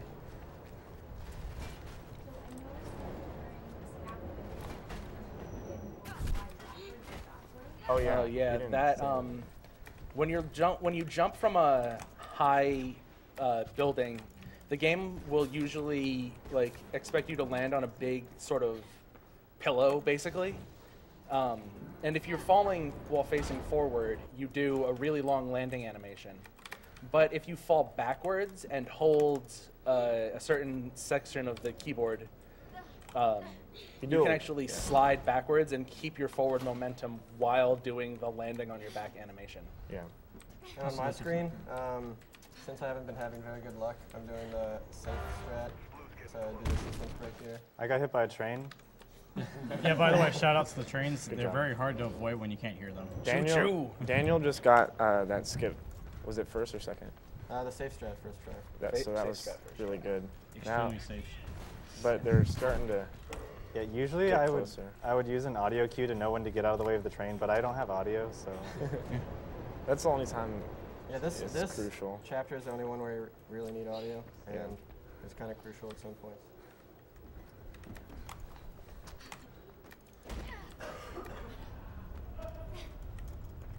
So the gap is starting to get pretty tight right now.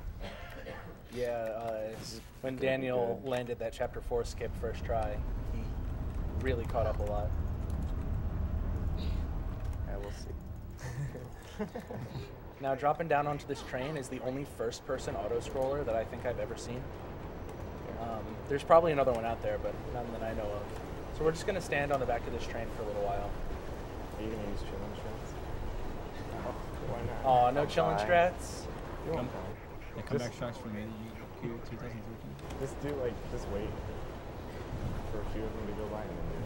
Yeah, you're supposed to be dodging things that are hanging off the ceiling, but we like to chill strats, which is you run forward towards the back of the train and then quick turn, which knocks you over, and you just kind of lay on the train and just hang out. If I die, it's your guys' fault. Just so Okay, you might want to get up. Yeah, you might want to get up. You took 2 hits right away.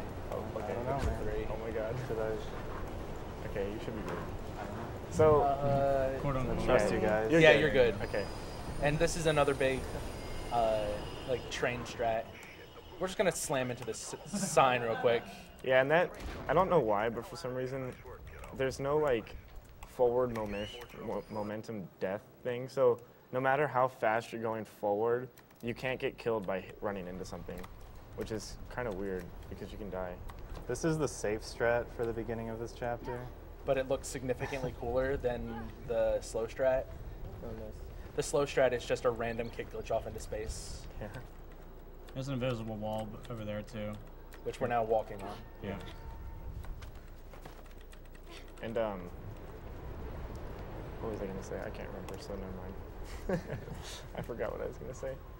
Live a $50 donation from Uri. Benny Vici, almost there, almost on VVVV. 100% guys, let's make it happen. Yeah, let's make VVVVV all make it happen. That is the number one thing I want to see. I might have used an extra V. I think that everyone's have to get over it because it's hard to say. It's 6 Vs. I'm just 30. 30. Just turn into a bumblebee. Yeah. So it's a good thing that we're on reasonably fast computers because if you go too fast and your loading is too slow, a door that Agdq just walked through will actually despawn and you'll just fall into a void. So that's fun. And it'd be a void that you actually don't want to go into, unlike the other ones. Yeah.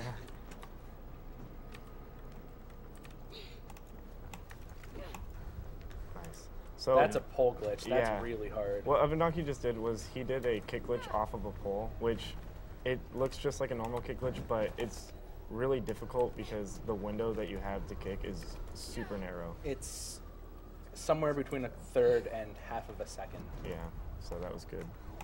Requires some pretty strong coordination. And a little bit of aiming too.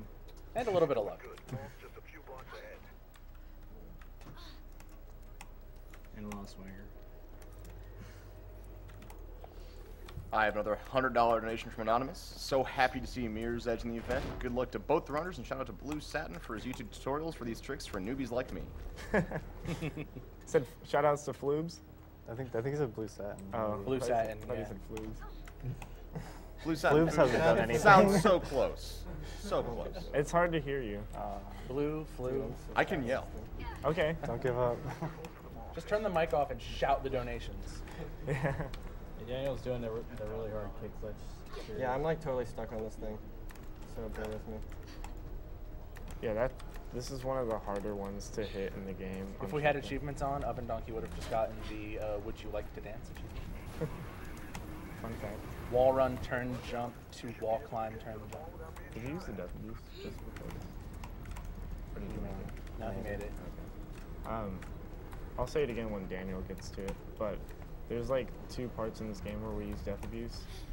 Well, one. One now. Yeah. You skip the other one. Yeah. On console you use it, but there's a chance that you could do it without dying, but if you die, it's not a big deal, so. This room is really annoying because there's so many like little things that you can get stuck on. Yeah. So. There's a very narrow path down the middle that you can keep your momentum.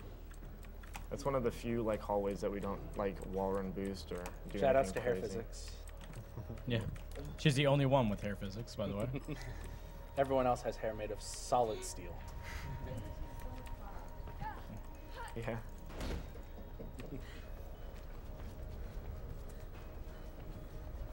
We're coming up to the mall here on Oven Donkey's screen. Oh yeah, I'm gonna try a really hard shortcut that I just recently started being able to do. So.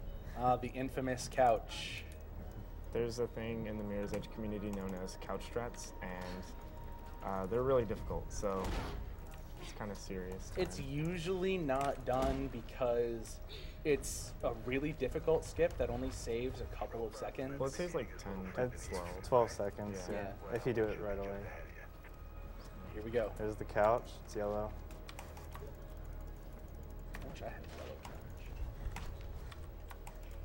Nice. First try. The reason why that's so hard is because when he did the wall climb turn jump, you could see that he was like wall running on like a small little thing.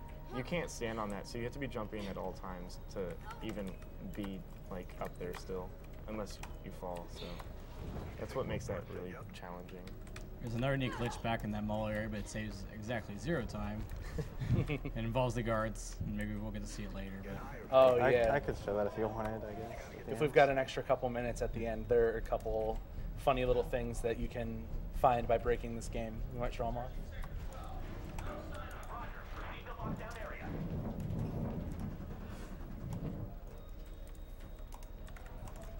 I have a $55.55 donation from the Saw of the Table. Thanks for keeping me awake during a frustrating day at work. Too bad to sleep sometimes. Maybe you can get Twitch to fix past broadcasts on my account so I can do the overnight stuff. Oh, yeah, and also curing cancer. Curing cancer is probably, more important. Maybe. Just a little bit. And then a $50 one from DEFCON WL Traps. You got unicoded. Hopefully, thanks to the efforts of people like these runners, I can finally stop shaving my head for the loved ones going through chemo. So coming up here is the end of chapter 5. Should be one last door and you're out of there.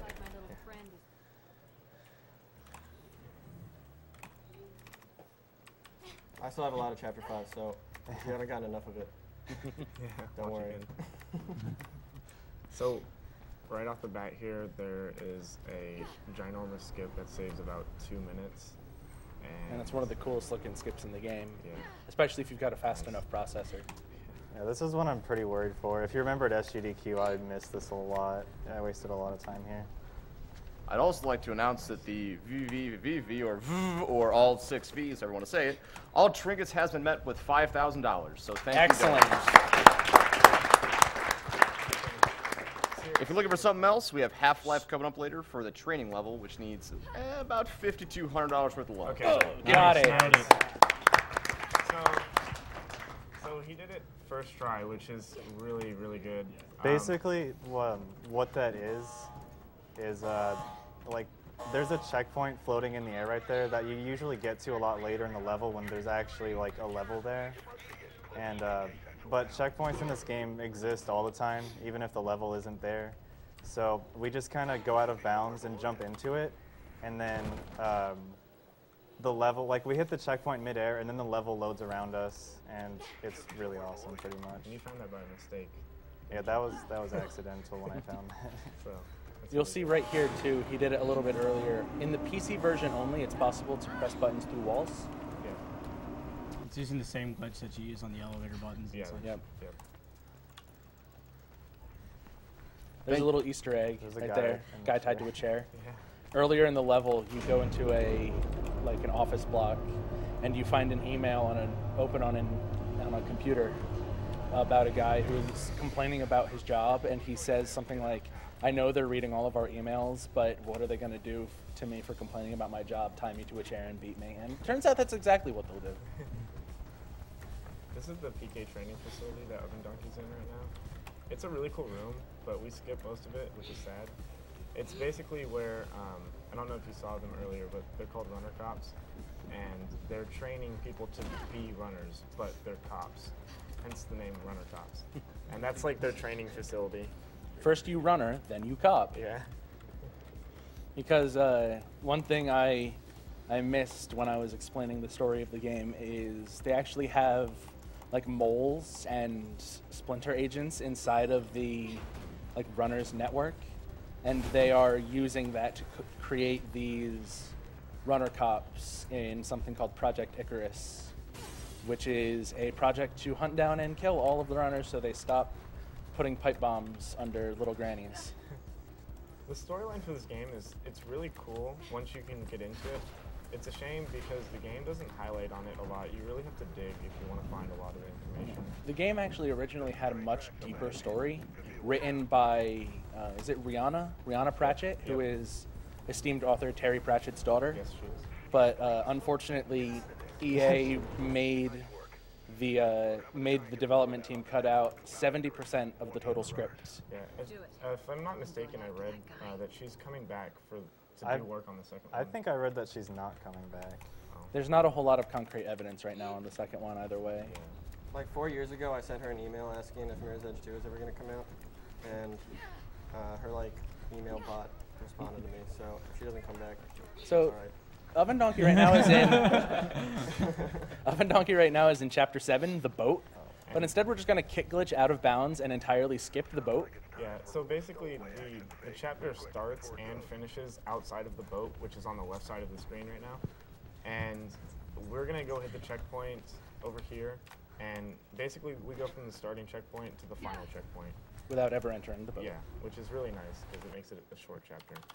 Goodbye, boat. And the only thing he has left to do is do one last quote-unquote boss fight. The closest thing to a boss fight there is in this game, I suppose. Shouts to crouch punching. Yeah. And when you do the skip, Celeste is like Oh, black. spoiler alert. Oh yeah. You don't know that this is Celeste, but this is Celeste. This is your best friend from earlier in the game. That was a really good fight too. That was almost a perfect fight. And I'd just like to point out again that even though Daniel's pretty far behind, this is just a ridiculously hard game, and it doesn't mean he's like bad. Absolutely. Like we were saying earlier, you can get a great run or you can get a bad run. There's not very many decent or okay runs of this game. Yeah, it's seriously probably one of the hardest games to be consistent at every single time. Actually, a good friend of ours, shout outs to Cyrno, runs a whole bunch of different speed games, and he told me a little while ago that he thinks Mirror's Edge is up there in one of the hardest games he's played. Yeah. So Daniel got the Chapter 6 skip, which was really good. Finally. Yeah. You got it first time you got there, right? So I got there, but... So, I mean, that's good, though. It's not... By the way, thank you, Sharp Nelly, for that $203 donation for that VV snipe. Really appreciate it. Yeah, 6 V's in a row hype. The letter V 6 times, I'm sorry. www. Yeah. So, Agdq's on Chapter 8 right now, and there's like one of the coolest Easter eggs in Chapter 8, which both of the runners are going to try to do. We agreed we'd do it. Yeah, it's part of the run. Oh. This is a hard kick glitch. Yeah. Like I said earlier, the pole kick glitches are the hardest ones to do because you have a really short frame to do it. got it there second time, which is really good. And coming up here is one of my favorite little tricks in this chapter. Oh, he got it. Nice. Personally, one of my favorite things about just speedrunning, like in general, is the tiny little skips that someone who's never played the game won't even really notice, but someone who's played the game a lot will go like, "Oh my god, that was really good." Him skipping those 2 pipes with that side jump wall run is exceptionally difficult. And it only takes about 3 seconds, but it's amazing if you can pull it off. And this here is Oven Donkey's favorite room in the entire game. Yep, the atrium. Yeah, the atrium. He's kind of going like a more different path than most people actually go. Yeah, this is actually the first time I've seen that path. It's pretty sweet. Yeah. He's like the only one I know that actually does that path, which is awesome because it looks cooler and faster, which is always better. You always want to be faster. Yeah, gotta go fast. Yeah, this atrium is actually really hard for first-time players. I don't think he's ever missed that side jump, but I clench every time I see it. I do. I cringe every time he does it. I'm like, no, please don't. So that atrium was really good. It was. Now coming back is the Easter egg that we were coming up soon is the Easter egg we were talking about a couple seconds ago. If you remember earlier in the game, actually we may have skipped the trigger for that text. When you're crawling through an air vent like this, one of the guards says, "Wow, the rats are getting big in here." Because you can see there that there are a lot of rats crawling around in these air vents. And we're not going to spoil it, but you can see for yourself. But just keep in mind. Well, right now in the story, actually, Drake has stashed. It was Drake, right? Or Yeah. Krieg. Krieg stashed the rifle up ahead. Okay. Yeah. So Krieg, which you don't ever see in the game except for like once, And he we gives skip you this this cutscene. sniper rifle here, and what you're supposed to do is, your sister is framed for the murder of Robert Pope, that we were talking about earlier, and now she's in this police cargo van. So we're gonna blow it up. Yeah. The only way to save her is by shooting the engine and making the car crash, which makes no sense, but it does. Okay, he's got it. Now, this is the Easter egg. We shoot right in the middle of these 9 dots. Doesn't always work, so I really hope it works. And there's the rat. It's a giant rat. There goes, there goes. Yeah. Man, the rats are getting big in here. Yeah, they're really big. That's one of the coolest Easter eggs in the game. But unfortunately, the CPF still cares more about Faith than the giant rat running through the city. Yeah. Daniel is on just finished the fight with mysterious masked runner whose name I'm not going to spoil. Oh, died right in the door. That's where the level ends. And he got really bad RNG. This Yeah, game that was bad luck. Yeah, this game has a few RNG points which are really annoying. It's really hit or miss. There's no way to... There we go. Just float in the revolving door for a little while. Flying legs. And a lot of them have to do with just how much the AI shoots you. Mm-hmm. Thankfully, the cops in Mysterious Future Dystopian City don't actually know how to use revolving doors, so going through that revolving door leaves them all inside the building. Yeah. I thought it was because she started flying and they got scared. Yeah. Oh, she's a demon! I resign. I quit. I'm retiring. You see where I just was, if someone's watching my screen. If you get tased, which is kind of RNG, it destroys all your momentum. So if you're like running towards something, you can't jump and you just like slide off. He got really lucky there because usually when you get tased, it makes you stop and like it's like a real taser almost, and it's pretty much almost an instant death unless you're lucky. So it's really good that he got that. This is one button I always press normally because if you get the elevator glitch where you can't jump, you have to quit out and reload, and it wastes like a minute and a half because the only way to get out of this room here is to jump right here. So that's why I don't slide glitch that. Don't slide glitch the cube either. There's another really RNG part, but I think I survived. So. Sometimes the guards will just ignore you, and sometimes they'll kill you as soon as you push the button. This is the second longest elevator in the game. We call this beverage lift because all she does is talk about beverages. Are you there already? Yeah. I'm sorry. No, that's good. And the reason why this is such a long elevator is because it has both the loading and then the like sort of cutscene where the police have to stop the elevator. Yeah. And the loading for this elevator doesn't start until after the woman that you hear talking finishes talking. So it's kind of dumb. I think it should load when she's talking, but you have to wait for her to get done talking. Hey, the development team is obviously watching. They're taking your suggestions. Why don't you patch the game and fix that? But don't fix anything else. Yeah. Keep the kick glitches, keep the side jump boost. All that's fine. I have a $150 donation from Silence.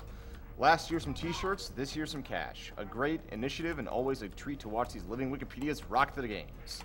Nerd power. Thank you for donation. Also $100 from Crade. My mom was diagnosed with cancer a few years ago and had to go through a difficult surgery, chemo and radiotherapy. Been over a year, cancer-free so far. Here's hoping for many more years. Oh. So Daniel's in the atrium, as you saw earlier, and this is one of the harder rooms in the game, in my opinion. And he had a really good atrium, or pretty good up until that point, so unfortunately he has to go back here, but that was still really good atrium. Still significantly better than I can do. Yeah. Are you gonna try sniper skip? There's what? Okay, I was floating, but she had to get a little bit left out of her system. The most recent skip we found is right here, and it was found a couple months ago, and it's really hard, and I might die, but I'm gonna try it. It's called sniper skip. Usually you're supposed to go through the whole little level right here. And there's a whole bunch of snipers shooting at you. Yeah. But there's this paper-thin, invisible wall right here. You have to jump on it or you'll fall off instantly. Yeah, if you don't constantly jump, you fall off, so you can't walk across it, and you just got it. And that's...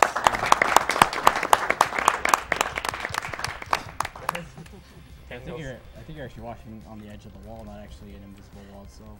Yeah, it's really not easy to do. It's kind of invisible. It's invisible from one side. So that was good. And coming up is a beautiful view of the city and the worst room in the game. The room that everybody hates, especially on their first casual playthrough. Yeah, this is the server room that's coming up right here. At least it's got beautiful scenery beforehand. Yeah, the developers didn't have like a proper boss fight, so this is like the last final... The final boss. Like test room, I guess you could call it. And you're gonna see there's 4 sections of servers in this room, and you have to shoot one server from each section to open up a set of doors. And it's pretty difficult. It is kind of RNG, but this route works probably more often than not. Yeah. And the guard was shooting at him right there when he was walking past the first set. So that set already got shot for him, and now he just needs to shoot 3, and that was a really perfect That was round. a solid server round. That was like almost perfect. So. Luckily, servers violently explode when they get hit by one bullet. Yeah, and you don't need to destroy all of them. Just one from each set. So I guess that makes sense. Yes. And of course, keep all of your backups in one place. Agdq's quitting the menu here because Cutscene you get a checkpoint and it's a cutscene skip. Cutscene. Yeah. Let's cutscene it. Oh yeah, because of popular demand, I'm going to do this in third person. This game is not designed to run in third person, but you can bind a key to change your camera anyway. And it looks really ridiculous. Time. That's time. Oh, yeah, that's time. That is time. That's wow. nice.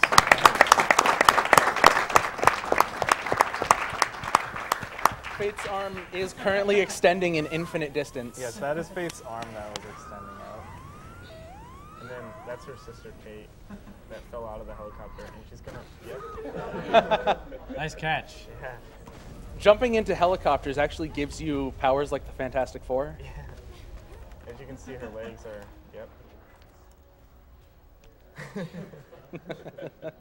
Yeah, and she's just gonna hang out there. And that's game. That was Mirror's Edge. If you want to finish, I can mess This is still Mirror's Edge. Yeah, that's still. You want to show them the guards in the mall? Yeah, there's like a weird glitch I found like 2 days ago while I was practicing here. I guess I can show while he's finishing. Also, this is a good run. It's okay. Yeah, he's probably gonna finish around 50 minutes, which is still an exceptionally good run. Yeah. That's still probably at least top 10 in the world. It's just, I don't know. I'm trying to play you up here, man. Come on. Top 11. I missed a lot of like high risk. Oh, like Azure is number 11. Oh, that's definitely top 10. Shots fired. Shots fired. That's 4604, all right? My best is 42.55 right now, but my sum of best splits is like 41.12, so that's what I'm going to go for in the future. And if you guys want to see more Mirror's Edge, me and Oven Donkey are trying to set up a 2-player, 1-controller run for the bonus stream. So that's going to be really awesome if you guys are interested in more Mirror's Edge. And if you want to see even more Mirror's Edge, get hyped for the new one. Yeah. Yeah.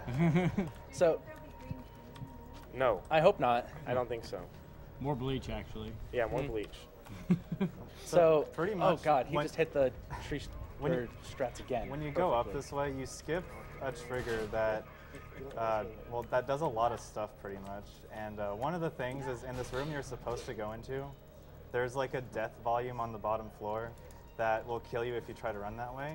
But since we didn't come in here and you come in here later in the level, it doesn't despawn. So there's something weird you can do with it, I guess. I ran up there to spawn this guy. And now a group of guards are going to run in on the bottom floor to try and chase you out of the mall. Yeah, because you skip the sequence where it despawns this death barrier. Yeah. That kills you. It's meant to kill you, but... Now we just sit here and watch. Hey! Hey! Hey! And one more! Let's clap for the synchronized death.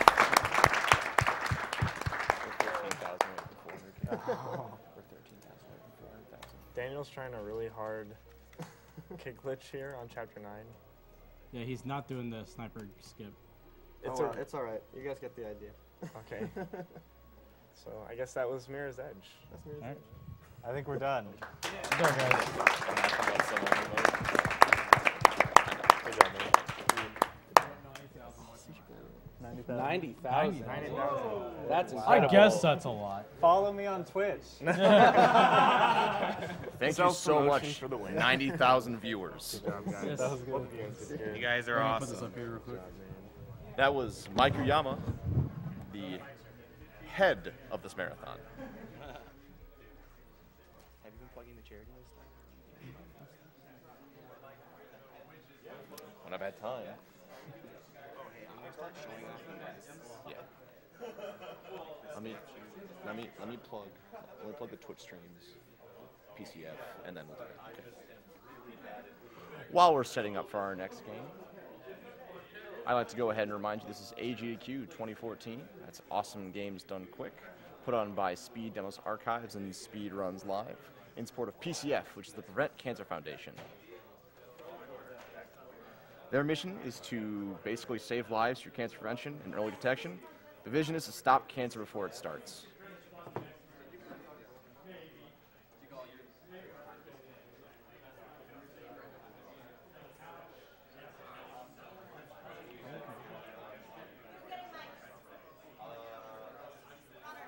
Are we on commercial right now?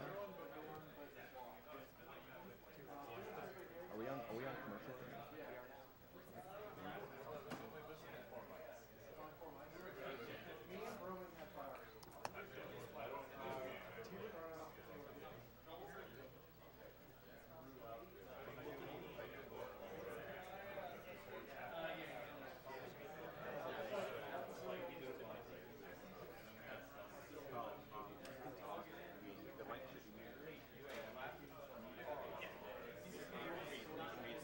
I know, we're waiting for the commercial. Why am I supposed to be open now?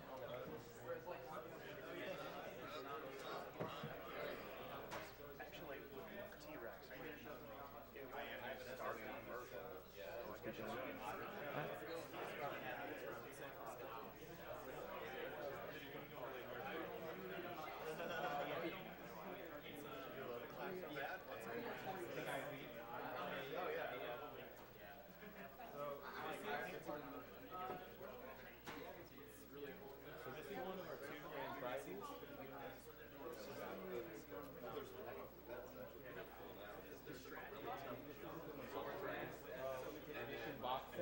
Guys, if you could be a little more quiet. There's only 1,000 copies of this. This is a certificate of authenticity. It's a real collector's item. This is actually a European Australian only box set. It's one of two grand prizes. It comes with a T-shirt, a Majora's Mask themed watch with 72 hours, a soundtrack, and a box copy of the cart. In online auctions, this usually goes for at least $1,000. So it's a very, very nice prize. It is the PAL version of the game, just so you're warned. And it's a $50 buy-in with up to 3 buy-ins for $150. And you don't have to do it all at once. They do stack up over the marathon.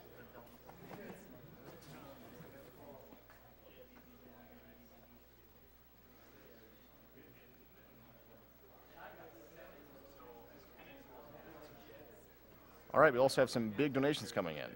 Thank you, Insert Coin, for your $150 donation. All he wanted to say was, hi. Hi back. Thank you for your donation. Thank you, Howard Hammer, for your $205 donation. Just thought I should chip in my share. Many amazing runs so far, so let's keep going and shatter all the goals. Greetings from Norway. Norway is far.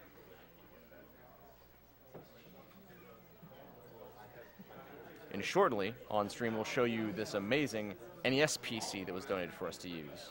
It can run most modern games, as well as standard NES games. It's pretty dang cool.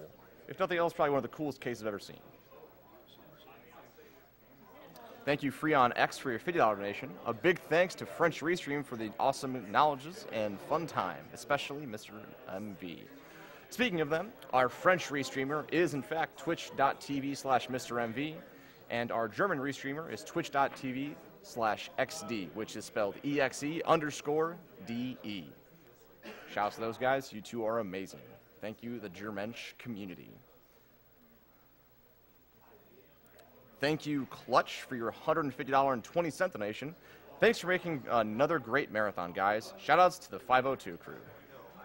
Amen to that.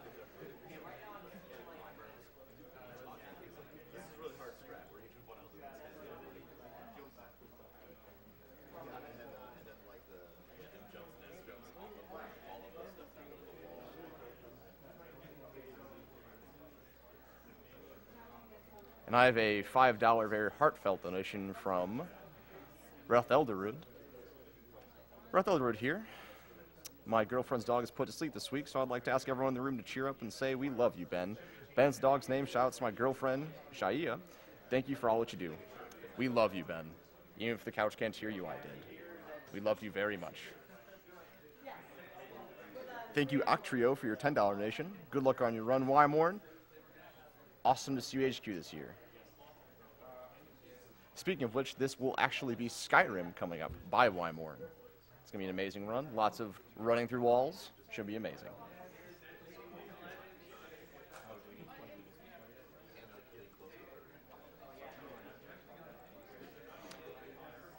I'd also like to thank one of our sponsors, GameSpot, for donating these amazing cameras. How else can we see these wonderful faces on the couch without them? Thank you so much, GameSpot. You're amazing.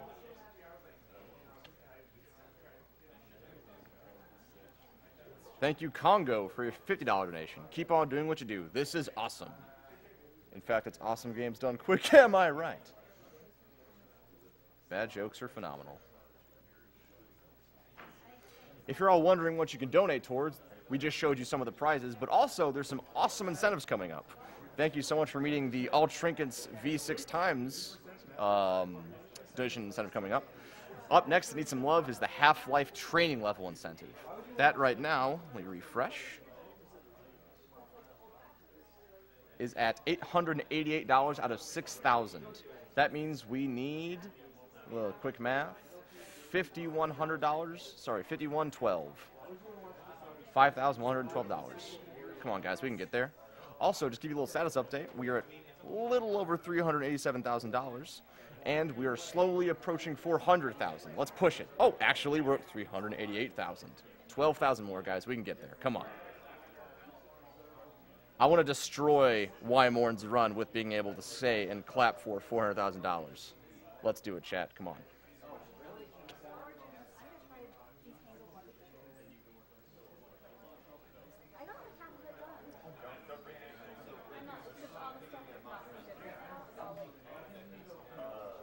Blackbeard7 says, my mom beat breast cancer a year ago, so I'm glad to be able to contribute to the drive this year. Soaked for V and for F-Zero X. Thank you for $50, Blackbeard. Really appreciate it. Mephisto with $10. Thank you for your great runs. Can't donate as much as normal this year, but here's what I can donate. You know what? $10 is just fine. Thank you so much for your amazing donation. I have a 20 from Anonymous. Good luck, have fun, and thank you for everything you're doing. And thank you for your donation.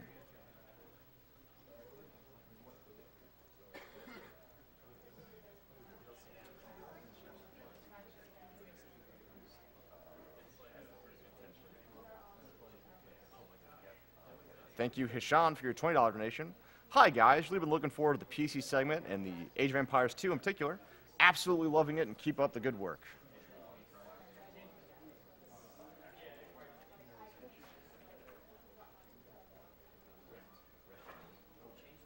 Dear Messias, with the $5.10 donation, obviously have to during Wymorn's last Skyrim run, ever. Wish you luck. May the plates be with you. Sub 51, hype!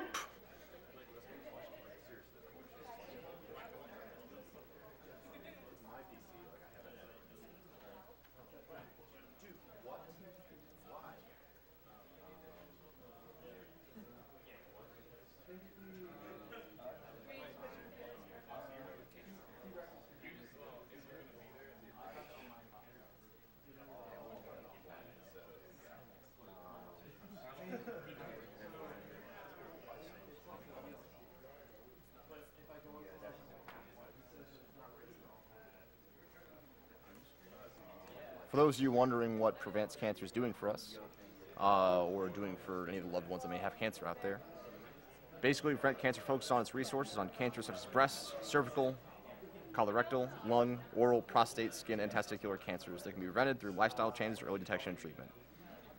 PCF is the only U.S. nonprofit organization solely devoted to cancer prevention and early detection. Since 1985, the Prevent Cancer Foundation has invested over $130 million in the areas of cancer prevention research, education, advocacy, and community outreach.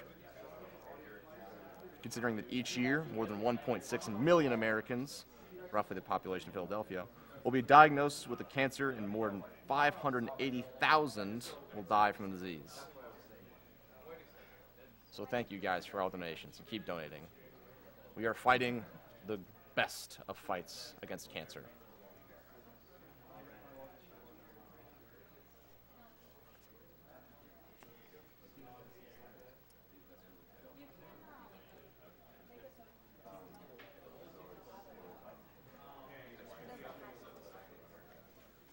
I have a $50 donation from Anonymous. Hello, just donating to tell everyone else watching to stream to donate. Thank you, Anonymous. Boxer with a $100 donation. Thought I'd give some more because, why not? It's for a good cause. Also, Skyrim hype! Please stand up and show that awesome shirt, Wymorn. I think he's a little busy right now, but I will tell him to show off that awesome shirt. Oh, he's doing it right now. Maybe. Kind of. I don't know. Thank you, MJA00, for your $5 donation. Both my stepmother's parents died due to cancer, so I want to bust this cancer. Also, GG to all the runners. Sorry for your loss. Dirkman12345, another $5. Just want to say hi to Wymorn, Sloth, and Broman. You all are total cuties. Heart. Donation is for Wymorn's choice, which we need to get that still.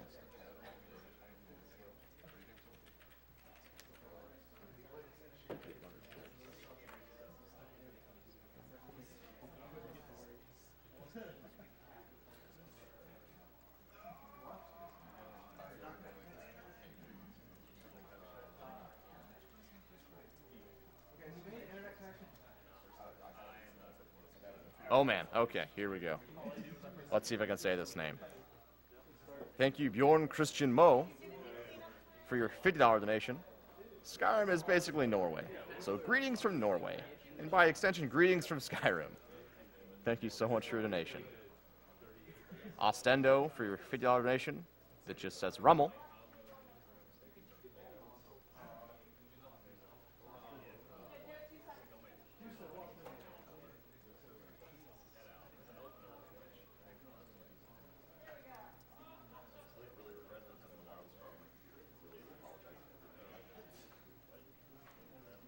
Once again, during the PC block, you can spend $50 and go ahead and register yourself for the legendary StarCraft 2 statue. This thing is amazing. The limited edition Tychus Finley statue. You can do it over 3 times over the course of the PC block, all the way through Antechamber. And by the way, $50 is the minimum to also get the grand prize. So 2 for 1, double donate. It's phenomenal.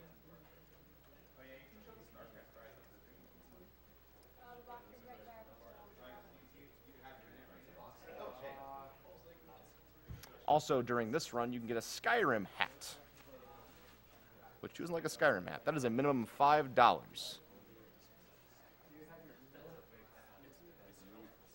need email verifications.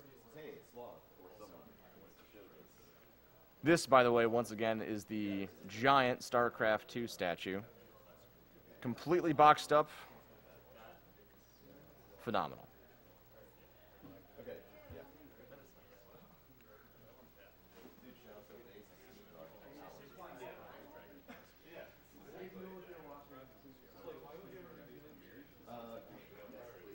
See, I don't mind these giant, setup time because I have a million donations to read. It's phenomenal.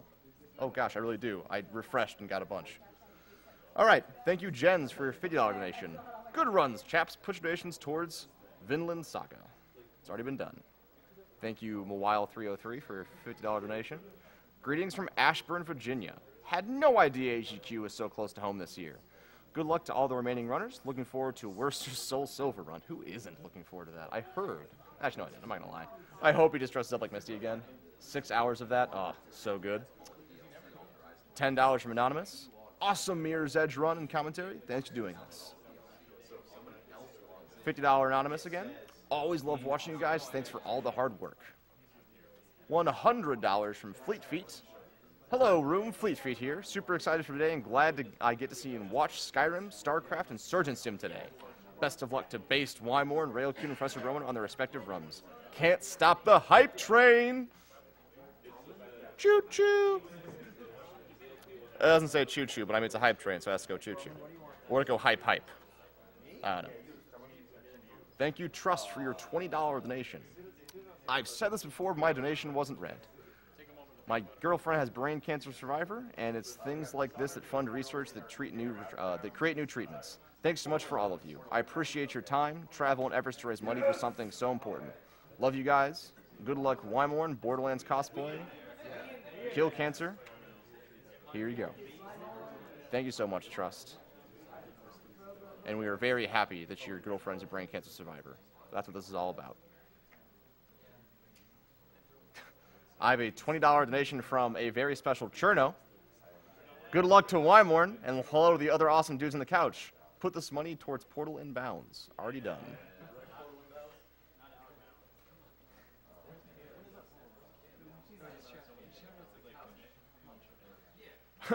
I have a $50 donation from Maples. All it says is, let's just kill the animals. We want a speed run, not a let's play, indeed.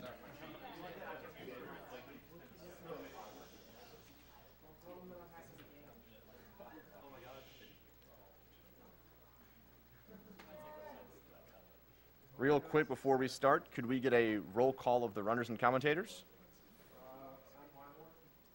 I'm Professor Roman. I'm Sloth. I'm your name here. Look at those good-looking guys. I need them all. They're all being used. All 4 being used. Okay. And we are the couch crew. All right. I have a quick, very special $480 donation from the SDA poker tournament that was just outside these doors. Oh man, woo! Yeah, so I'm getting it up right now. Agdq's annual poker tournament for PCF is completed, and the top 3 are distributing their bids. Third place is Dartman, putting that's just too much to read. So what if there's no character creation save file? Because T-Rex is a scrub. Oh, you probably don't have that. Excuse me? Who's a scrub? You. I'm gonna beat you with this mic. All right. That clipping sound is your face being smashed into it. Sam, do Do you have a You save should- right you at the should. beginning of the game, You or are we should. going to have to watch the opening cutscene? Wait, this is my Oh, computer yeah, now? he's got one. Yeah. Okay. All right, we have the game up. Everything. Is that like? Do I have audio? Make sure it's Oh, no. like. Make sure it's good. Alright, well, no, now you get the SK World Record, right? What's that? Now you get SK World Oh yeah, I can actually submit this right Oh, away. okay, you Yeah, gotta- yeah, because okay. character creation is That's gonna do it. Good, good. Yeah, it's. No, I have to make my character real quick. It won't be too long. So. Yeah, so yeah. I have a very special and amazing announcement, everybody. We have passed the Agdq 2013 donation goal from last year officially. Nice.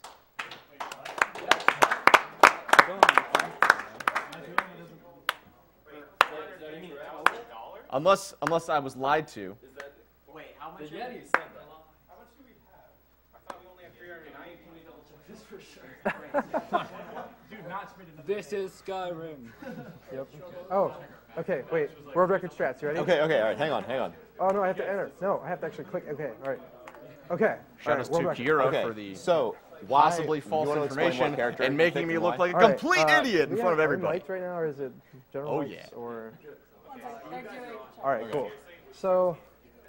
Basically, I just created an orc character, and the reason for this is that orcs have a racial ability known as Berserker Rage, which is the most ridiculously overpowered ability in the entire game. In essence, it increases your melee damage by 100% and reduces the damage you take by 50% from all sources. So we use that to kill Alduin very, very fast. And Alduin is the only enemy you fight throughout the whole game. So we don't really have to worry about the cooldown. It's always up when we need it.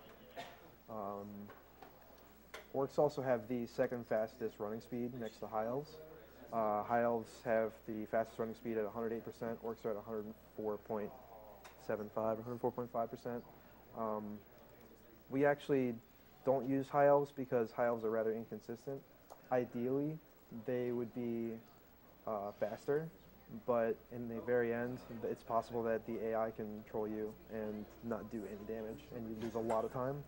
So I'm going to be using Orc, even though, like, if you really wanted to have a really crazy time, you could use High Elf. If you wanted to risk your entire run on the very end, which most people don't want to do. That sounds sensible. Yeah. Let's do it. So I don't have audio cue. I only really need an audio cue for one part of the game, which is in Riverwood Inn, but I can probably make do without it. I know the timing, so. Right now we're just kind of waiting for this stupid cutscene to come. Yeah. I have a $50 donation from Agdq that all it says is evening and Fusro Da. Fusro Da. Oh my god. That is the weakest Fusro Da ever, Wymorn. No, we don't get that shout. Yeah, we don't even get this. But, shout. but still. We skip it. So you, okay, fine. Fusro Da takes too much time. Shouts in general take too much time? They do, except for Clear Skies and Dragon, and you need those to complete the game. Well, I was mainly saying that you could just say Fusro Da, you know, to the camera. I mean, it's kind of slow. Yeah, you lose time. I'd lose time talking. We How could do you make- lose time talking in a cutscene? you could make that a donation incentive. Like, you could have someone donate $10,000 to have me say Fusro Da. If we hit 500,000 during this run, we will all scream Fusro Da and blow up the stream. Yep. Actually, look, real talk. If there's $400,000 that we get during this run, I'll do it. Do Yes. it? Yeah, all we'll right. do it. Yeah. Chat, let's make it happen. Donators, raise your dollars. And everyone just got banned. That's a thing now. All right, It's in so sub before we mode start- only. Okay. Let's get real for a second. Before we start timing, I'm going to make a save here. The reason for that is there's a glitch in this game that delays AI responses to your character, and it's a result of saving right here. And I'm not exactly sure why it works, but it does, so I'm going to use it. Timing's going to start in a few seconds. Let me just let you know. And begin. Dude, what is happening? Okay, there we go. So, my FOV.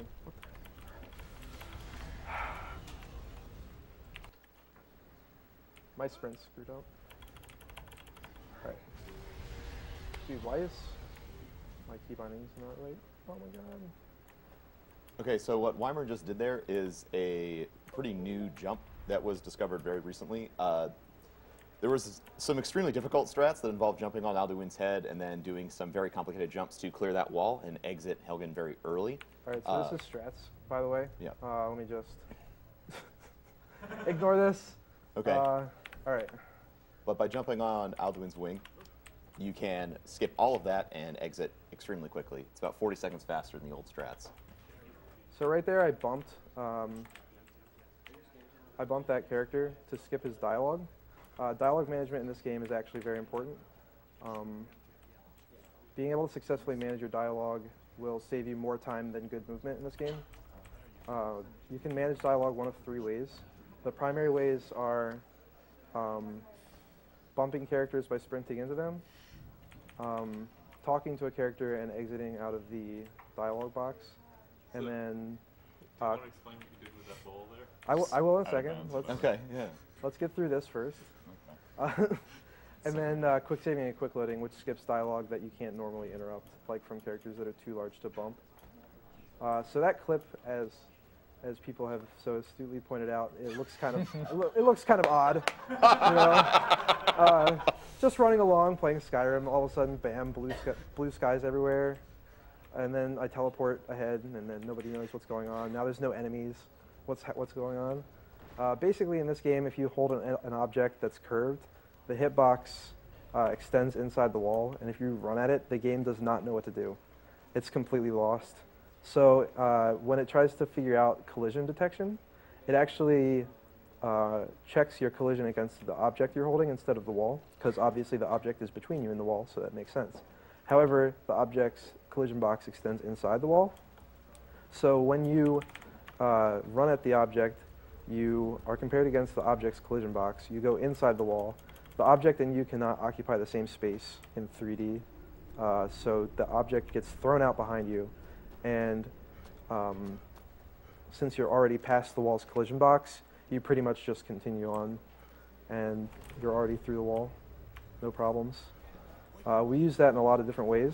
Right there you saw me actually get to the bottom of that cell. A cell is just like a loaded environment in the game. And when I got to the bottom of the cell, it loaded me to a specific place that's predetermined by the developers. It turns out that in that cell, the area that it loads me into is the area ahead in the cave. So it actually saves quite a bit of time, around about like 40 seconds, which is pretty significant for a simple clip like that. When I'm running there, you saw me use weight to get my stamina back, which is utterly unimportant now that I have this torch. So basically, the torch is like the most OP item in most OP item in the game. What I'm doing right now is sprinting forever. My stamina is now gone, and I'm not stopping the sprint. The reason that this happens is that the start sprint and end sprint animations for holding a torch are not linked properly. So when you start a sprint and end the sprint during the start sprint animation, instead of playing the end sprint animation, it actually loops the sprinting animation permanently. And since the game doesn't think that you're sprinting, there's no flag to stop the sprint. So you just sprint forever. This is pretty useful since there's a lot of running in this actual game, you know. Some people like to make jokes that it's a running simulator. I take offense to that. This game requires a lot of skill. At least it's not Fallout 3. Oh, Shots fired. Another thing that's really important to note is that when you're doing infinite sprint, you have to manage your movement so that you don't ever end up in the air. Yep. If you fall, your infinite sprint goes away. Yeah. If you're picking the game up, that's one of the hardest things. For me, it's one of the hardest things to do. Just like no orange, you can't straight left and right. You have to sort of like forward or back. Yeah, so sometimes you have to like weave around objects to get the optimal movement. Basically, anything that changes your animation will remove the infinite sprint animation. This includes things like falling, swimming, unsheathing your weapons, getting staggered. Those types of things will actually cause you to lose your infinite sprint and get fatigued temporarily. So here I'm using, it's not a glitch, it's just like a technique, I guess. But I got teleported to Dragon's Reach by hitting the guard and going to jail. Best warp in any game. Punch a guard and get taken right where you need to go. Conveniently, this is precisely where I'm going. So right there, I didn't get talked to by Earlith. And the reason for that is that save glitch that I was using earlier. It actually causes the enemy AI early in the game to not really detect you and not interact with you. I'm selling all my items here to get extra gold. Okay, that was good. Didn't get detected. I use gold to use jail teleports like I did right there, and to fast travel using the carriage, which I'm about to do right here. You might be wondering where I'm going. Conveniently in this game, you can go through pretty much any wall. So as a result, there's a glitch in the Thalmor Embassy where the chest that's inside, which you're normally supposed to loot during the quest that takes you there, actually gives you the quest objective to talk to Esbern without having to do the previous objectives in the quest chain. So this is the only quest in the game that works this way, with the exception of like 1 or 2 that don't really help for any %. So we use this to skip pretty much half the game right away. You'll see that compared to last year's run, if you guys watched that, and compared to any other run, if you have been out of the loop for Skyrim, we've optimized how you approach Thalmor Embassy quite a bit. It used to be random. We used to use like platters, which we thought were the best, but after 1.9 came out, it ended up being like really inconsistent to use platters. So now we use buckets in the majority of situations. Usually require like more precise setups than platters, but if you know a setup for buckets, they're like 100% consistent, which is really nice. Unlike Oblivion, Bethesda actually patched Skyrim to stop a lot of the glitches. But they failed. Yeah. Yeah, this is the up-to-date version of the game. After they've patched this glitch like twice. It's of note that doing the infinite sprint while setting that up is actually really difficult. So not only did he do the wall clip, but he also set up the infinite sprint glitch while he was clipping through the wall. So it's a lot of inputs all at once. It's very difficult to do. Yeah, fortunately I walked right through the wall there. Occasionally you can get caught and have to jump out, which wastes a little bit of time. I can actually exit out of the conversation and use the carriage a lot faster. That was a strat that was found relatively recently, like back in December. It's also of note that when you clip through a wall, there's a very small chance that the object you're using can kill you. Because it's leaving at such a high velocity, if a bucket slams into you at the right speed, you will just die. It's very true. Objects in this game like to inflict damage, which is interesting because like normally in games like this, you don't expect objects to interact with each other. But yeah, you can kill enemies with 3D objects in the game. Like if you throw a bucket hard enough at somebody, they'll die. Coming up here, I've got a pretty tricky maneuver called the bucket jump. You better get it. It's very aptly named. Oh man, first try bucket jump out.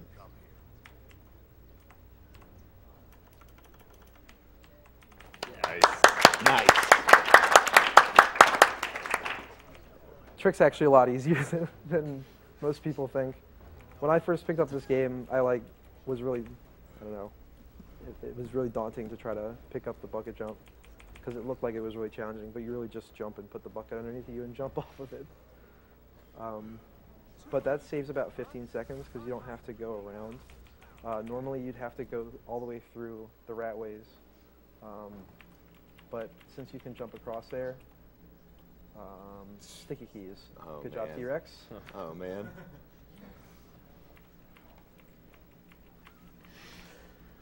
Sticky key's too strong. I'm staring at you so hard right now, you have no idea. Alright, so here I quick save and quick load to skip this dialogue. It gets Esbern to open the door a little bit faster. And I'm just going to try to jump off this shovel. I was planning a segment to run a while back, and I was thinking about using this shovel to get up to Esbern, which is exactly the same speed as running around. So it's completely useless, but it's cool. If you fail it, you lose a lot of time, so there's no reason to do it in RTA. So yeah, I'm talking to Esbern about like, what, not even 10 minutes in. The dialogue choices here don't matter too much, except for the last one. You want to tell them that you're Dragonborn. And Even though no one has told you that you're Dragonborn yet. yeah, you don't know you're Dragonborn. Yeah, you just got a letter in a chest. Yeah, you skip all of the setup in the game, story-wise. You completely skip. You don't meet the Greybeards. You don't get your shout. You don't fight a dragon. You just. You've never met Delphine. You tell Yeah. him about Delphine, and you're just like, yeah, Delphine told me to find. Okay, so here's the most notorious trick in this entire man. round. It's like, oh my god!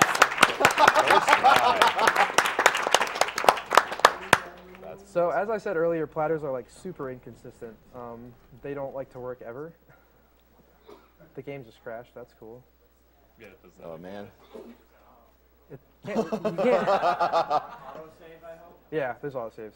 Thank you, It won't be a Bethesda game if it doesn't crash once during a run.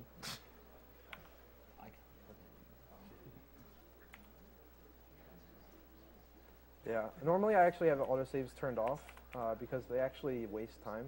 Because when you're loading into an area, it autosaves. Wow, it crashed in the same spot. Dude, Skyrim, please. That's weird. Yeah. That's good. I'm gonna try going around to the right. Yeah, yeah. I mean, the truth is that this is extremely common. Like, if you're speedrunning Skyrim, you should expect some crashes. It's just part of it. Thankfully, because you can save almost constantly, they don't usually cost you too much time. So I'm gonna try going through the middle here. You should probably mention that wall he just went through. It's like 2 walls. Yes. In one. All right, we made it through this room. Okay. All right. Yeah. All right. Yeah. Yeah. Good job, Scott. Yeah. Thank you, game. Not crashing.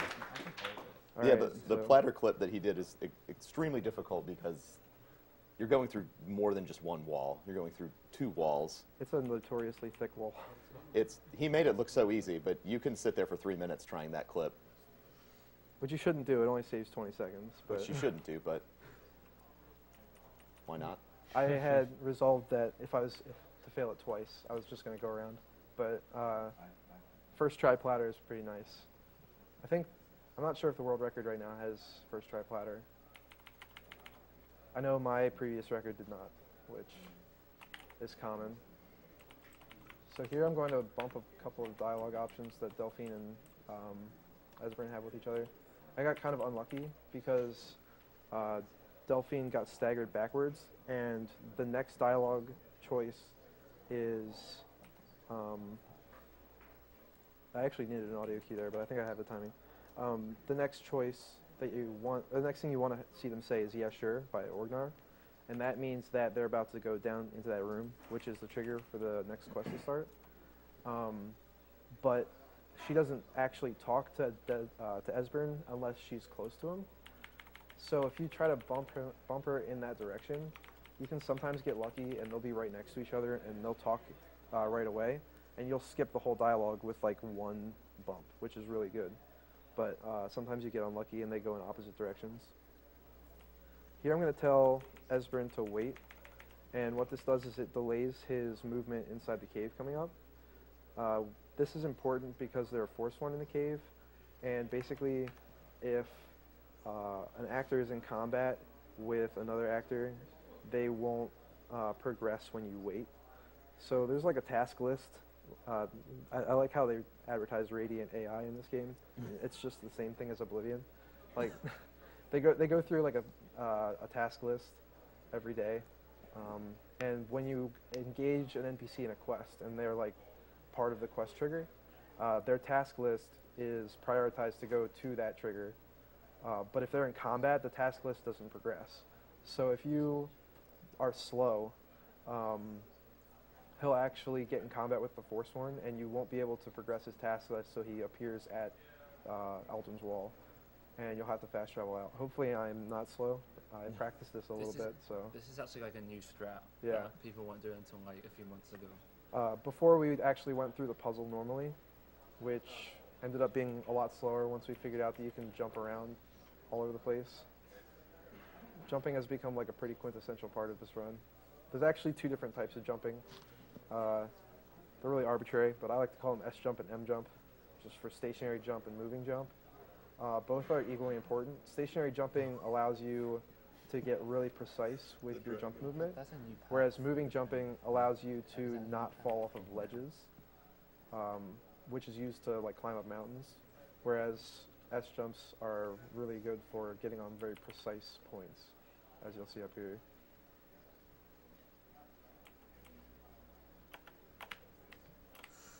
Okay, so I didn't get the first jump. I'm just gonna go around. This is the old strat. Basically, you just want all the Dragonborn symbols on this. So here's this Forsworn guy. What's up? It's actually not good that he's following me. I'll have to kill him, which will waste a bit of time. Unless I can lose him in this cave, which I doubt. I'll try it anyway. I'll leave this chest so I get some gold. Yeah. Easy. Alright, so I got relatively unlucky. Just do it for the console. Okay. Alright, now Esbern is in combat. I'm going to fast travel out and fast travel back in so that his state gets reset. This is like an absolute last resort. Obviously you don't want this to happen in runs, but sometimes it does. There are backup strats.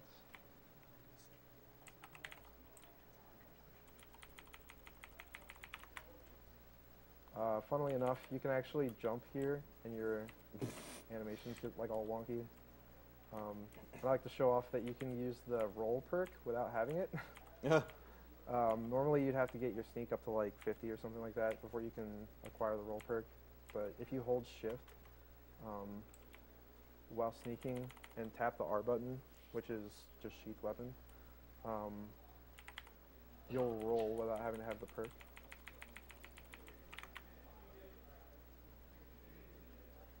Alright, so here I'm going to skillfully maneuver the dialogue, hopefully. I got a fast grab on that book, which is good.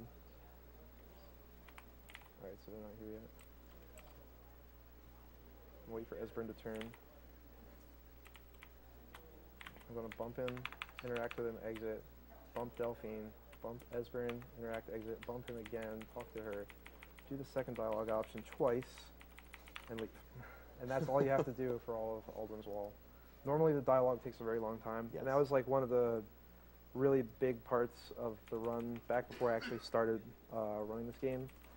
Aldrin's Wall was really suboptimal, and I actually saved about 2 minutes over Ilseroth's 1:14, which was the record before I started running. Managing that dialogue was pretty much perfect dialogue management. Like, that's not an easy section to manage. Yeah. Because if you bump them wrong, it's just bad. They go all over the place. Yeah, they go over the place. They just won't shut up. So here's one of my favorite parts of the run. The Divine PhD has like contributed a lot of things to this run, and they're all so funny. Like this one, you just jump off this ledge and there's barely enough water for you to survive. It looks great, but it's scary for people who are like first-time viewers. Cliff dive.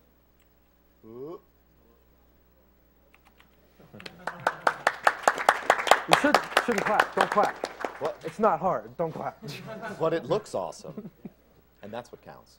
It really counts. The other strat that he came up with actually is a Helgen strat where you do 3 really precise jumps to skip part of Helgen. The reason... Dude. Get wrecked, nerd.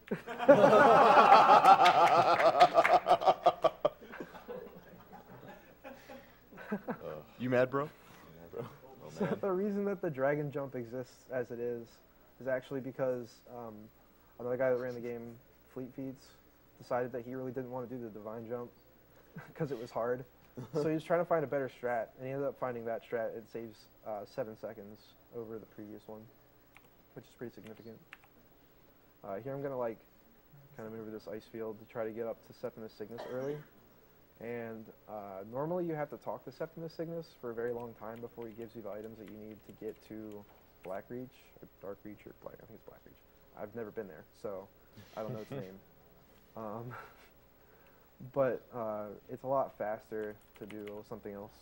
And hopefully I get it first try. That'd be great. Oh man. It's not going to happen. Totally going to happen. Oh man. Yeah. So basically, oh, dude, what? what I did there was I stole the lexicon Yeah. Oh, sweet. Yeah, he stole from lexicon. Septimus Cygnus. Normally you have to go through a dialogue tree that's like at least a minute long. It's long. It's like the longest dialogue tree in the game, I'm pretty sure, as far as the story goes. But if I steal the item from him, I don't even need to do the dialogue, and it skips. It saves about a minute if you get it first try.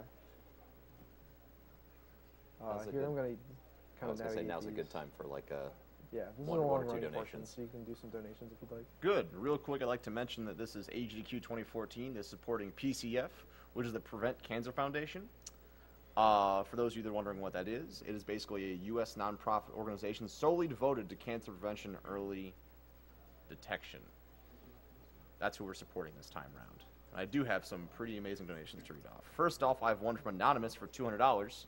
I'd like to put this donation towards Wymore's bear card percent at the end of this run. There's no time for that. Can this Oh be a thing, please? We have to try to make up time. Ardbug, $150. Kill the quadrupeds, absolutely. Cyber Thief, or as I've called in my chat, Cyber Thief, because I'm an idiot. All week I've been looking forward to the awesome co-op run of Borderlands 2. Sadly, work came up. So to all the runners of Borderlands 2, put this money for Japanese I know loot that percent. feel.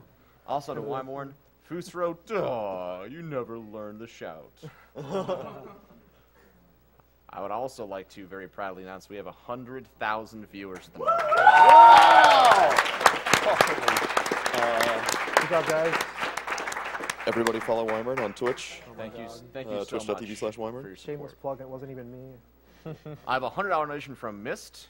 Yay, speedrun coup. Boo to Baka Cancer. When I see you guys pulling out those 6 stunts, making it happen, it just makes me want to do something about it. Shout out to Blackwood. Thank you, Gunny, for your $100 donation towards the Borderlands 2 Face McShooty side quests. And also thank you to all the Twitch staff and admins watching. Okay, so coming up is the most difficult clip in the game. There are tons of different ways to set it up. None of them are consistent. So I saw this setup that Walrus was doing, and it seems to work like a lot of the time. So I'm going to try to do it here. And yeah, I got it. Yeah, third try. So this clip allows you to get into. Yeah, that was awesome. That was really cool. This For clip those allows wondering- you to get into the back of this puzzle room without having to go through Blackreach, which saves like around about 14 minutes. Yeah. It's worth noting that the clip into the scroll room used to be a lot easier, like in earlier updates, because you just cut through the door with a platter. But because Bethesda nerfed how you pick up objects, you can't like clip through it anymore. Yeah, using a platter to clip through there was the old strat, and after it was either 1.7 or 1.8 that they Yeah, fixed it's it. 1.7. But it was pretty much impossible. I got it maybe like after 2 minutes of attempts, and this new strat is like 100% consistent if you know the setup. So it's way better. Ouch, my feels. I'd like to mention that 100,000 viewers is double the concurrent viewership peak we had last year. Wow. All right, so I got kind of lucky with the timing. Hopefully I don't get caught. Yes. Oh, That's nice. All right. So right there, I stole a horse instantly. It said I was being detected, but interestingly enough, the person I was being detected by was the horse. Yeah, yeah. So you can't get caught by the horse when you're stealing the horse. We used to like try to wait until we were hidden to steal the horse, and that just was way too long. But this strat's way better. Horses in this game have really interesting physics. And by that, I mean they don't have any. No, none. Literally no physics. You'll see coming up, hopefully we get some glitchy mountain climbs. That'd be great. Oh man, amazing. Sometimes you don't get any, it's boring, but we can hope for them. But what I'm doing right now is I'm trying to get to the throat of the world as fast as possible. This is like an up-to-date strat from December, which saved a considerable amount of time over what we used to do. We used to run up the mountain manually, like on foot, and we didn't know about infinite horse sprinting. We knew about infinite player sprinting, and we knew that infinite player sprinting was faster than horse sprinting because horses have very limited stamina. But once we learned that we could actually get infinite sprint on a horse, it was clearly faster to use a horse. Also, when you're sprinting on a horse, that was really boring, by the way, that mountain climb. I'm sorry. When you're sprinting on a horse, you can climb up like sheer cliffs for no reason whatsoever. Actually, there is a reason, but it's mostly because in this game, your z-axis position on the horse is approximated instead of like actually being a physical number in the game. They kind of assume that you're going to be on the nearest like safe land mass. So sometimes, because mountains are like layered land on top of layered land, you can go through rocks and cliffs and kind of end up inside the mountain, which isn't really faster, but it's cool looking. So hopefully it happens here. Hopefully it happens here sometime. There you go. A little bit. A little bit. Oh. Yeah! Good job, horse. So I'm actually going to try to save the horse here. The reason for that is that you learn shouts at an extraordinary rate when you're on a horse, for whatever reason. Also, the reason why Wyman went to the back door here was because since we skipped the entire first half of the game, the front doors are not open, and the Greybeards you haven't met them, you haven't learned your shouts, none of that stuff. So because of that, every time we come back here, we have to find a different way to enter the area. So going in through the back door is the only possible way. One thing I forgot to mention about the 100,000 viewer count with Twitch is they actually going to donate. We capped out their concurrent viewer incentive they had for $5,000. It'll be given to us because of that. So thank you so much, Twitch. Thank you, everybody. Thank you so much, viewers. We appreciate everything you're doing, watching, donating. Continue to tweet about us, share us on Facebook. Let's go ahead and beat the crap out of cancer some more. That would be very exciting. I mean, it is going to be very exciting. I guess we already got It the is very 5,000. exciting. Oh, yeah. And Twitch, if you feel like donating that money now so we can get to 400,000 so I can make these idiots do something funny, it'd be great. I got kind of unlucky, and the horse ran away, which can happen when you have to wait too much. If I had to wait twice because I kind of screwed up the dialogue in there. So it's not a huge deal in terms of time loss, but I have to run normally, which I haven't done in months, so hopefully... It's really hard to keep the horse here. There's actually an audio cue for this. Okay. Yeah. Right. Alright. So now I'm just going to sprint up this mountain. There's no exciting horse glitches to show because the horse is gone, but basically now that I have the Elder Scroll, I'm going up to talk to Parthenax. Interestingly enough, there's actually a wrong warp in this game, but it's completely useless, which is unfortunate because it's really cool. You can use the Elder Scroll at the same time as you use a door if you're on the quest to go to the Third of the World with the Elder Scroll and you've already talked to Parthenax. Because of those conditions, it's like completely useless because it's faster just to run up here. But it'll actually teleport you straight to the Third of the World and start the cutscene, which is kind of cool. I've never actually successfully done it, but I've seen a video. It's got to be real, right? Can't be. It's got to be real, dude. One time I saw this guy do that. It's totally amazing. I mean, it was also like a huge SDA thing. Like, there was like probably 3 or 4 pages worth of threads or worth of people posting about the wrong warp. About the wrong warp. We thought we were the next Ocarina of Time. Yeah, dude, we were so hype. Wrong warp. Like, oh man, we found the wrong Golden warp. chalice of any game. The game is now broken, and it ended up being useless. Because it's not broken at all right now. No, Skyrim is completely fine. Well, compared to any other Elder Scrolls game. Programmatically flawless. Yeah. Oh yeah, compared to Morrowind. That's true. Or Oblivion. Yeah.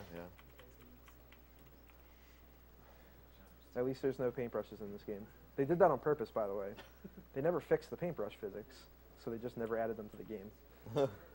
Because they were too lazy. I think the more pressing is the fact that they didn't fix the door inside the building where you just like click. Parthenax, please. Alright.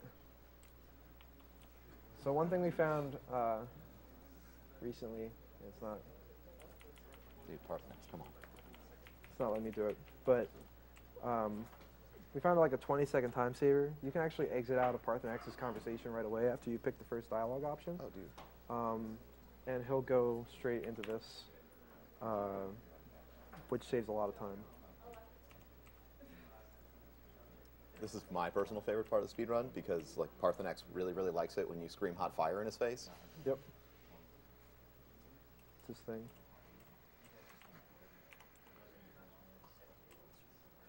So I'm quick saving and quick loading to skip Parthenax's dialogue. The reason for this is that he's too big to bump. He's a big fat dragon. So I'm not actually able to use sprinting to interrupt his dialogue. So I use quick save and quick load. We don't time out quick save and quick load because it's really difficult to do so. And as a result, you lose time RTA, which is real-time attack, which is just real-time, when you quick save and quick load as compared to bumping into a character. But sometimes you need to quick save, quick load. I do have a $75 donation from Afflux. I don't know what to say.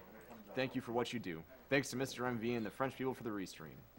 Vielen Dank am Duschen Franz. Smiley face. So if I used the wrong book there, which I did, I actually can't menu with the mouse anymore, which is kind of dumb, but menuing in this game is really clunky, and now I have a really long cutscene to talk about stuff or do donations. Yeah, tons of donations are plugging time. All right.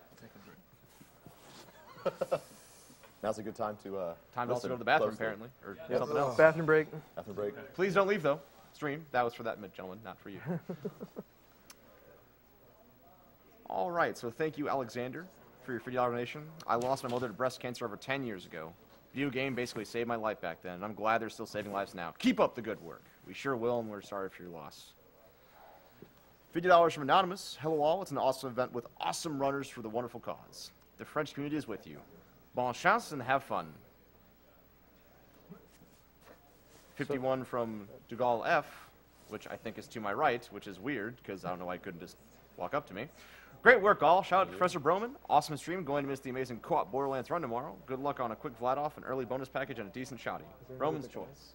Or someone who has a very similar name to him, which is just ironic. Totally me. It's totally, then how are you missing? Whatever. Oh, so I'm like turned around for all this battle. So Gormlaithier has the best dialogue in the entire game. Some people from my stream are really big fans of it. Hands down, best dialogue, yeah. And, like, there's no way to speed this up, but it can break and cause you to not progress. It can, yes. Yeah. Oh, yeah. You can soft lock in here. So hopefully that does not happen. And something else about this cutscene is it is of an indefinite length. Yep. Depending on the location of all of the characters, they have actions that they are required to complete, and they have to move to locations to complete their actions. So you are guaranteed to have a cutscene of a certain length, but it can always go longer. Yeah, unfortunately, all of Skyrim's cutscenes are scripted and not like pre-rendered. So if a character is out of place, they have to move into place, and that can cause you to lose quite a bit of time in this cutscene. That doesn't usually happen. Usually it's the same old cutscene, but it can happen. Like sometimes I've had Alduin be like really far out of the way, and he has to move through people, and like they're just like struggling, like I don't want to move. It takes forever. Thank you, Shfu, for your $50 donation. Bonjour from France. Keep on the good work. Here's $50 more to help you out. I will let Professor Broman choose where he wants to put this donation, except in the Borderlands 2 donation war for language. Of course shots. So that'll be settled all later. the shots fired. I believe all my donations are going to Portal Inbounds, so... Yep. Just letting you know. Remove out of bounds. So we've searched for, as long as one can possibly search, for a way to skip this cutscene. Unfortunately, this cutscene literally ties the whole game together. To finish the game, you need to have the Clear Skies shout to spawn Alduin at the end, and you need to have the Dragon Rend shout to kill him. You can't kill Alduin without Dragon Rend. Sometimes you can't kill him with Dragon Rend. Yeah, sometimes you get really unlucky and everything just goes horribly, horribly wrong. But yeah, you need both of those shouts to finish the game. We found out that if you go to Sovngarde early, you can trigger the quest to finish the game, but you don't have the tools necessary to do so. So you'll end up soft locking. Yeah, that's the best dialogue in the game. But, What? So, no, this cutscene's broken. Yeah, so I don't now think have the to other wait. dead dragon is usually there. He might. No, he might actually move back in position before he has to do his No, no. No. Uh. All right, so this is the very rare occurrence where he has to like move back into position. Okay. But, He's trying. But Hakon is like not giving up. So they're just gonna sit here and kind of like duke it out. Hopefully, okay. He turned right to Feldir, which is good. So hard. Oh man. I would Luckily, we didn't lose any time there because basically, normally he looks at Feldir right away.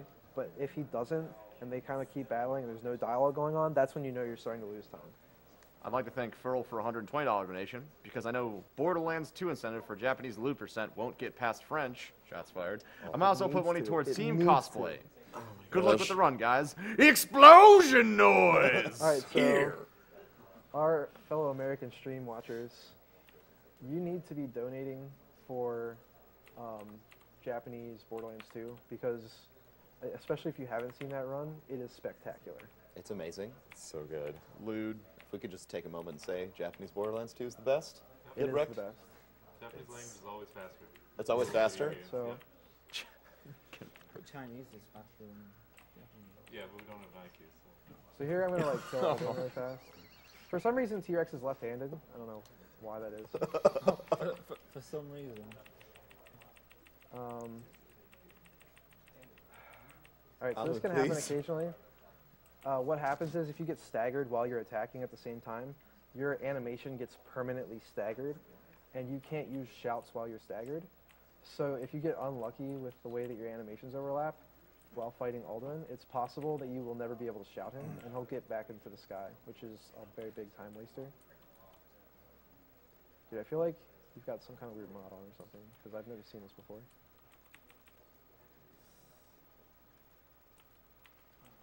All right.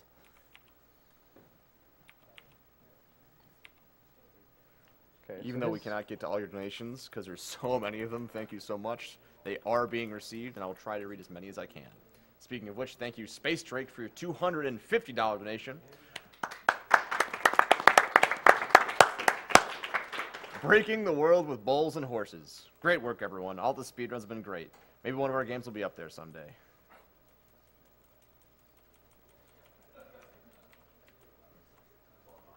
Parthenax was really nice to you there. Sometimes when you want to go talk to Parthenax to end that, you'll talk to him and he'll just start flying in a circle and he will go just like literally just infinitely vertical and his voice will slowly fade out and disappear. Yeah, when you talk to him, only his X and Y position get locked, so he can fly up in the sky while you're talking to him, which is pretty great. You don't actually like lose any time for that; it's just cool looking. Just so everyone knows, these guys on the couch are also part of things such as Speed Demos Archive and Speedruns Live. SDA is a premier community for video game speedruns. Complete the games as quickly as possible through extensive planning, practice, and knowledge of game mechanics and glitches. And SRL Speedruns Live is the best site to race video games online against others. Players of all skill levels are welcome to join, whether you'd like to become competitive or just race casually with your friends. You can go to the front page, speedrunslive.com, for more information and to watch a wide variety of speedrun streams. And Speed Demos Archives is speeddomsarchives.com, which also is redirecting to the Games Done Quick website as of right now. So if you get that, don't worry about it. So right there, you might have seen that there's a persuade option on Jarl Balgroof. We actually, for a while, thought that it was possible to do a council skip if you could potentially get that persuade option to work. Unfortunately, we actually found out that it only requires like about 60 speech, and even if you do get it, they still require you to do the council. So like we routed out this whole council skip, and we're like, oh my god, this is gonna be real, and then yeah, it ended up being. Bucket's being a huge jerk right now. This is this is being horrible. Sorry. Yeah, this is not Okay. a. There we go. Yeah. All right. So like Roman said earlier, we have to go through the back door to get into High Hrothgar because the doors are locked because we skipped the trigger, and he's outside. All right, that was my fault. The That wasn't location even of the the game's Greybeards fault. is random when you get back here. They can be anywhere. Can't blame the game for that one. All right.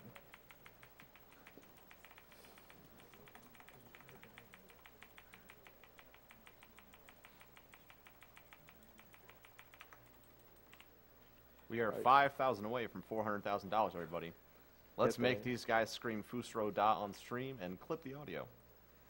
Oh my god. Oh man. So here's another jail teleport. I love it. Takes me right to Castle Dower, which is precisely where I'm going. Yeah. Last year I ran to so like Yeah. Oh, that's Yeah, great. that- You just like take me to where I need to go. That strat wasn't found until like March. Here's some money. That doesn't work in real life. Do not punch guards in real life. Your name here, you sound like you've tried it. It might be faster. It might be faster. They will not help you complete your life goals. You'll go directly to jail. And you will not pass go. Oh my gosh, all the references. You will not collect $200. So many bad jokes. So I go back to Whiterun Stables because the stable or the carriage location is the closest to the stables out of any other carriage. And I have to go to Windhelm here for the same reason that I was just in Solitude, to try to get this Peace Council off the ground. Fingers crossed for female guard. Female guard is faster, don't you know? Always feel bad when you have to punch a female guard. Nope.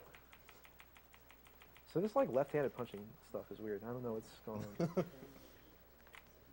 Deal with it. Do you have like some weird mod installed? Like, I don't know. Do you just have some weird not punching with your left hand going on? T-Rex secretly always wants to be Zeldo.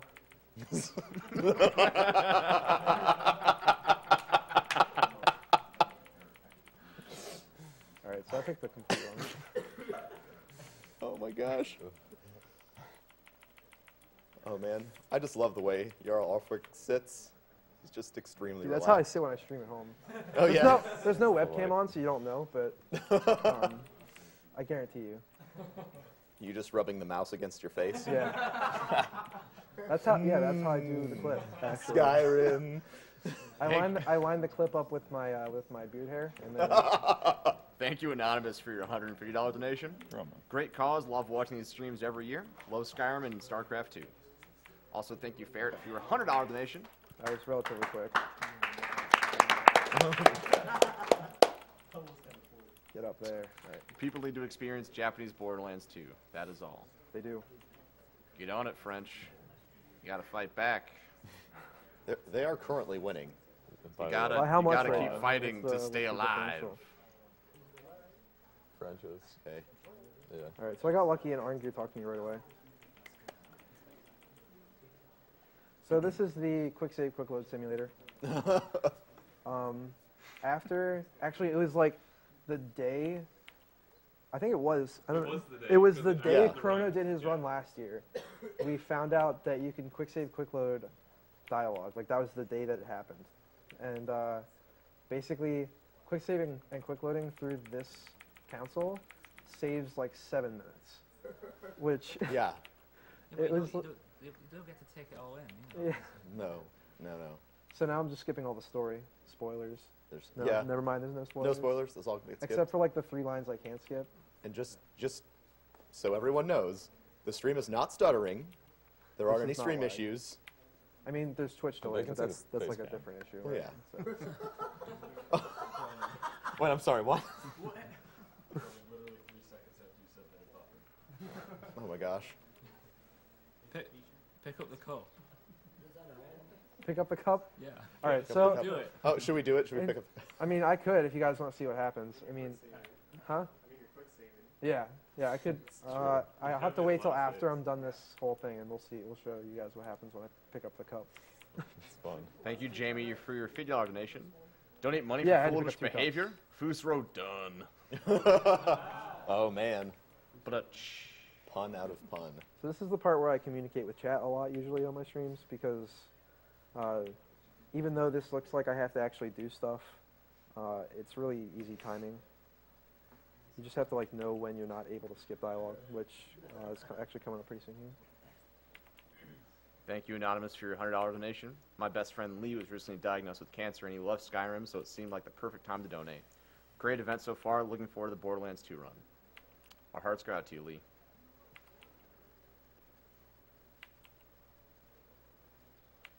Thank you. Ugh.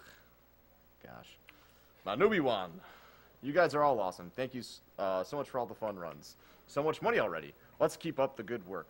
I'm really eager to watch the Zelda's run and Super Mario 64. This is the urn. Much love from France. All right, so that dialogue option right there was the first one that I can't skip. The first let's be clear. Basically, what happens if I quick save and quick load that dialogue is it just loops it over and over again. So you have to let it play out before you skip more. I also recently found a strat here when Esbern gets up. You can wait and have him travel immediately to the spot he's supposed to go to, and he starts his dialogue right away, which saved about like 20 seconds. Yeah, the annoying part of save and loading through here is like it's really difficult to just not go on autopilot. Oh yeah. Because you can just sit there save and loading, and then you'll be hearing the same dialogue like, over and over again. You're like, oh wait, I have to listen to this. Yeah. Like when you hear it first, let's be clear, like 6 times over, you're like, It's a really great way to just lose tons of time. All right, so here I can wait right here, and he goes immediately over to the other spot and starts talking. Which usually you have to like wait for him to walk. That saves a lot of time. Thank you, CDC, for your $150 donation. So what you saw right there is me looping the dialogue because I forgot that this was the second one.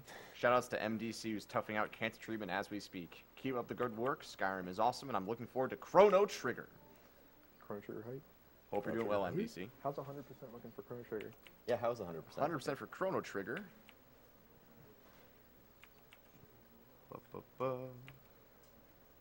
We are at $16,772 out of $30,000, Wow. so we are over halfway there for it. Nice. There's no way that won't get that. Also, $65 from Patrick for Japanese Borderlands, because Wyborn is never wrong. Oh, man. Except when he loops the dialogue. Yeah. Oh, the shots. The shots. Streamer, why you do dumb? Okay, so that's the third one that I can't skip, and I accidentally tried again. It's also really difficult without audio cues. Yeah, without audio, it's really tough to tell. Like usually the first one I listen for enough, so that one's easy to catch. But like the other ones, it's kind of more about actually paying attention to what you're skipping, which can be hard because you do kind of go on autopilot. This is a ADD detection simulator. Can you successfully get through the console? All right, so here, apparently you guys want to see what happens when I steal the cup. So I'm going to quick save. Oh my gosh. And yes. Wrecked. Everyone. Up, getting back up. Wait, hold on. Wait. Nope. Nope. Wait. Wow, they're actually. Dude, the jukes. I'm dead. Christ rats. So. The Greybeards love their cups. Yeah, they will defend their cups with their lives.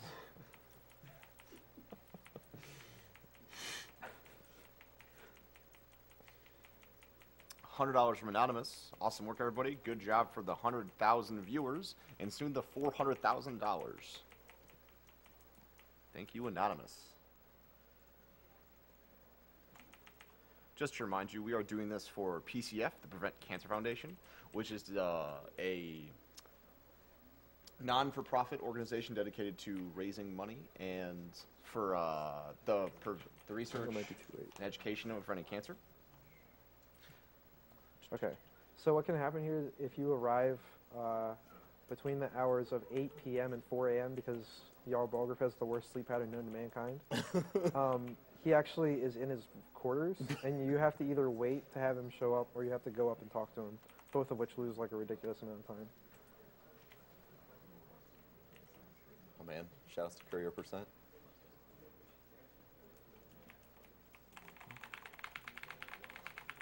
Last time I did a run, I had a courier show up in the middle of this fight, and he was getting destroyed by fire, and he didn't care. You gotta deliver that letter. Dude, yes. So I don't have audio cues, so I'm just going to have to watch. Well, does that mean the last fight's going to be hard? Not really. I go off the quest marker for the last one. what he's talking about is the last fight against Alduin. He can show up in 3 different spots, 2 of which I'm prepared for and can predict his movement and can hit him before he's able to do anything, and he comes straight down. The other one, which is the right side, is like random, and you can't predict it at all because it looks like he's coming up the top side, but hopefully I don't get a courier. This is usually when I end up getting couriers. But sometimes you get really lucky and you'll get the courier like while Odoving is landing, which is great because then it knocks that out of the way and you don't lose any time. Also, as a reminder, if you donate $50 during the PC block, you are automatically entered into the grand prize at the end of the stream, as well as the limited edition Tychus Finlay statue from Blizzard. That is very rare, only through the entirety of the PC block. You can do it for 3 times for 3 entries. That was a good wait. As well as a Skyrim capped for $5 during this run.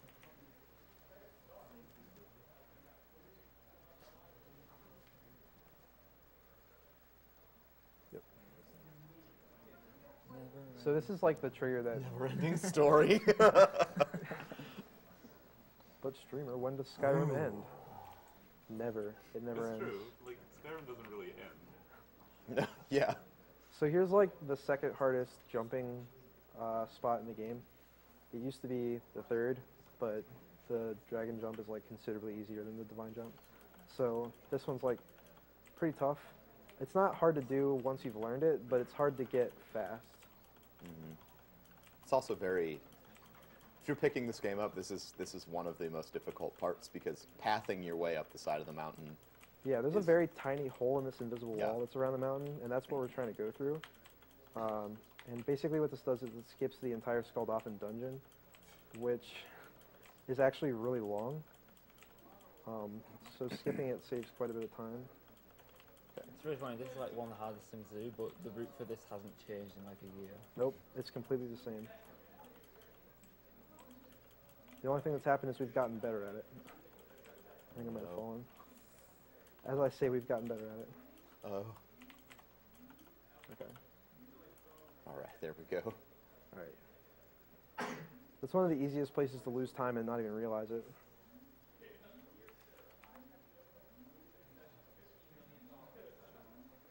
So coming up here, normally, if you're playing casually, I got staggered, which kind of stinks, but there's a dragon priest, and if you go kind of slow, he takes the staff out from that stand, and you have to fight him before this portal opens again.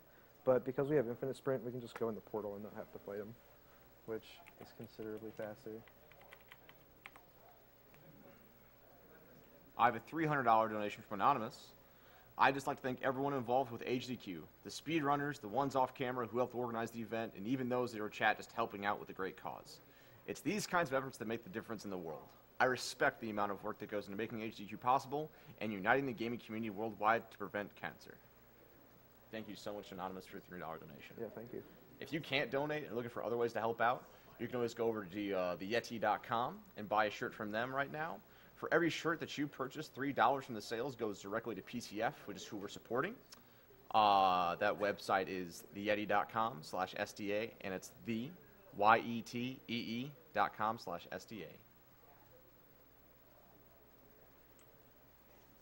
And also thank you GameSpot for these amazing cameras, so we can get Wymorn's face in perfect clarity.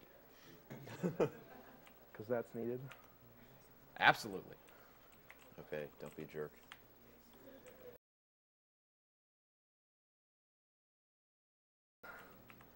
So, on casual, Soon is the hardest fight in the entire game. Yeah. Harder than Alduin. He will one-shot you, like, from more than half health. Basically, 200 characters in this game are really strong, and they have, like, kill move capabilities from, like, ridiculous amounts of HP.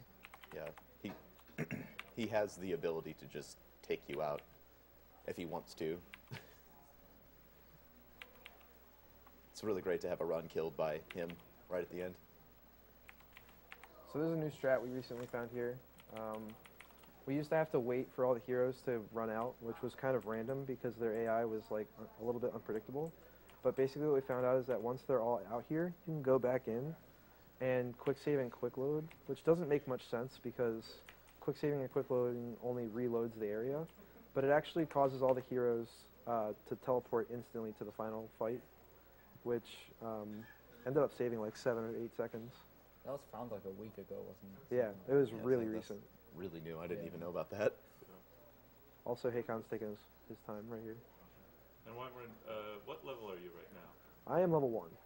Very good. And you have no equipment? Nope. Nope. I'm completely naked orc. I mean, we had to sell our clothes for money. Actually, the clothes that you start out with aren't worth any money.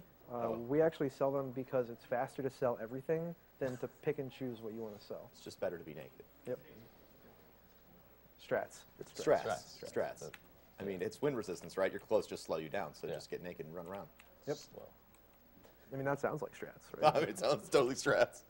I believe it. And we all know Skyrim's physics engine is like 100% accurate to real life. Yes.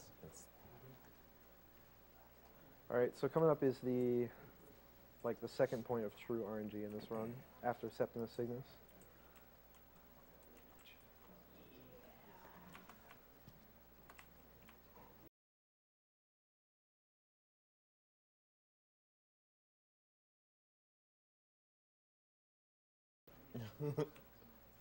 Okay. I actually got staggered and wasn't able to shout him. Okay, that's not bad. Land, please. Okay, no, you can just fly away. No. That's all right. Alduin doesn't care about your dragon red. Okay, so I actually got Dragon Rend off. I was concerned that I was going to get staggered. All right, time soon. This is the power of the orc. And time.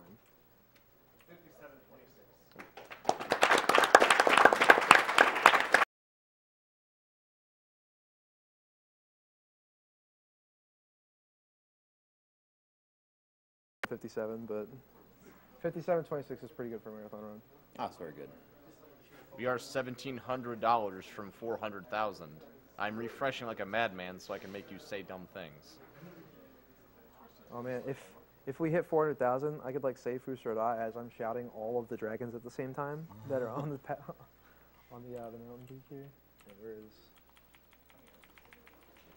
So this is the fun part. This is the credits. I call them the credits. I like to speedrun games with credits, but Skyrim doesn't have credits, so I have to come up with something. Do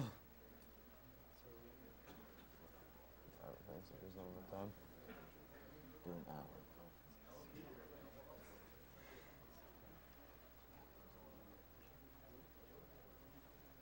What the heck?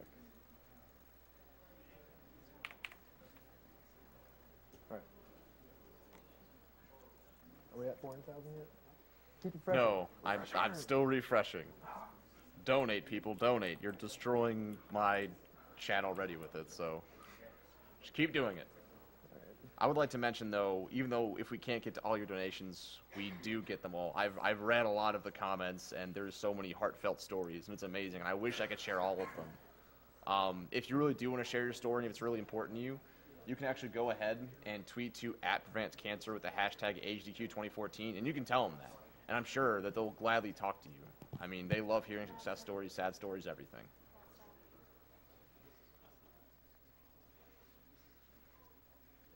I do have a $100 donation from TK. Both my parents were diagnosed with cancer in the year 2007, breast from my mother and prostate from my father. Luckily, both are found in the early stages. Your campaign is both entertaining and heartwarming, and it means a lot to me. Keep it up. Thanks. Fusroda!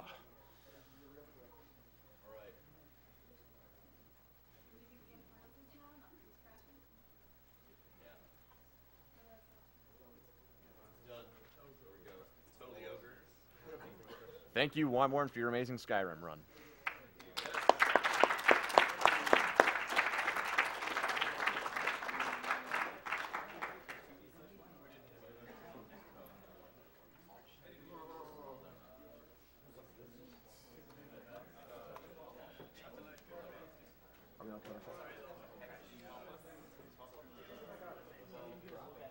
We'll get back to you guys after this quick commercial.